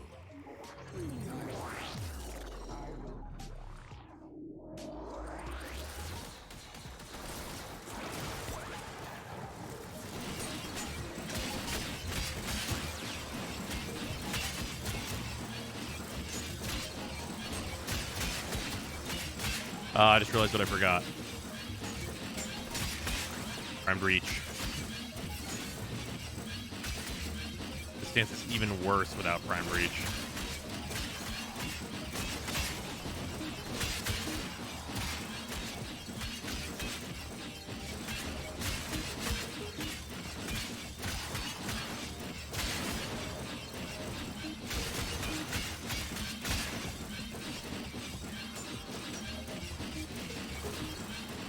Fucking attack speed's hilarious with cooking in Prime Fury, though. Yeah, that's fair. I need to be able to get to the damn enemies.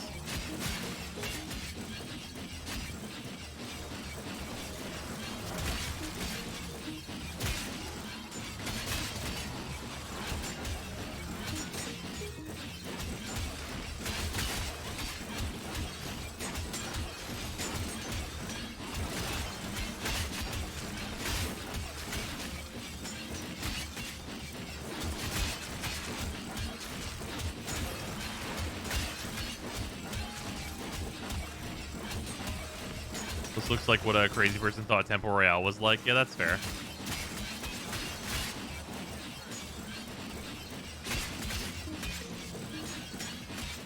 Like, this is like what if old Tempo Royale had schizophrenia.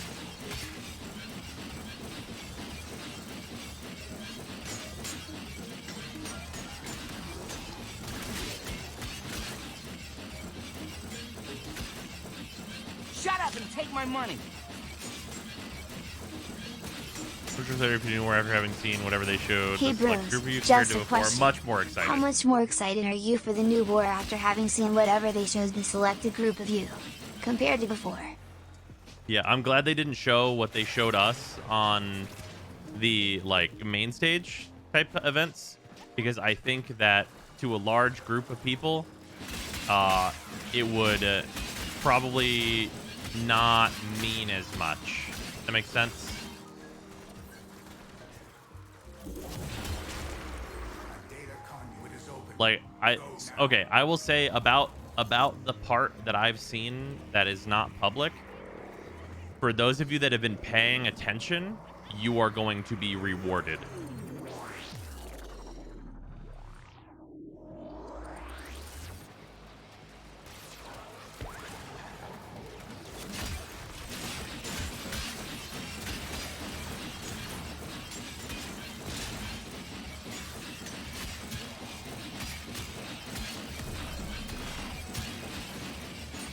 Whoa, buddy, we don't pay attention around these parts. Sounds like high school. You were rewarded for paying attention in high school? That's crazy.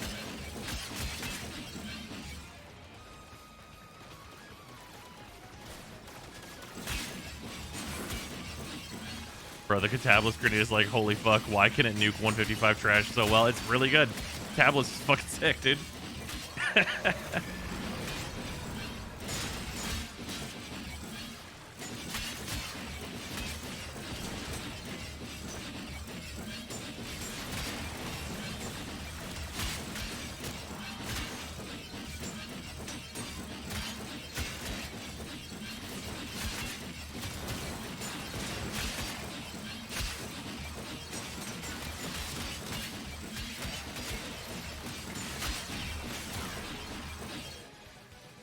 Is this part of the game going to be on the test?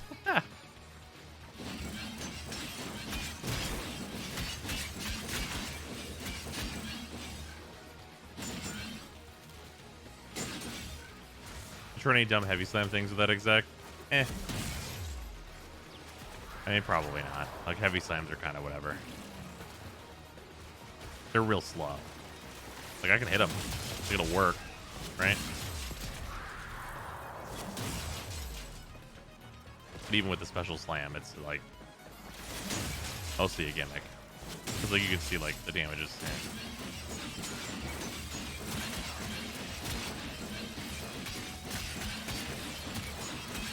Well, I guess maybe you could like build around the hybrid or something, but even then, it's like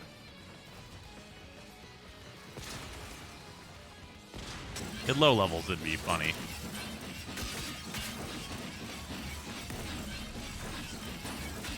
Push the grenade automatically shot out, you didn't need to push a button on the catabolist. I tend to agree. That is one of that weapon's few problems.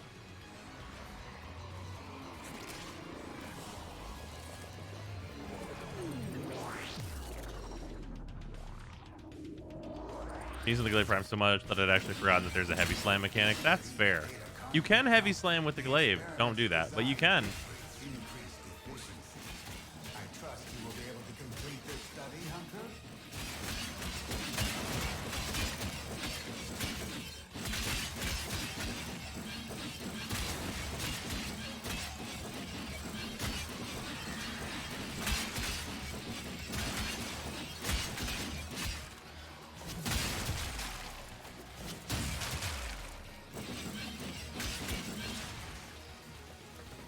You know, the noise it makes when it hits enemies is pretty satisfying, though. I like the extra pops.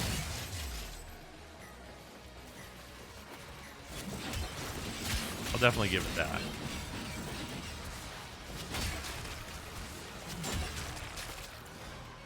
Oh, really? They don't even build combo?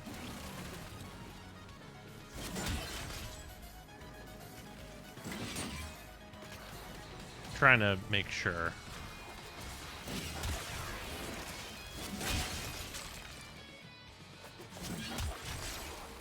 I don't even build combo. Oh, no, it does build combo. It does build combo.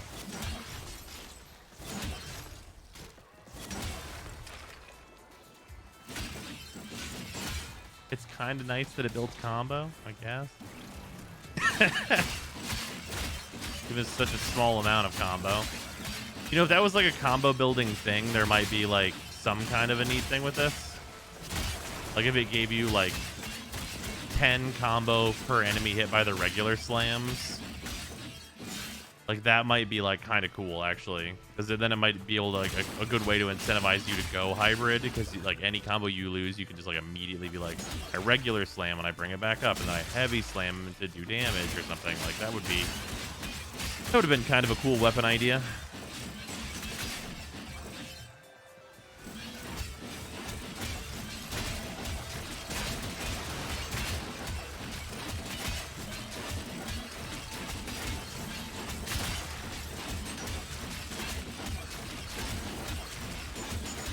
I guess it's because the passive like activates on this combo. That must be why they gave it this stance. That's the only reason I can think of.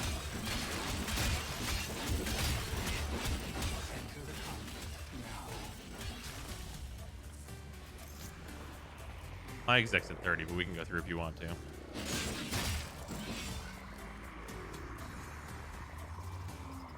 That stream going pretty good. Conduit is closing fast.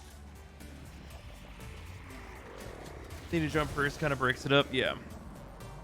Yeah, but that means using Rending Crane. You're not wrong.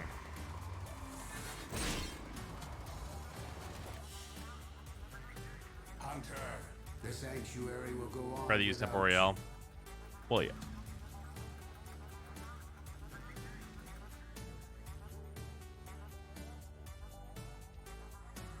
Okay, that should like make it clear. In my inventory, the only weapon I don't actually have is those Prisma Dual Decurions or whatever the fuck they're called that I just missed from Borrow. Yeah. So there are 654 items the level. Right?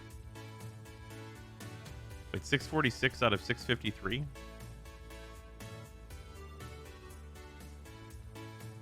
One, two, three, four, five, six. Yeah. Oh, wait, no, I forgot about the Cadus. I have it, though. Yeah, so there's 654 items. Yeah. Because the item that's not shown here is Lotto Prime, and I can't get that. And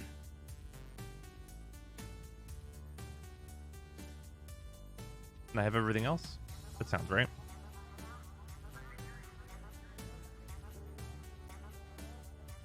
That sounds right.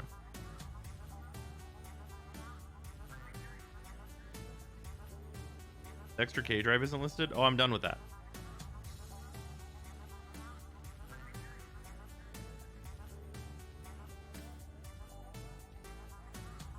We did it. We do love a used 0%.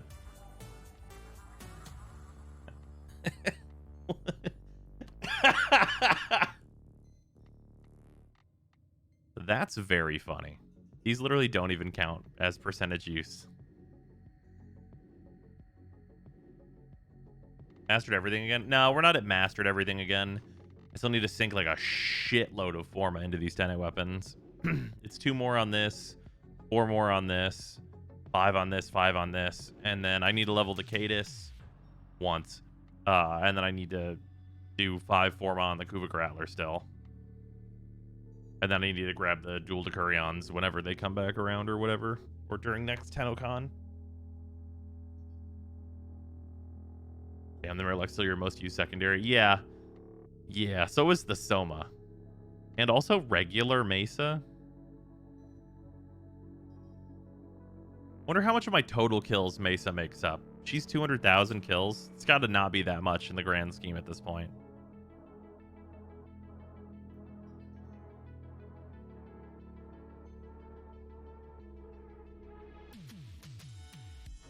So let's call this 1 million.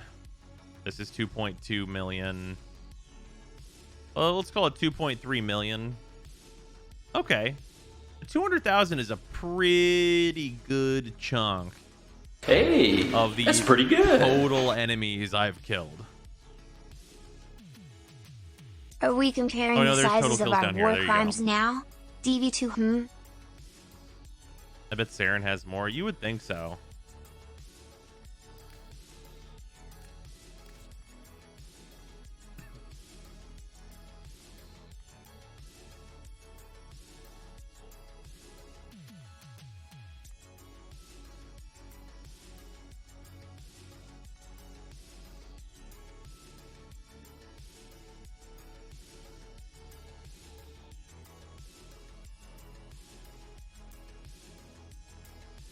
Wow, 96,000 with Korra already. Impressive. 80k with Mesa Prime at this point. Already 35,000 with Protea. Okay. And Saren Prime is at 169,000. Nice. Regular Saren is like 3,000.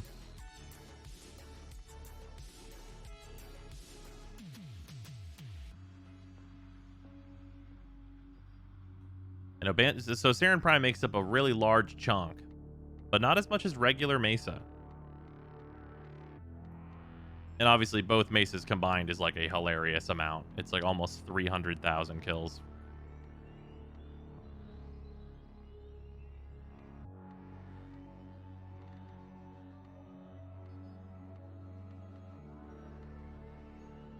I'm surprised I have 50k on XCL Prime. I guess I did use him a lot. You know what this is from? This is Draco.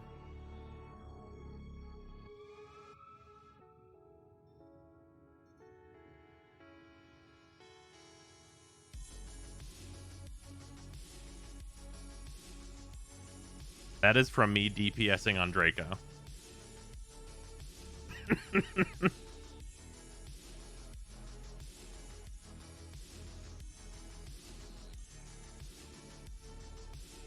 sorry, when? Fucking ye olden times. My usage chart is a fucking graveyard. Yeah, I feel that one. I wish you could organizing these by XP is interesting because like Mesa has by far the most kills, but only 233 million XP. I think Saren Prime has way more than that. Oh, not that much more, but it's like 30k less kills and like 13 million more XP.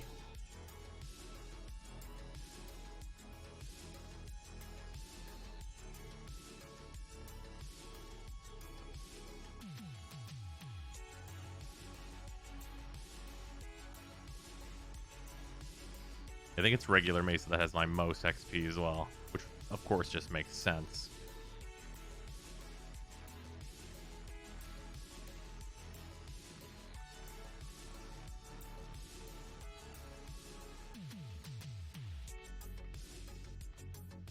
Who's got the most outrageous XP to kills ratio?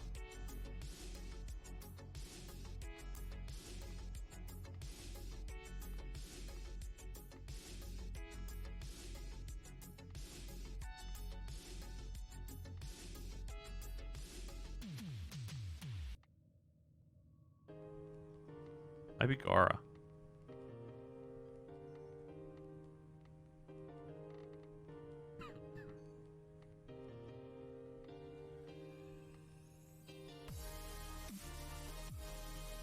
Oh no, it's this one. There it is.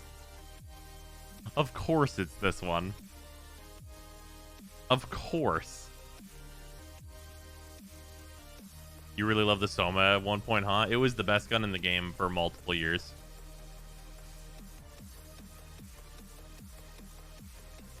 Check Chroma. Oh yeah, Chroma is like not even close to as ridiculous as this ratio is.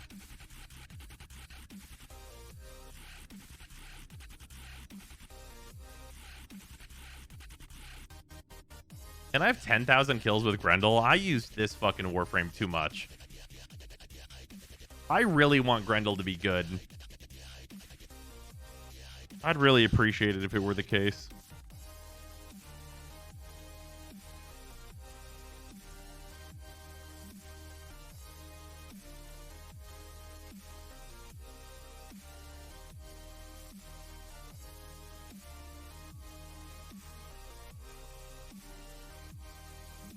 God, my Sevagoth already has 7,000 kills. That feels like so much considering how I don't use Sevagoth that much.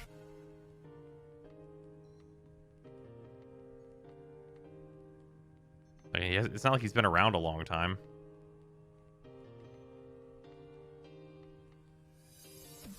Alright, that is that Steel Path enemy density. That's true. Does it count Gloom? Gloom does not kill people, so no.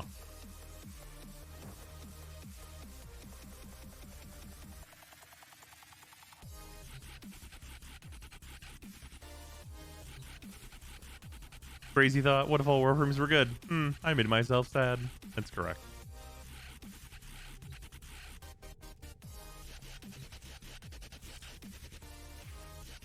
Imagine a boss that Psycho Mantis over your used weapons.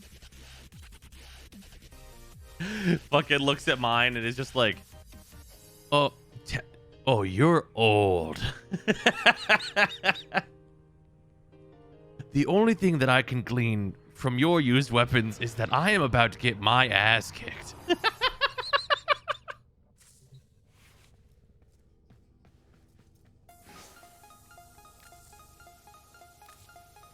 Like that's what this is. Like if you look at this shit, if this shit is like if a boss was doing that, that's what it would be. What I can glean from this is that I am about to incur a painful death.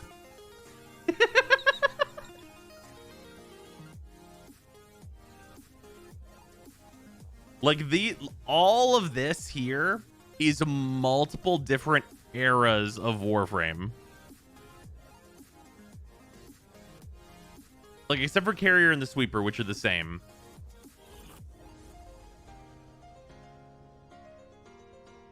They literally represent like different eras of Warframe. Just the most used category here.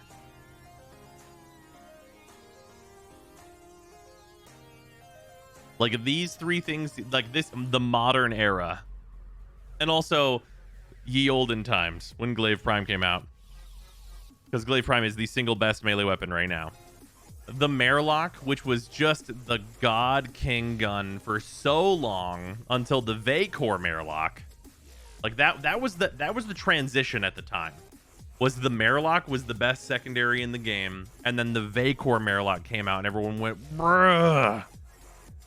And then the Soma was just multiple fucking years of just, what are you doing? I'm listening to the Soma fire. That's what I'm doing. And then Carrier, of course, the age of Carrier being the only thing in the whole game that had vacuum. Like, we're out of that dark time now. But Carrier used to be the only companion in the whole game. And the Elytron, you might look at this and go, what the fuck were you doing, Zyme? What the fuck is this? The Elytron was the best Arcwing. Until the Amisha came out.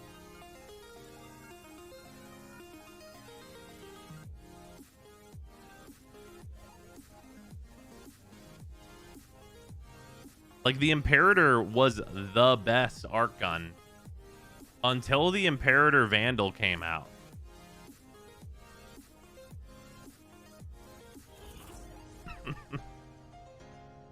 The Onarix was just because I was slow to get the Centaur. This one's actually kind of whatever. And then the Schwalk was what, like, everyone was using until the rest of the Prisms came out.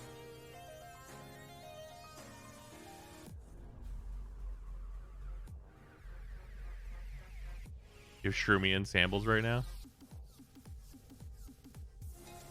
Wasn't it a 223? Uh-huh. It was a 223. Why does the XP say that?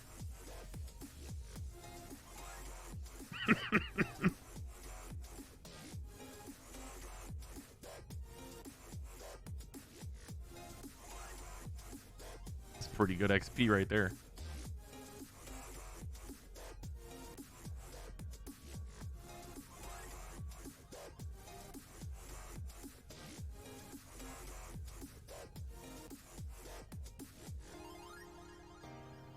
Oh yeah, the Acrid. Yeah, the Acrid still has a, like an almost 2% usage for me. That's so fucked up.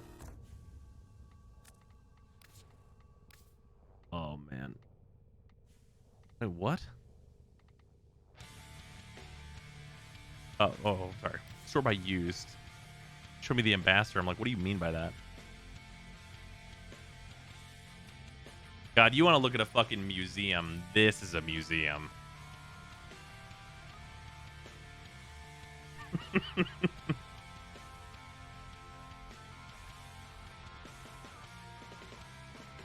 Remember that fleeting period of the time where the burst in Prime was absolutely fucking insane whenever they changed how burst works?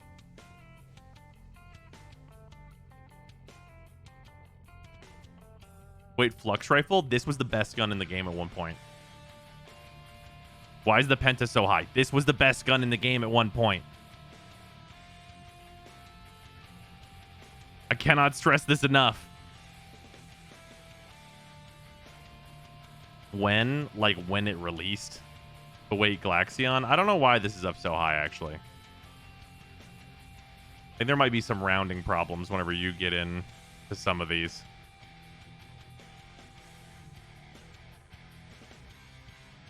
If we aren't founders, is 651 max item count? Yeah, should be.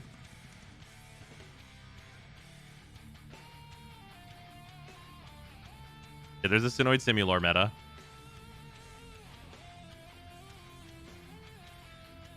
Fucking Soma Prime. Tombfinger, Catchmoon. Like, we get into the weeds down here a little bit because, like, there's a certain point where, like, these things can only take up, like, 1.4, 1.2, right? Like, very quickly, things start, like, you know, 0.3% and shit.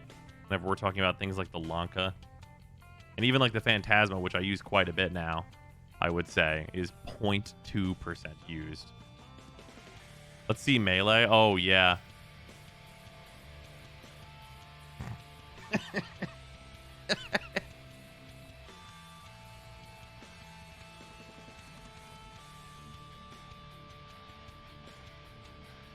The Edorex has a few kills. The Edorex was pretty good at the time. The Kogake. Yes, the Kogake. The Pioneers used to ride these babies for miles. Same with the Taipido.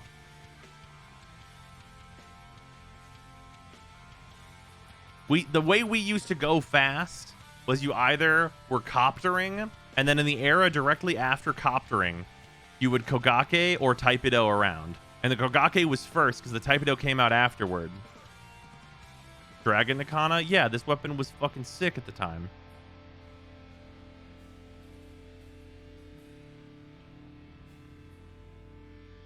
You know, you want to know why the Sheev is here? Remember when you could instant kill people with daggers?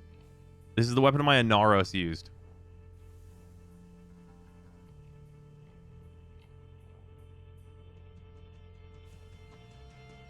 Remember the Kamakuris Reaper?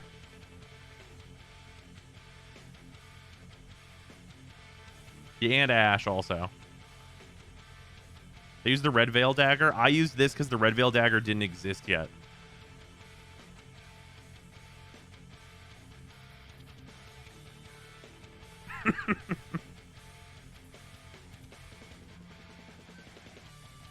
Also the Karst. Once this started happening, this was the nice looking one that I used. The dual Ichor.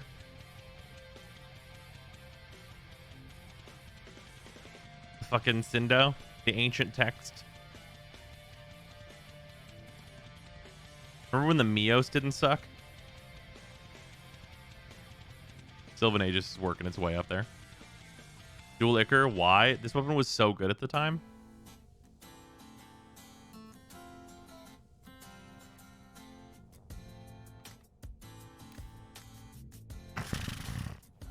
Woof. Wow.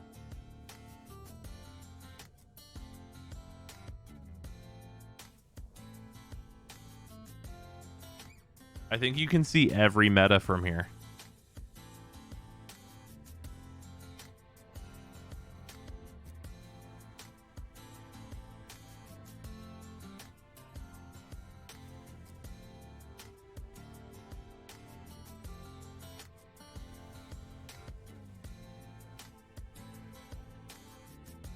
Yeah, normal Lex is still clocking in that 6%, bruh.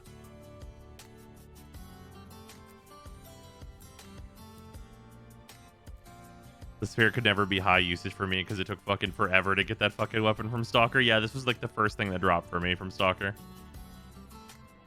I'm still looking at Despair. And remember whenever there was a kunai that was good?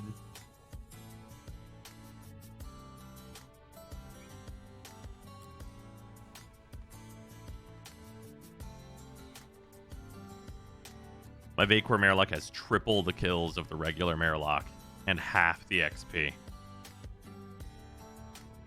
Look at the Lex Prime. Look at it go. Wasn't the Tysis for Saren? The Tysis was a massive status applicator. That is what this was for. We used it for armor stripping and shit. And doing everything else because it could apply so much status.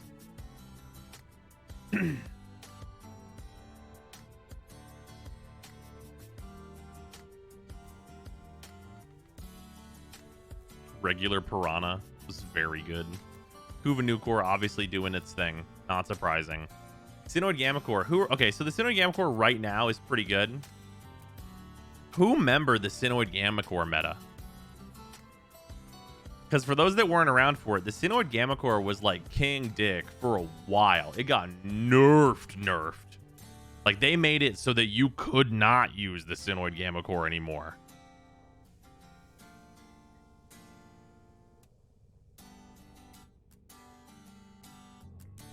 Please put this on YouTube as a historical video. Twin Vipers being higher than the Catch Moon sounds criminal. Oh, this is a joke, actually. The Twin Vipers were like a really common, like, use the Twin Vipers, like, as like a joke.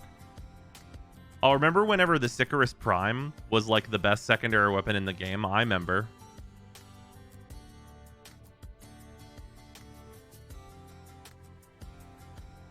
I remember that brief stint with the Static Ore.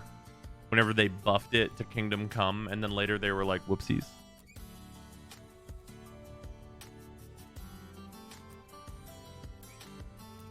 We know the exact time New War releases. We do not.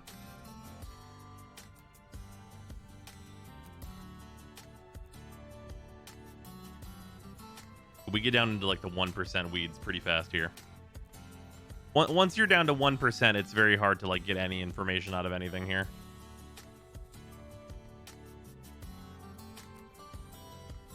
Because like once you get down into like the 1% ranges, you run into some things where it's just like, I had this equipped for a while, right?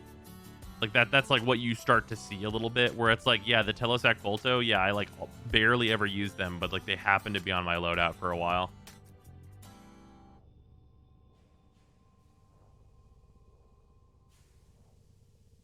I still call the Detron the Mara because I don't have a normal Detron.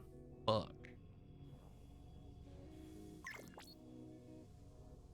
Thomas with Ruinous Reach for chaining between enemies. Oh yeah, I remember that. They said we're not gonna let you do that anymore.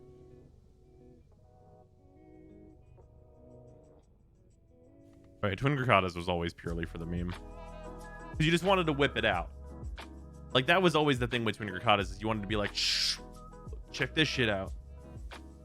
Why is the Nell so low? I've used the Nell very little. But also, like, even being up this high is, like, kind of a lot.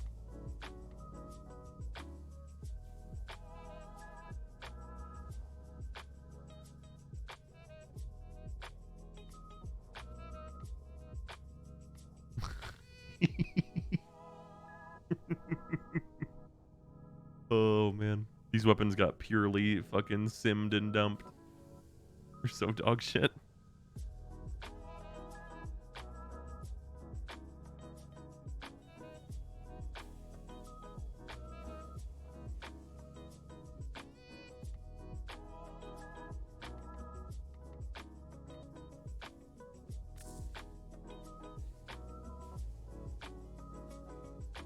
Least used weapons now? Oh, I don't think this will be a surprise.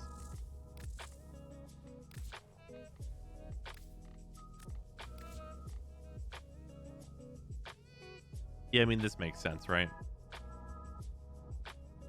Oh yeah, by the way, Valkyr Prime is this low, even though Valkyr used to be my favorite Warframe, because regular Valkyr was whenever she was my favorite Warframe. And then I got thoroughly burnt out on using her. Very thoroughly burnt out on using Valkyr because I did 18 hours of trying to farm for the Saren Prime chassis in the Void with Valkyr. You can see regular Valkyr up here at fucking almost 5%.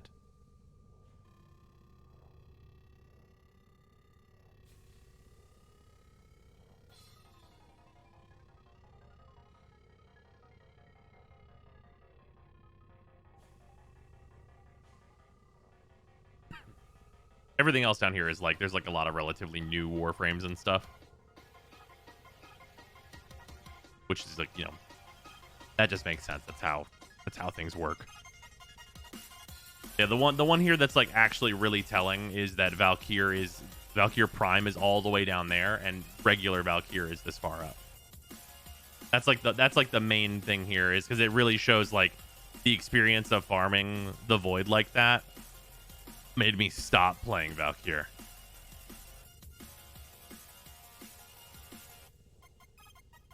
Yeah, you have Warframes down here that like Nezha Prime, like 0.2% usage, but like you know how good Nezha Prime is and how much I'm using them now. It's just impossible to move these numbers.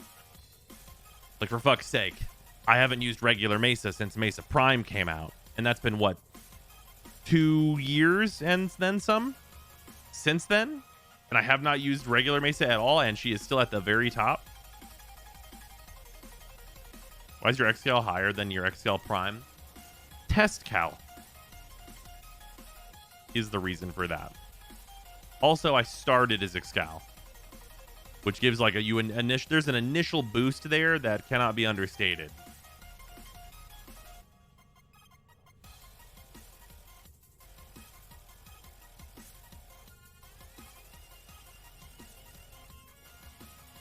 Yeah, Mace has been vaulted already. Yeah, this is the test caliber stuff for like the why would you use this and everything. That really does a number for this, because sometimes I bring that into missions because it was like my XCal. First hits in Simulacrum for hours Excalibur. Oh, none of this counts like sim time or anything like that.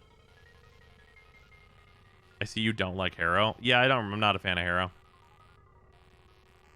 Yeah, Harrow is down here for good reason. Harrow is not even particularly new. But I don't think Harrow is a good support. And also, like, if I was going to play a solo Warframe, I would just play a better Warframe.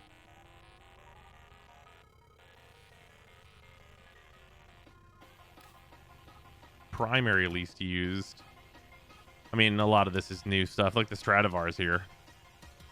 The regular Simulor, yeah, there was never really much reason to do that. The Sporothrix, which is like one of the least used weapons in the entire game.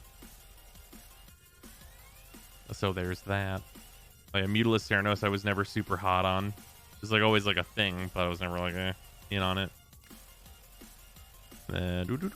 Secondaries. Yeah, Spectra, which sucks. A single Viper Wraith. Like you like this one's here, and then like the twin Viper Wraith are way up here. There's a reason. One of these was a meme, one of them wasn't. Only one of these things was a meme. Unlike the Azima, which has like always been pretty bad. Stuff like that down here. It's Cycron, which was always dog shit. These things that just make sense. Oh yeah, the fucking Scoliac. Weapons that there was never a reason to use. And then all of the shitty Zaws. All of the shitty Zaws are down here. And then some more stuff that just kind of makes sense. Ether Reaper. Weapons that have never been relevant. Surprised the Arm Spinoza is up this high. Like at this point, like things round down to 0 in this area. Because there's just so many weapons.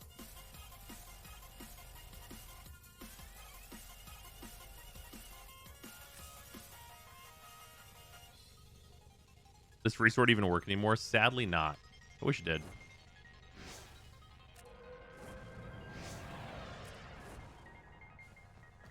Alright. What time is it? 3 a.m.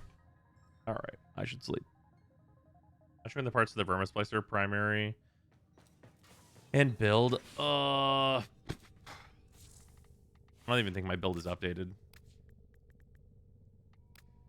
So, oh yeah, I just made it like the weapon it was supposed to be because the stats weren't that different. It's just Vermi, Acroyd, Pulmaris. It's probably not like the actual optimal, but like I don't think the primary is particularly great for this thing. Yeah, no, this definitely has not been updated. I think I was working on it at one point. Oh no, I did go through and do it. I did not think I finished doing this. Huh. I thought I had not done this. Well, there you go then. That's obviously a primary merciless down here.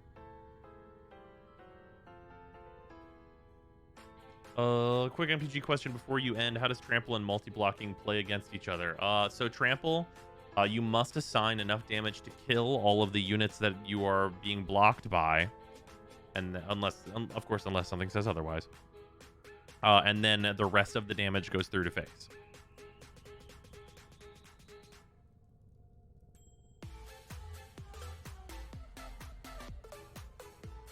Gonna finish Genshin event tomorrow. I know we usually do that on weekends.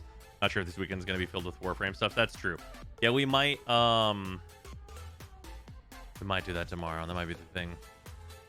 Running through the Warframe quest again might be cool, but should really catch up on Genshin things before the new war takes over the whole of my life. First to use for the case secondary, the Medusa.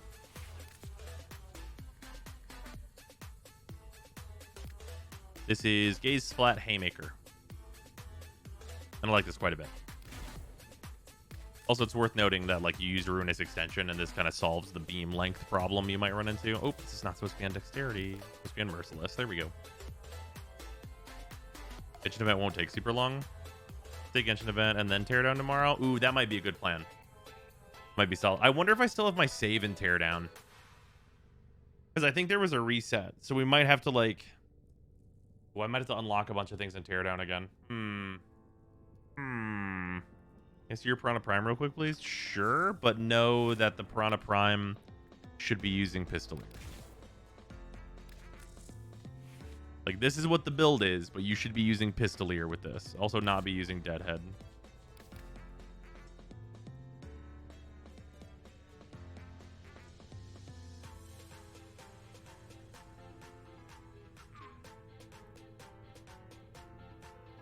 Yeah, this is what's up on the Piranha.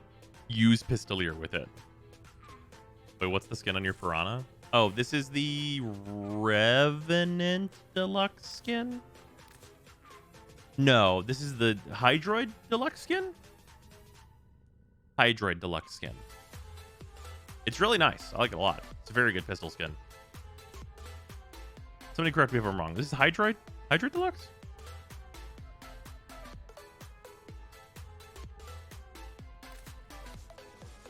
It was a weapon skin bundle?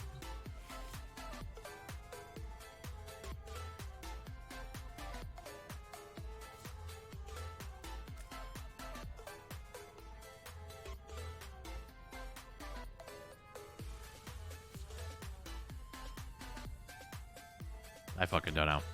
It's from a Deimos supporter pack? Huh.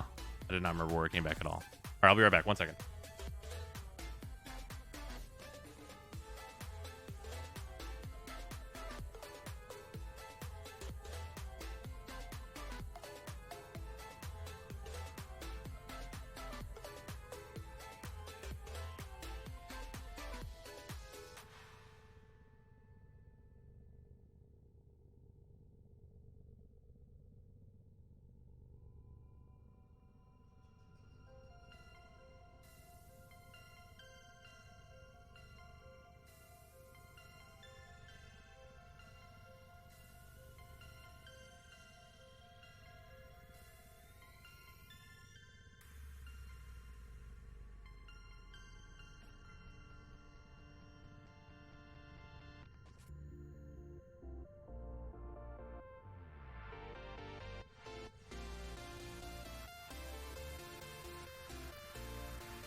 Ah, I return.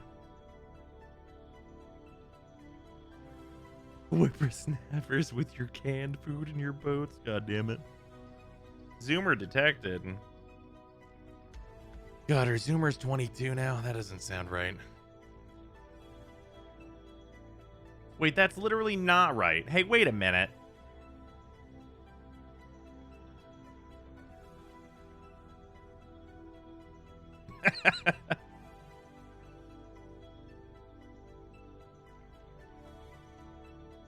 Zoomer is a state of mind. Anyone younger than me is a Zoomer. Ah, yes, of course. Zoomers are like 15 now. Yeah, that sounds about right. Shut up and take my money. Chrono God, thank you for the resub. Much appreciate it. Also, again, I don't think Hey, I said, but thank Brosa. you very much for the Been a resub. while since my last sub. That is A-okay. I appreciate it whenever you can. Wait, Zoomers are 15. Saved. Nice. I'm the youngest Zoom generation. It's almost 20. Man, isn't it kind of fucked up that, like, the cutoff for whether or not you're a Zoomer is whether or not you were alive for 9/11? Like, that seems fucked up, right? Hey, that's a fucked up way to cut this off.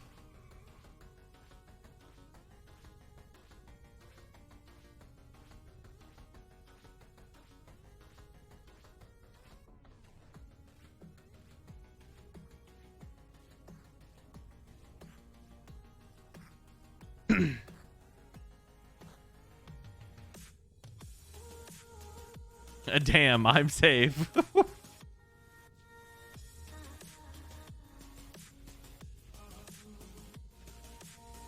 My measure of a Zoomer is whether they cry when they watch Spider-Man 2. Huh. Somehow, I was barely not alive for 9/11. What a time to be born. Obviously not for you. But your parents must have been like, ah!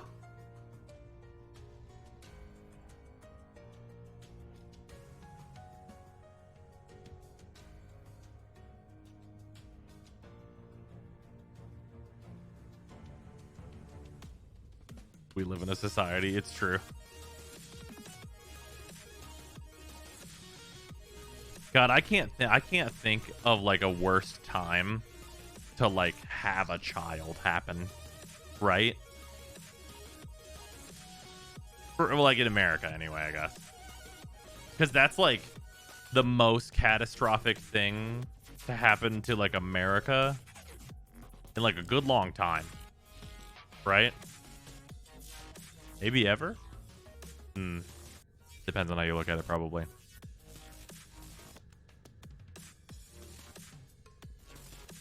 How about now with the pandemic? It's true. The pandemic's like a little different though, right?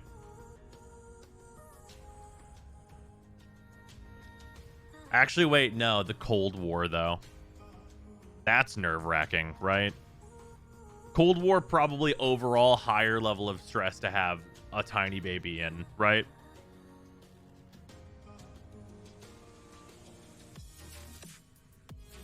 Yeah, that one's got to be worse, actually.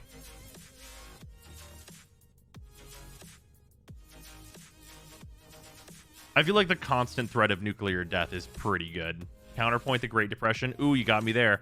Man, things have been not great a lot of the time, huh?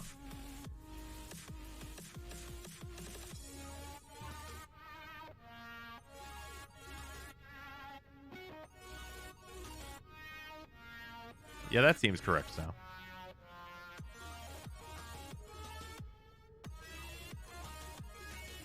Counterpoint the Stone Age.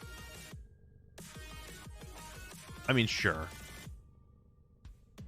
2008, was that the housing market crash? Yeah, that was the stock market, like, looking, being like, goodbye.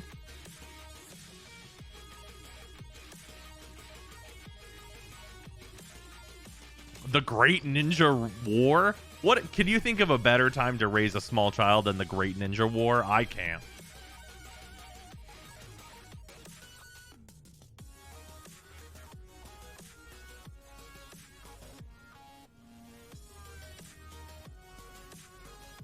More people died during the pandemic than like U.S. World War II soldiers, I think.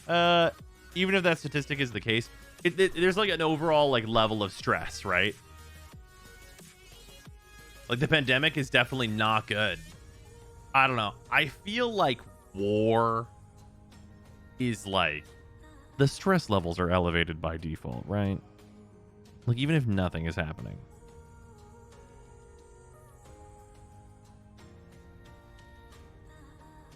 Yeah, I definitely would say World War II more stressful than Panini.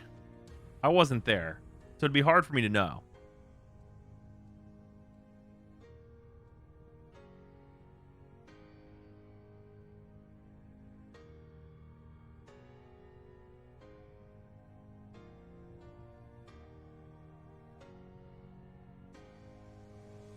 Yeah, shit's rough out there.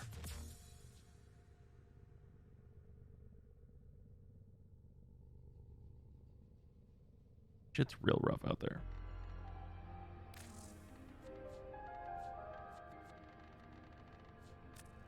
Next time I log in might be New War. I have to continue logging out with that possibility in mind.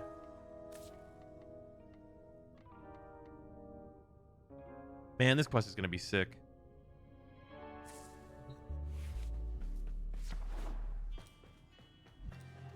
Well done, Worst. Well done. Enjoy. Do a full enjoy. I'm pros preparing for his special day. The New War is going to be so good. I cannot fucking wait. Ugh.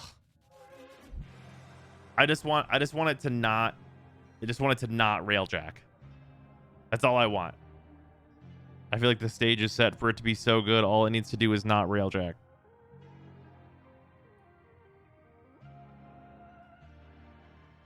And I think they've given this one, like, based on the other updates that we've gotten, I think they've given this one some extra time in the oven to make sure it doesn't just absolutely die on launch. But I am also ready for such a hilariously colossal amount of players to try and log in that the servers just die. I'm also ready for that. Like, that's a definite possibility for tomorrow.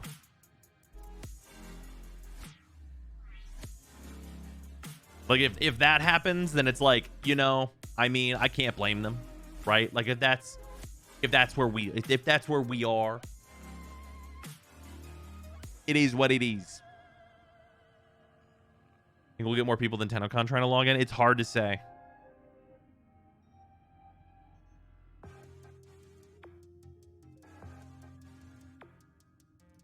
Is there a better way to get ammo systems than Profit Taker 2? I'm dying here. There is unfortunately not.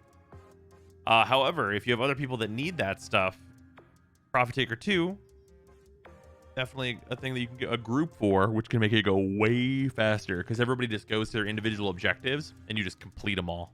You're in and out like 1 minute adventure.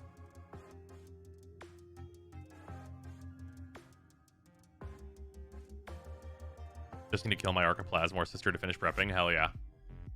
Does anyone have suggestions for snacks? I do not eat enough snacks to know what to buy. I don't want to give you my... Okay, so there's a thing I don't eat because it's problematic for me. Extra toasty Cheez-Its.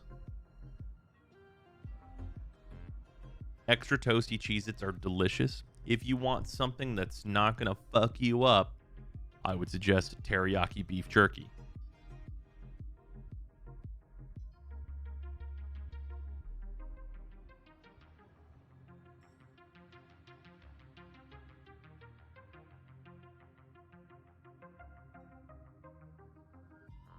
That's oddly specific. The extra toasted ones are the ones that will fuck you up. They're really, really good.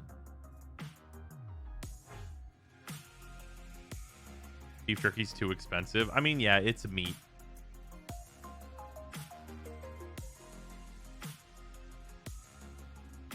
Meat is in a certain place right now. I will tell you. Okay, this is... Okay. If you guys, this is a thing that you can do. There's a lot of parts and aspects to this thing I'm about to describe. If you know someone who hunts like deer, you can ask them to get one for you. Because a lot of people that go hunting will, you know, like they're like looking for like a buck that has like a nice set of antlers, right? Like looking for a certain point count or something along those lines as like a trophy. But they're out there, and if you just want like them, if you just want a deer for the meat, you can get deer meat processed into jerky. And it's not very expensive, and you get a lot, and it keeps, because that's the point of jerky. It's a good way to get a lot of a delicious meat snack. Yeah, 1 deer is a lot. It is a really large amount. Does moose work? I have never seen a moose jerky, but I imagine that probably happens. Yeah, 1 deer is a very large amount of jerky. Very large amount. A moose would be a hilarious amount of jerky.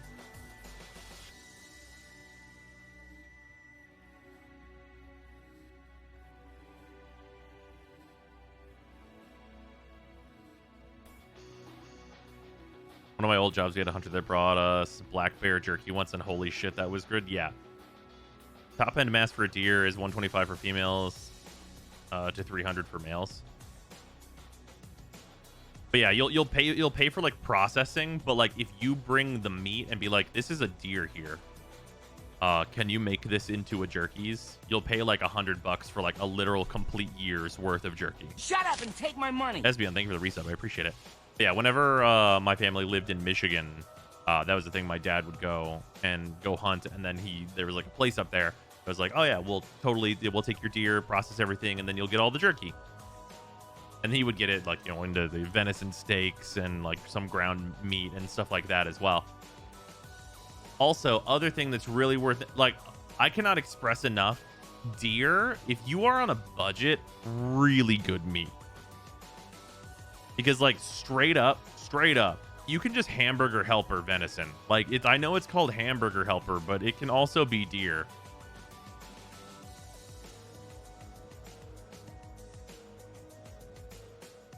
Deer meat is good if you aren't on a budget, right? But like, if you like, even if you're not on a budget, yeah, sure, you could just like, it's just cheap anyway, and it's still good. But yeah, it's a good thing to do. If you know someone who like just goes and hunts, like worth considering, worth a little like little look.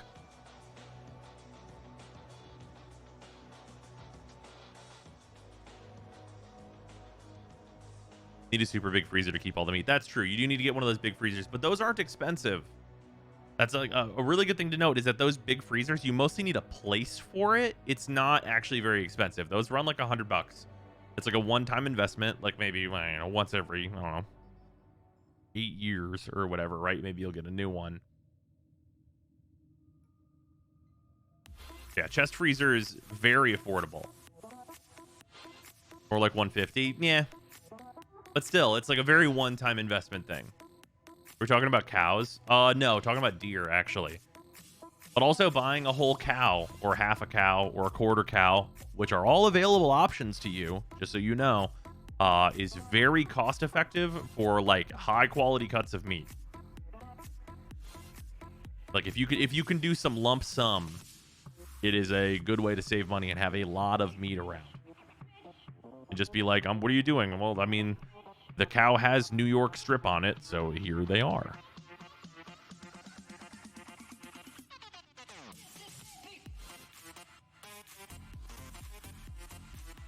Waiting for the KFC console for cooking my fried chicken while I game. That's valid. Just invest in bulk for snacks. Yeah, for sure. Yeah, if you're saving for something, I'm just saying, like the deer thing, it's a very good option. It's a very good option.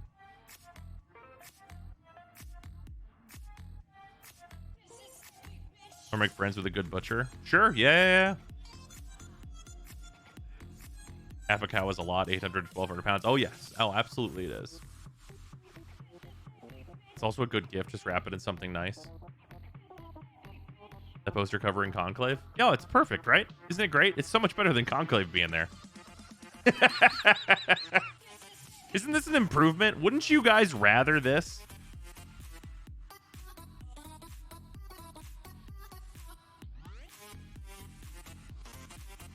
By far, my family orders half a cow once a year, and we're good for like a year and a quarter, right? Exactly. Yeah, the ordering a cow thing is the thing that Sarah's family does. And they like just like order the whole thing and then like split it up between like everybody that's around this area. And it's like it's super efficient.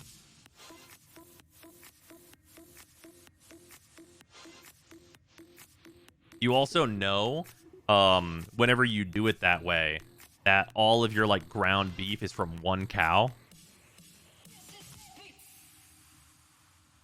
How much does a cow cost ish? To do like the whole process for a cow, it is like, I think it was like 1,200. Our cow was on the heavy side.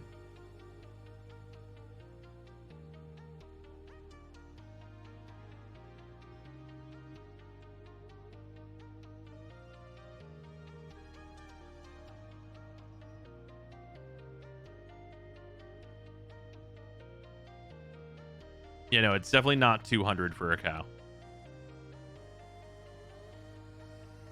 I think it's about 200 for like processing a cow if you happen to have a cow abouts.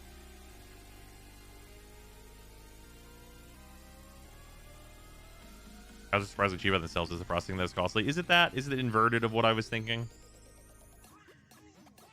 When you do the math, it's cheaper in the long run. Oh, it's way cheaper in the long run. Like if you think about like the things let's say let's see here, like the 1 pound, I guess they're usually 2, aren't they? No, they're 1. Like 1 pound things that you see at like a Walmart, right? Like you look at those and I'm pretty sure they run like $5 or whatever. We're talking about literally filling a complete chest freezer with just that. And then having more meat still.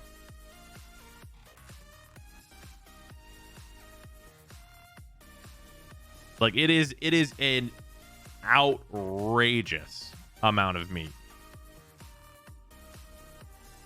Walmart meat? No, it's just an example because it's a thing people have seen. Is there now a cow level in Warframe?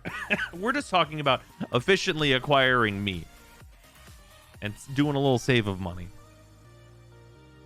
Yeah, because there's the steaks, the fillet, and then like anything you don't want, they just turn into like more ground beef. Like if you don't want like certain roasts or whatever, if you don't care about them, they're just like, oh, fuck those things, I don't need it. Like if you don't want T-bones because like you don't like a T-bone, I don't like a T-bone, they'll just be like, all right, fuck it, then you ground beef. Yeah, it's fantastic. Like you literally just get like all like the nice cuts that you want. Be like, I want this, like give me all the sirloins and do all this stuff, and it's fantastic.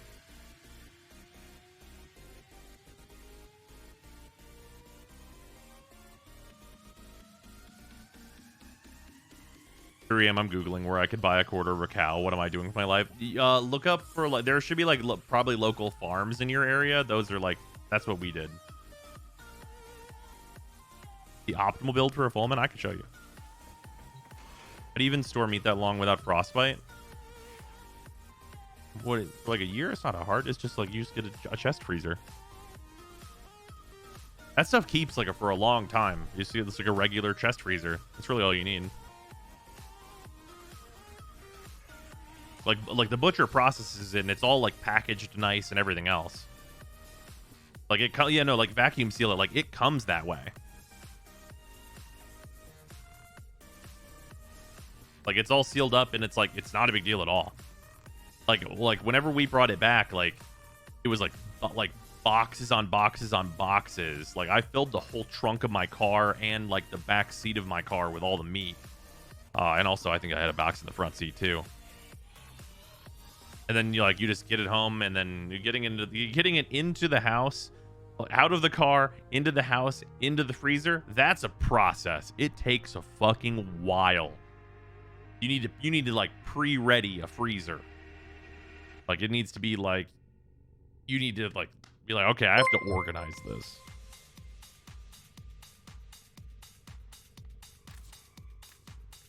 Okay, but seriously, what's the ideal build for a full fillet build, Zyme?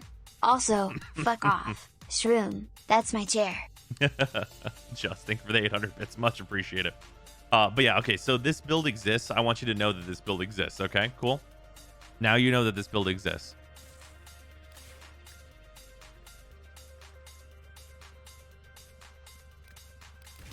this is the optimal build for the Fulman.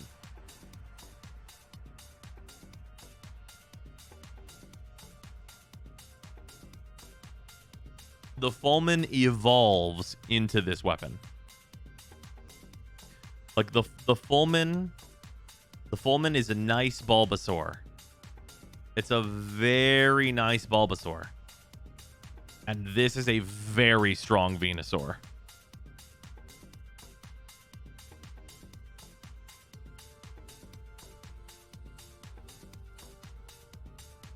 Have this build, I have to get the Archoplasmor first. Yeah, that's okay. Fair, valid. Mega Venusaur, yeah.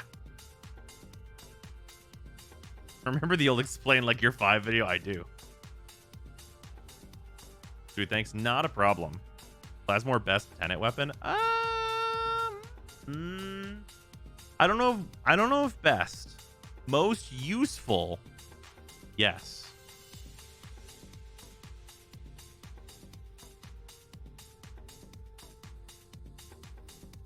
Is the Kubazar Charizard then? Pretty much.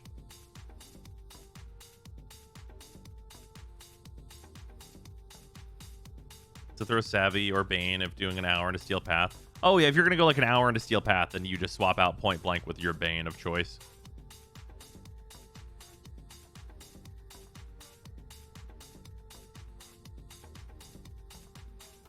The Brahma is Blaziken.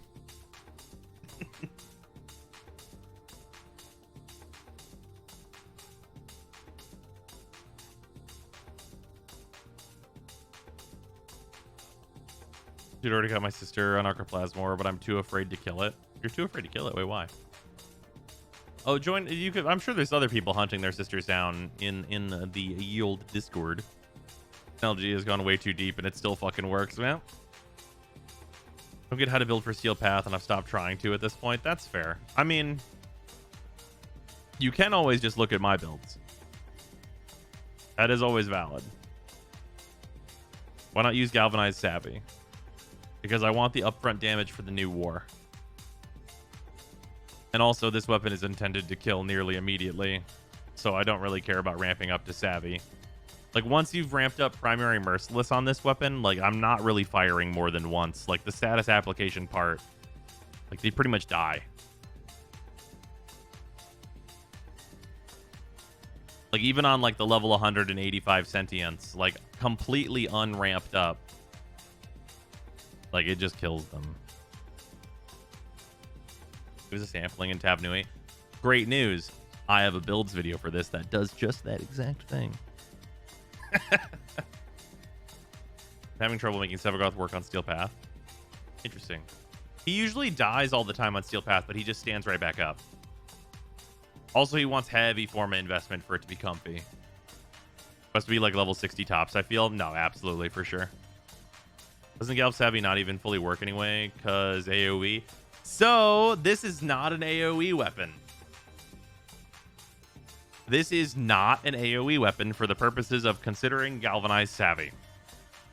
What it means by AoE... Okay, how do I put this? Your projectile needs to be 3-dimensional in order for it to be considered AoE. This is a 2-dimensional projectile.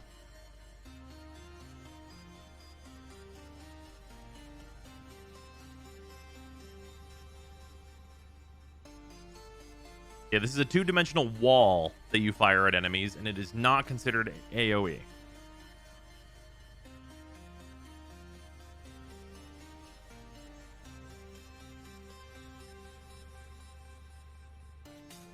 Yeah, as long as your projectile does not have volume, it is not AoE. For example, the Ignis... Actually, no, the Ignis well, the Ignis sort of has volume, but also not really. The Ignis also is not AoE. The Ignis is a beam. The projectile doesn't explode. It's just a beam. It's like a lot of flat walls. It's a cone. But, you know. It's like a... It's a cone-shaped beam. Yeah.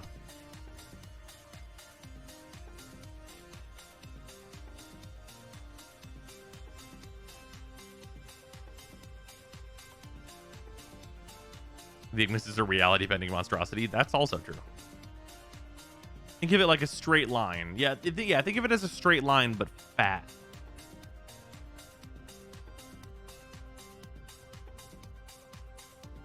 It's less AoE or not, but rather it's explosive or not. Yeah, pretty much.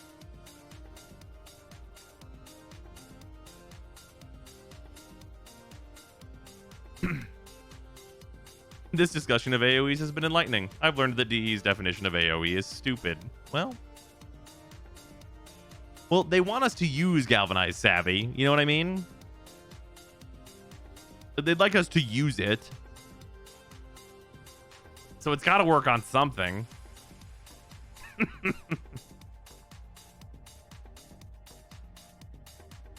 In general, I'd really just suggest this build.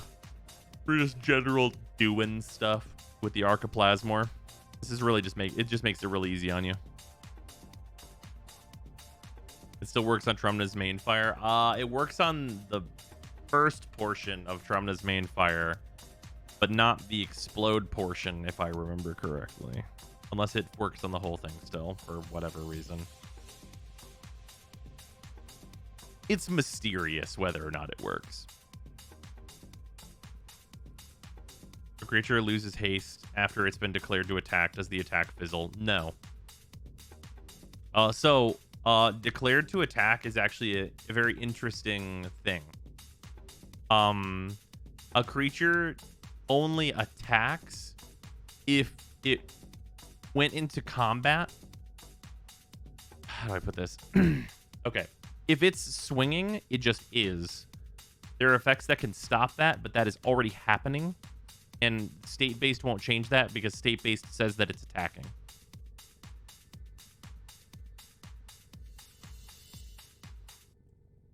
Also, you can have units that are attacking that did not attack. That's a thing that's interesting about Magic the Gathering. So, like, for example, if you have, let's say Ilharg the Raise Boar. Yeah, you bet you weren't fucking expecting me to say that. Where Ilharg attacks and Ilharg attacked, and then its trigger happens and it takes a card from your hand and it puts it onto the battlefield, tapped and attacking. That unit did not attack this turn because it needs to go through the whole process to be considered a unit that attacked. So it won't get attack triggers. So you can't, like, attack Ilharg trigger, have it come in tapped and attacking, and then get whatever its attack trigger is, because it didn't attack. It is just attacking.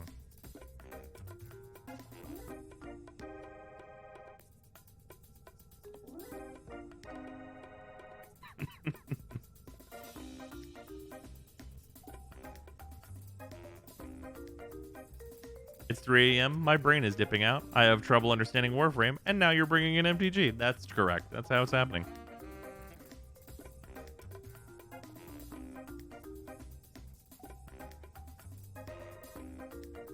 Three years, 5 months.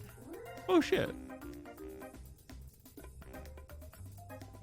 Is that all? You're almost at 3.5 years. This could be real close to the new war release for that.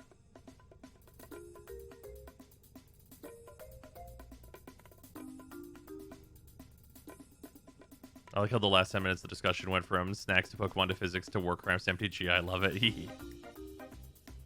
Bros like to ask, if Wukong triggers Arcane Avenger, will his clone also be affected? I actually don't know.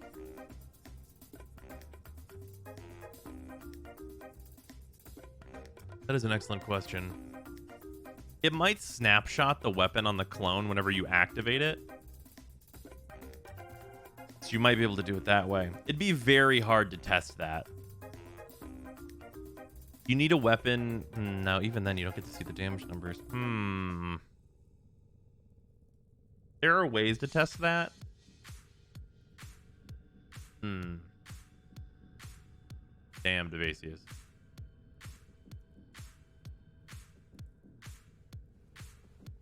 Fairly close to 6 years. Yeah, fairly close to 6 years of me, like, streaming on this platform, basically. Gonna run Chilling Reload over Scattering Inferno. My Plasmor is an 8 heat and it reloads so slowly without Max Merciless. That's fair. But on this, you're gonna run it over Scattering Inferno. Like if it's an 8 heat, you would want to probably replace Prime Chilling Grasp, honestly. Like I know it seems like you're gonna lose a lot, but like honestly, just replace this. Because you're gonna be better off with like the higher heat weight, probably.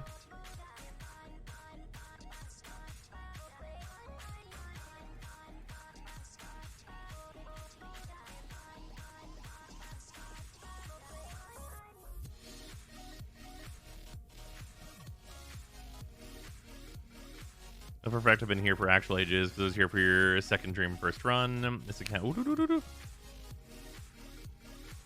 account is newish because my last one was hacked, but I've been here for ages. Hell yes, no.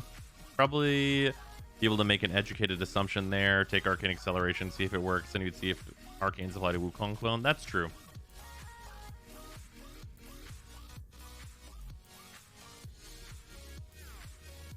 You been able to make streaming your full-time job? Yes. Well, it's not just streaming. It's also YouTube. But it's both of those things together, but it is my full-time job. Question, would it be better to replace Scattering Inferno with Galv Savvy? No. Why would I do that?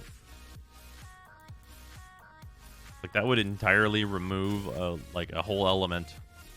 And also, it's heat, which is, like, one of the most important elements. Is it clear what heat is doing in this build? I want to make it clear. Heat is like the best elemental in the game. By like a lot. Like the difference between you shooting a sentient that's affected by heat and a sentient that's not affected by heat is like really massive. Yeah, armor strip, crowd control, dot damage, really high dot damage, refreshable dot damage.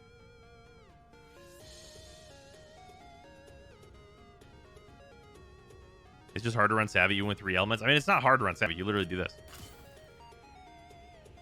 Like, if you want to run it, you can do this. Like, this is absolutely valid. I value more the upfront immediate damage of this, specifically for quests, and also just in general, because, like, usually this, I shoot it at things and they die. I don't need to apply a status and then shoot again, or get a kill and then shoot again. I just shoot and they die. And then Primary Merciless just keeps up. And I keep shooting and they keep dying. Like, that's like the thing. Like, that's how this goes. And like, if you want to get more specific in that and you know what you're fighting, you literally just be like, okay. And like, the moment you do this, like, if you know you're going to kill Grenier, like, this will fucking kill Grenier.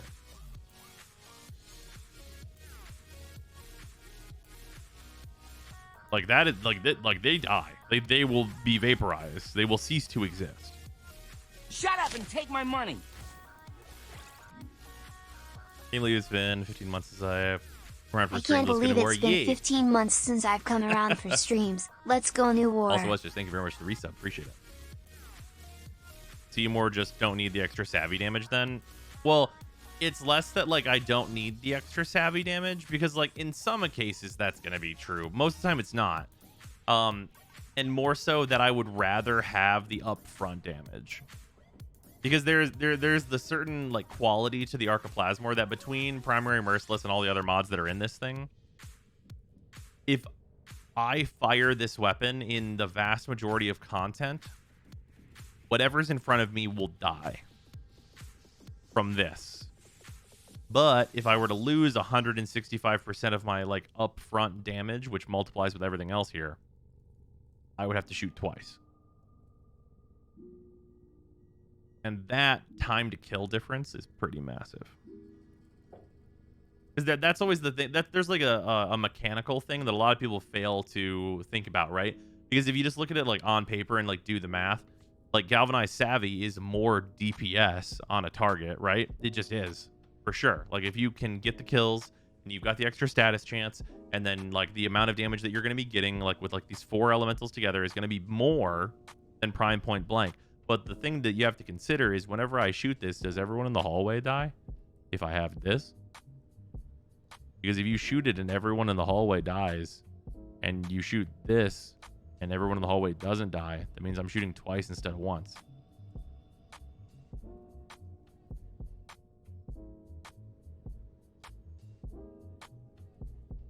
I don't have primed cleanse Grenier. Is it still better to have cleanse instead of savvy? So in very high level content, the answer is usually yes. Like if you're on Steel Path and you're gonna go for like an hour, I would tell you probably want even regular cleanse Grenier. And that is because this weapon does a lot with hunter munitions. Like this plus 30%, it's going to be fairly similar to a primed point blank, but I'm going to assume you also don't have that, at least not maxed. So if you are reusing like regular point blank versus cleanse Grenier is always going to win. If you have prime point blank, it's going to be relatively similar, but double dipping on your damage increase for your slashes is going to be a hell of a lot more damage than you think. Why heat and not viral? Viral has you do 100% more damage to health, and then max X goes 324%. Each proc has a 6-second duration. Wouldn't you just always run viral slash? No. So heat is also doing more tick damage and stripping armor. So there's going to be cases where if you're going to be shooting more than once, you want everything to be happening. And we have a hell of a lot of multi-shot. Like we're going to have 3 shots be fired. So the ideal that we want is we want to shoot this gun and we want the enemy to be inflicted with viral, slash, heat, and then depending on the situation, magnetic radiation, maybe another stack of heat, maybe another stack of viral. All those things are possible and like good. But yeah, I do have viral on here. But yeah, we want like a bunch of statuses to hit them all at once on like our first shot. Like you want the heat because it just does more with everything else. Would radiation also work for this? I mean, radiation is on here. That's just on the weapon at large.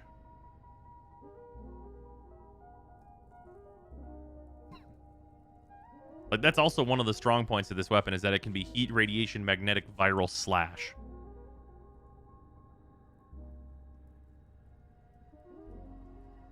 Nice. No. Does build work with non-primed mods? I mean, does it work? Yeah, I mean, absolutely. I would probably tell you just run Chilling Reload if you're not going to use primed Chilling Grasp, because that's just going to be better.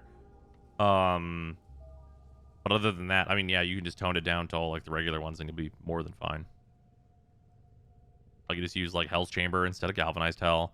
I wouldn't even bother like filling out this slot if you're not going to use the Galvanized Acceleration.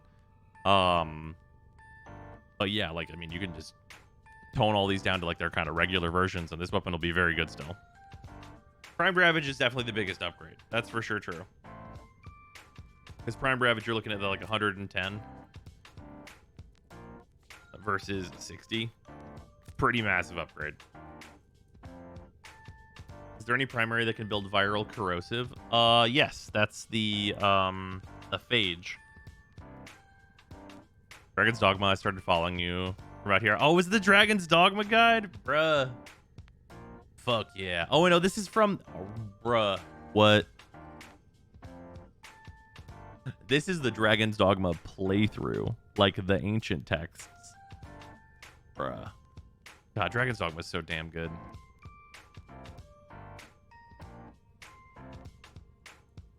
I guess heat does have the advantage since it doesn't have a cap on sex compared to virals 10 max. Yeah, the ideal for this build, actually, what I would love to be the case is I actually don't want Prime Chilling Grasp at all. Part of the reason I use this is because it's a hell of a lot of elemental damage. Like the amount that it gives me, like 165 is so much. And that's why I use it. The ideal would actually be to have a primed heat mod. Because if I had a primed heat mod, I would use that here. And instead of Chilling Grasp, I would use Chilling Reload because the extra reload is really good. Or I would use the 60-60 cold mod in this slot.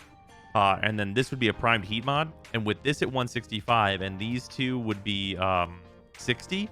So this would be 120. This would be 165. I would have more weight on heat than I would over on these other two elementals.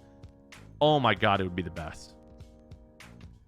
Like legitimately, like if you're going to be using like the budget version of this build, I would actually suggest you probably run Chilling Reload, run Toxic Barrage, and then run like a 90% Heat Elemental. Because like, yeah, that would be the nut. if we had like the primed heat mod here, like primed incendiary coat would be sick. Isn't chilling 40? Is chilling 40? No, it's 60 cold, 40 reload. Okay, that's what I thought. Will you upload your new war playthrough? Yes, and that'll be on the main channel. I do have an archive channel as well. I need to set everything to go live on that, but I haven't had time, unfortunately. Expected release date is sometime later 2023, early 2024. Wait for what? Build right on weapons. What is this? Yeah. Why is Galvanized Savvy not in this build? I just explained this, and I need to get water. So the basic reason is I fire this weapon and everything in the hallway dies. If I use Galvanized Savvy, I have to shoot twice.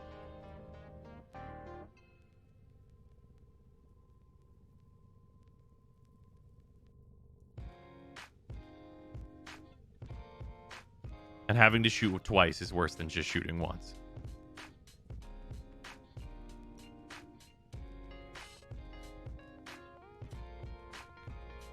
Healing reload is a quality of life thing for me personally, since I don't have max merciless. Yeah, that's fair.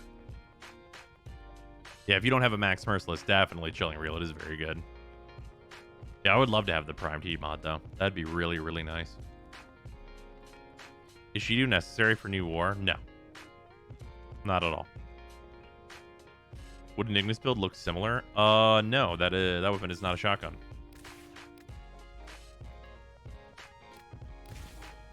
Warning, Forma investment. This one does use galvanized aptitude.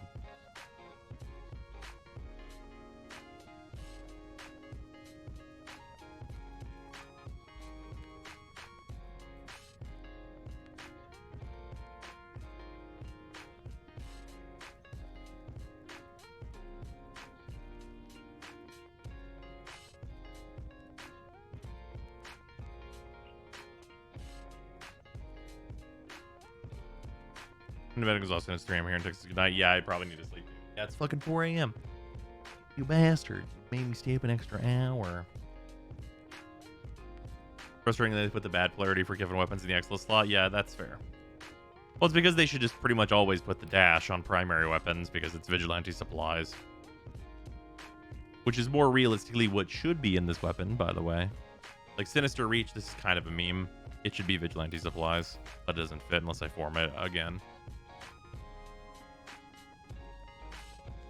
Also, worth noting, this weapon has one of the best ammo economies in the entire game.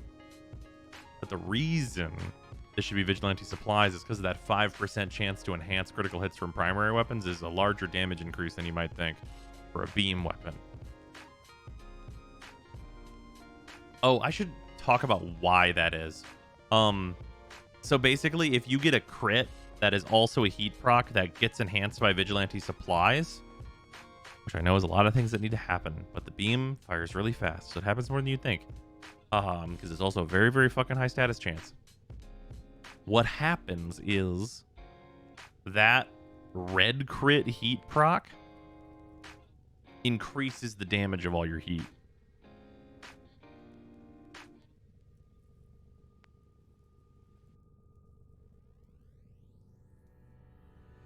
And slash proc.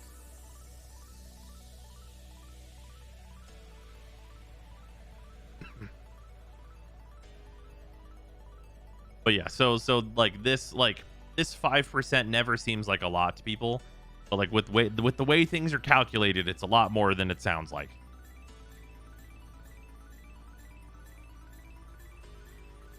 You see the bullet attractor's interaction with hit scan weapons with Chroma second with cold. I saw a few people point it out. I have not seen that.